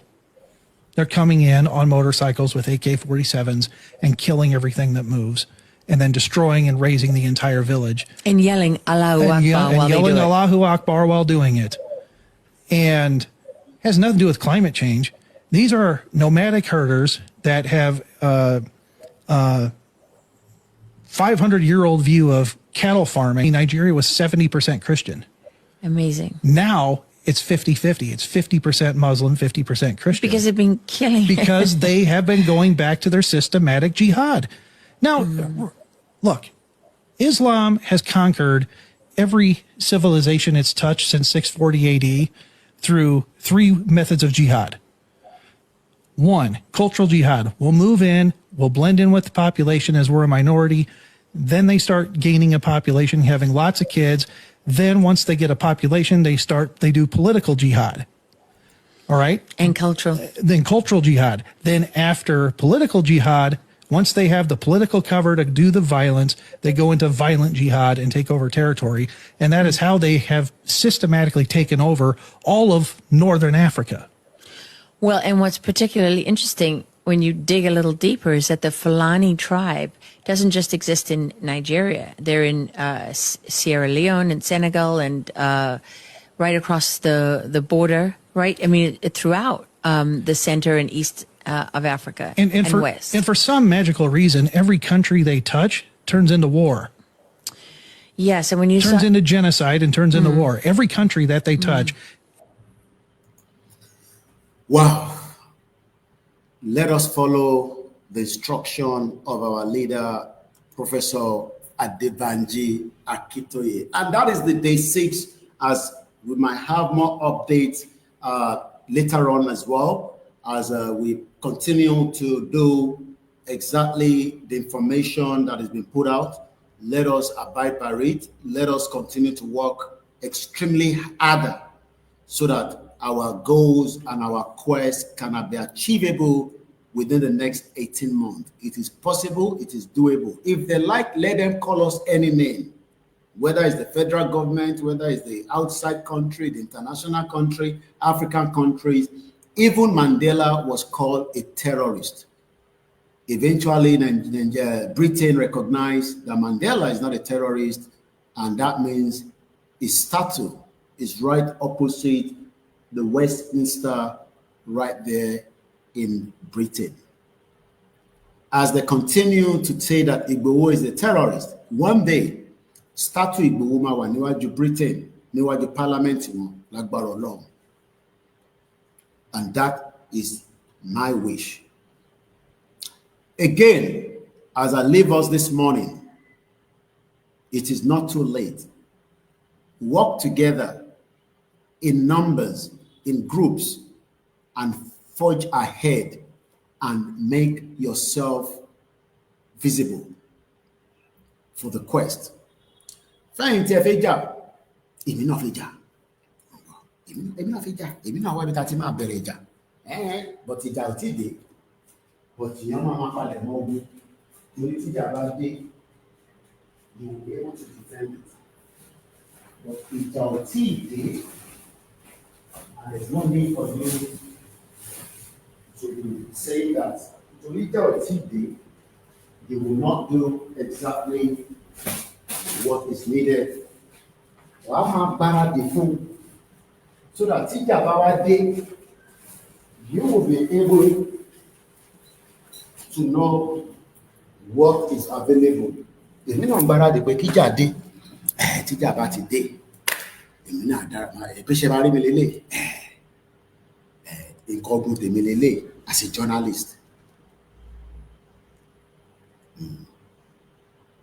Èmi náà gbáradì ṣòro press, ṣòro ẹ̀yìn, ṣòro tẹ̀yìn náà, ṣòro dáadáa. Èmi ò sáfógun. Èmi náà dúró kógun yẹn dé, èmi náà sáfó. Journalist ò gbọ́dọ̀ sáfógun because ó máa rí story kan.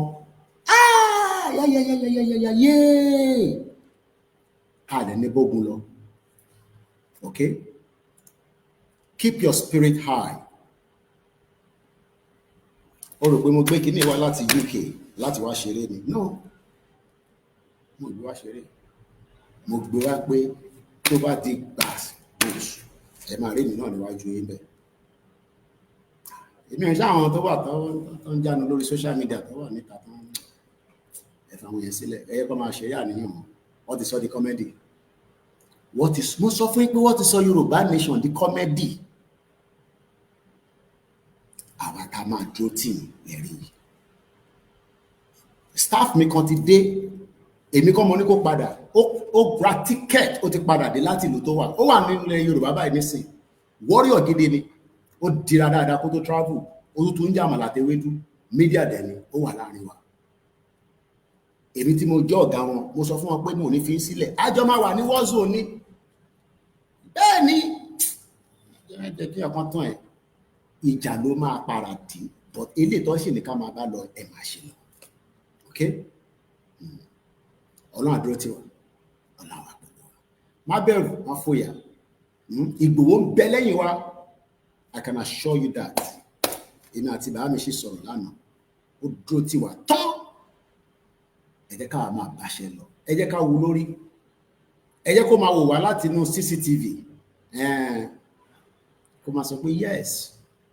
Òun sọ bẹ́ẹ̀ bá àwọn ọmọ ọkọ làwọn ọmọ Yorùbá wọ́n ṣe coward. Mo kí Aziz. Bulletproof ni. Bulletproof ni. Journalist tó bá rí tó bá gbélé lọ sójú ogun, bulletproof ló wọ̀. Bọ̀ wá jẹ́ tìbílẹ̀ mọ́. Àwa máa ṣiṣẹ́ papọ̀. Tó bá ń dúró de àwọn tó wà níta tó ń ṣe comedy, wọ́n ò ní wálé o. Wọ́n ò ní wálé.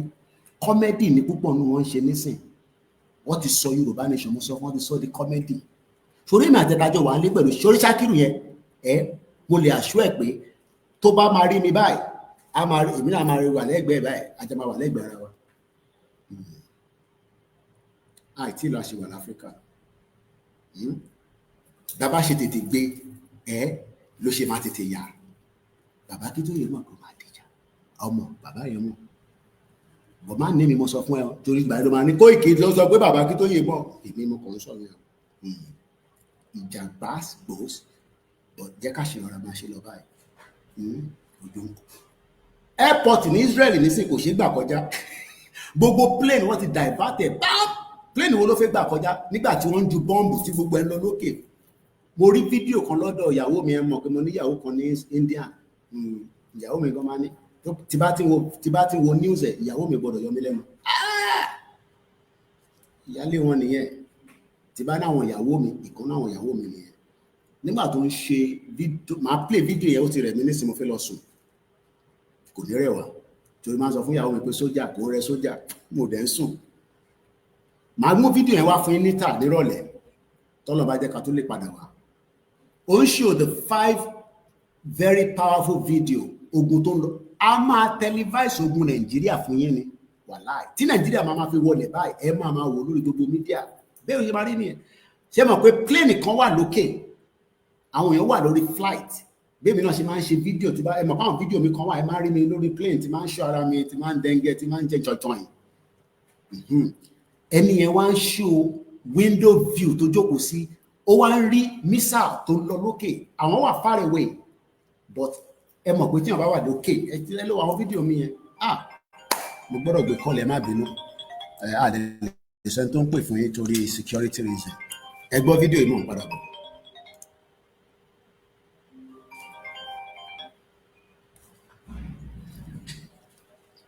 Mombasa, any sir, sir.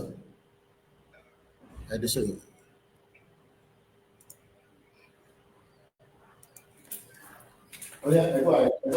40 AD through 3 methods of jihad. 1, cultural jihad. We'll move in, we'll blend in with the population as we're a minority. Then they start gaining a population, having lots of kids. Then once they get a population, they do political jihad. All right? And cultural. Then cultural jihad. Then after political jihad, once they have the political cover to do the violence, they go into violent jihad and take over territory. And that is how they have systematically taken over all of northern Africa. Well, and what's particularly interesting when you dig a little deeper is that the Fulani tribe doesn't just exist in Nigeria. They're in Sierra Leone and Senegal and right across the border, right? I mean, throughout the center and east of Africa and west. And for some magical reason, every country they touch turns into war. Yes, and when you turns into genocide and turns into war. Every country that they touch.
Nigeria, and they want to make Nigeria into a Muslim caliphate. And the Fulani ethnic militia, the Muslim terrorists, go into Christian villages. They're not coming in with cattle. They're coming in on motorcycles with AK-47s and killing everything that moves, and then destroying and razing the entire village. And yelling Allahu Akbar while they do it. Allahu Akbar while doing it. And it has nothing to do with climate change. These are nomadic herders that have 500-year-old view of cattle farming. Nigeria was 70% Christian.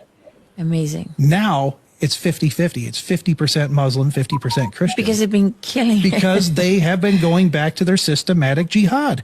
Now, look, Islam has conquered every civilization it's touched since 640 AD through 3 methods of jihad.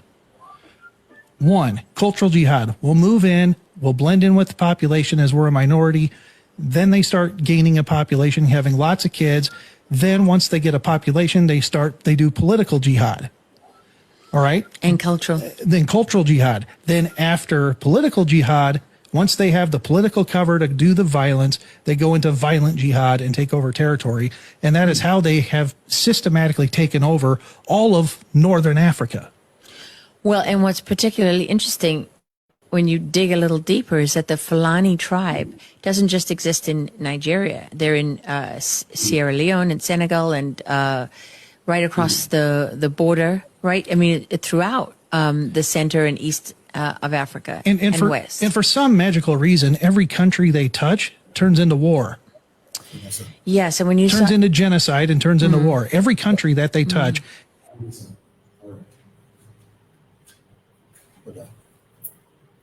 All right, sir. All right, sir. All right, sir.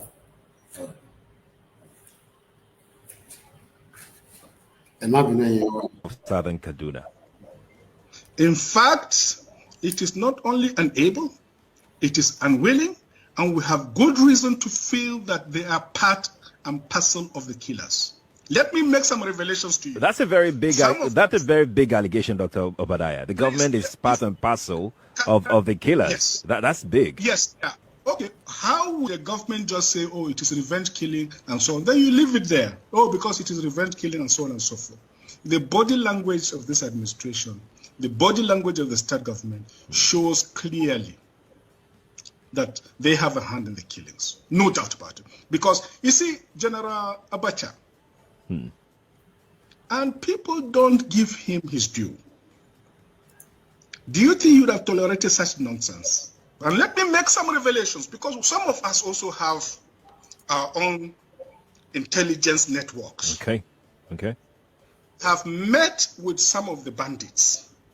We have met with some of their high commanders. One or two who have repented. They have sat down with us, not once, not twice. They told us that one of the northern governors is the commander of Boko Haram in Nigeria. Boko Haram and the bandits are one and the same thing. They have a sophisticated network. During this lockdown, their planes were moving up and down as though there was no lockdown. Moving ammunitions, moving logistics, moving money, and distributing them in different parts of the country. They're already in the south, in the rainforest of the south.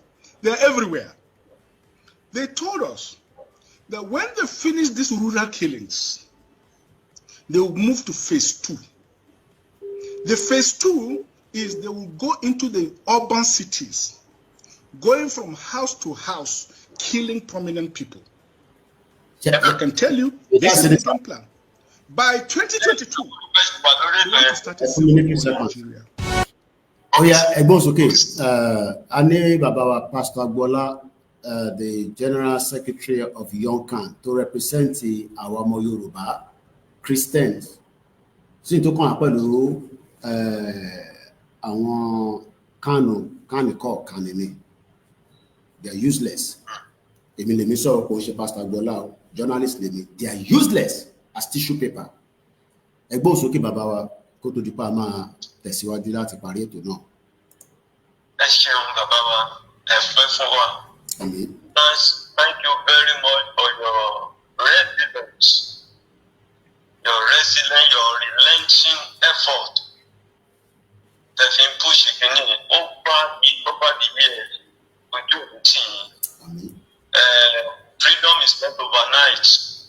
But the local Lord, you get brain, then you know the brain, a point gbogbo ètò yẹn ni mò ń gbọ́. Ibi tí mo dẹ̀ ti fẹ́ dá sí òun ni pé ẹni ní ọjọ́ kẹfà rally mo ní ọjọ́ Sunday mo pe broadcast kan mo wá pè ní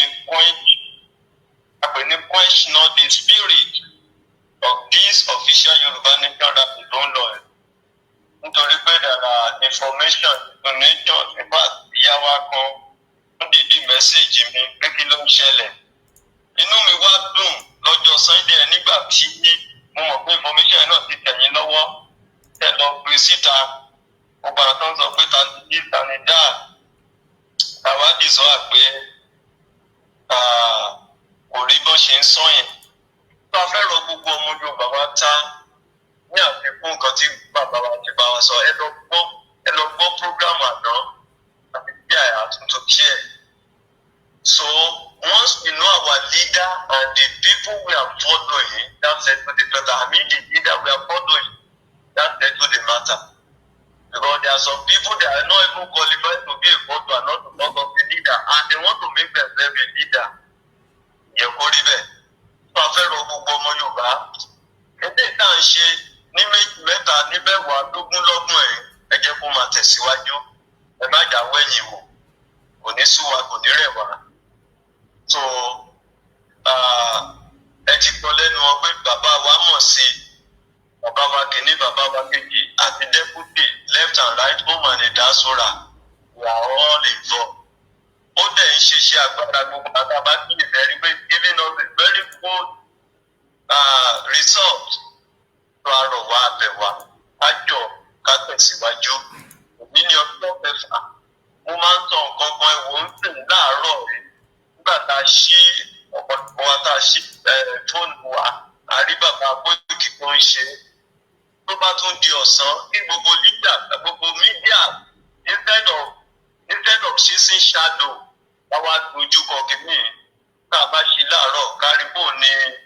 àṣẹ bàbá Koiki ṣe ń sọ ẹ̀ òun náà ní another media ń sọ instead of shooting dogs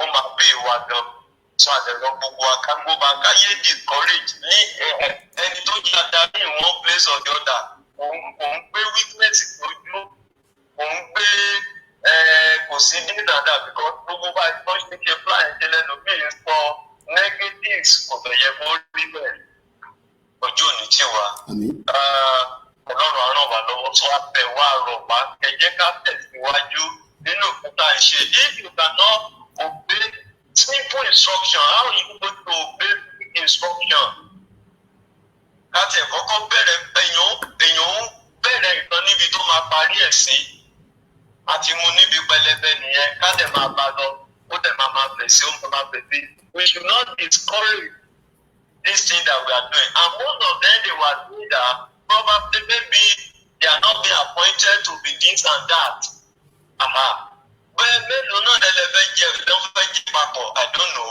tó táwọn ò bá dẹ̀ jẹ ẹlòmíì tó bá jẹ yẹn are we not going to support that person it shouldn't be so èèyàn kan sọ fún mi ó ní kò sí ìtọ́jú lágbájáde wà fẹ́ ṣe ní ìpínlẹ̀ kan àwọn ò ní jẹ́ kó ṣe ṣe ìtọ́jú this same struggle náà ni o non-claim kan ṣe o because they believe everything have to pass through them and when you allow it to pass through them they will not do it as supposed to be so ẹni tó lè ṣiṣẹ́ náà appoint they will begin to lara they will begin to do everything to bring that kind of person that it's not like that so ibi tọ́lọ̀ bá fún oníkálukú pé ó ṣiṣẹ́ yẹn tọkàntọkàn bẹ́ẹ̀ mídíà ni wọ́n let's do it well ẹni tó ṣẹ̀dí ń sìn tó tún wá ń sọ̀rọ̀ nígbà tó sẹ́yìn fídíò wọ̀tájà tọ́ọ̀bù sí mi ó ń sọ pé kí ní nǹkan kan ní ìrírí wádà ẹ̀kọ́ títí bẹ́ẹ̀ ń fọkàn ǹjẹ́ mo torí eléyìí tó ń sọ ìnà long time ago ẹ rántí pé he left us nígbà tó rí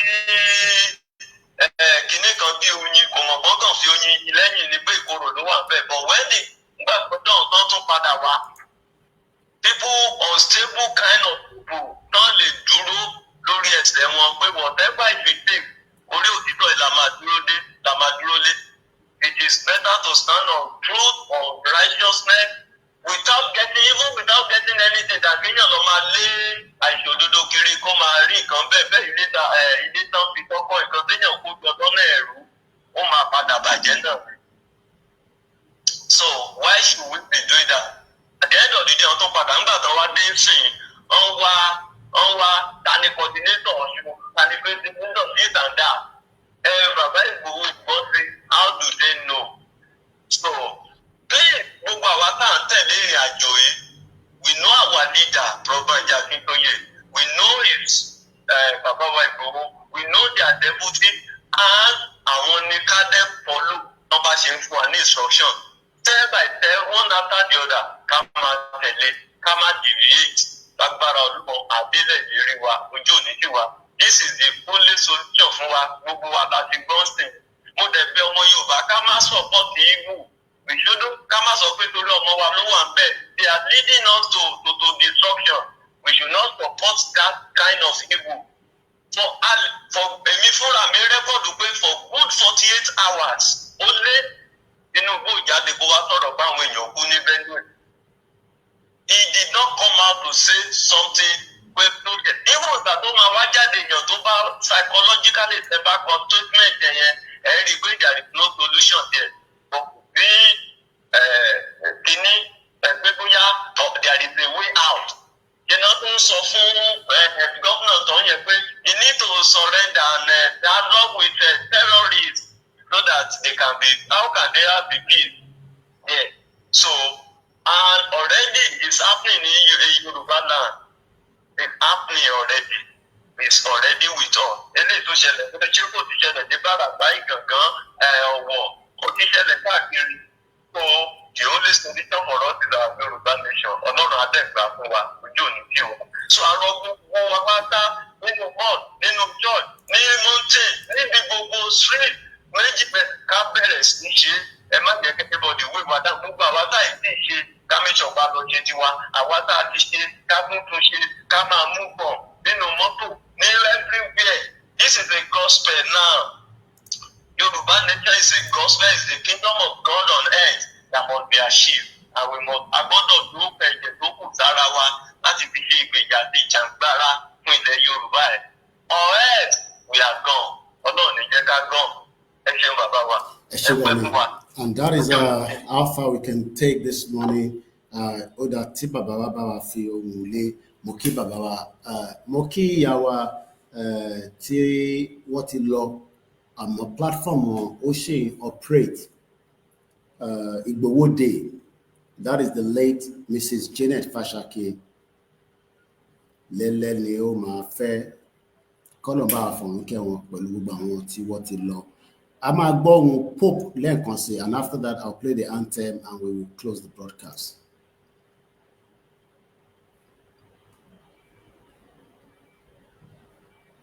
L'area amministrativa locale di Guma, nello stato di Benue, in Nigeria, si è verificato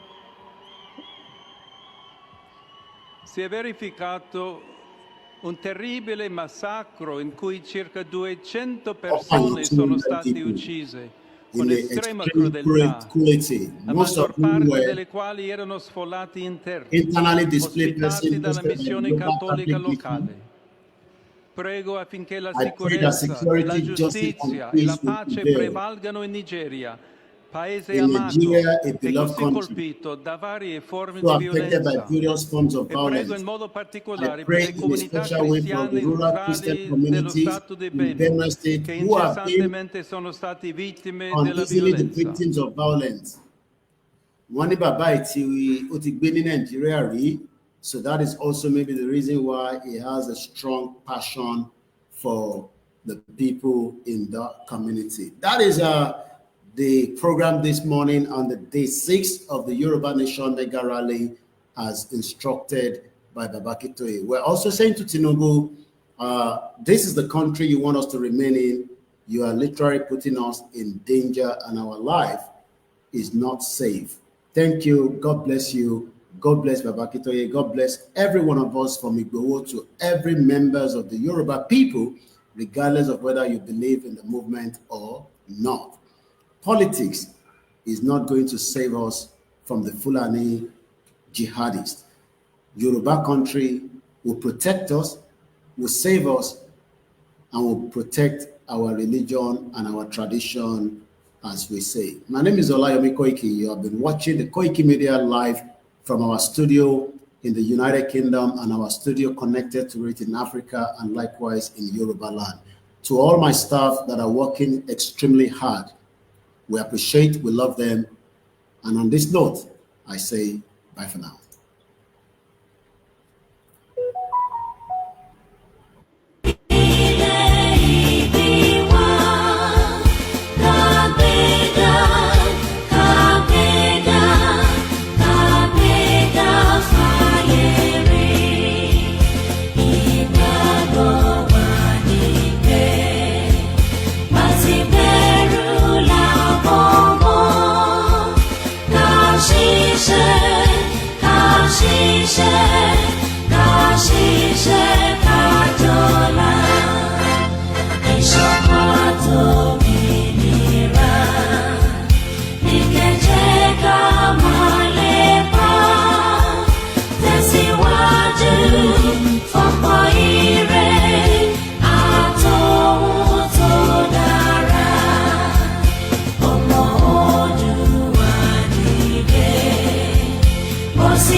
Bye for now.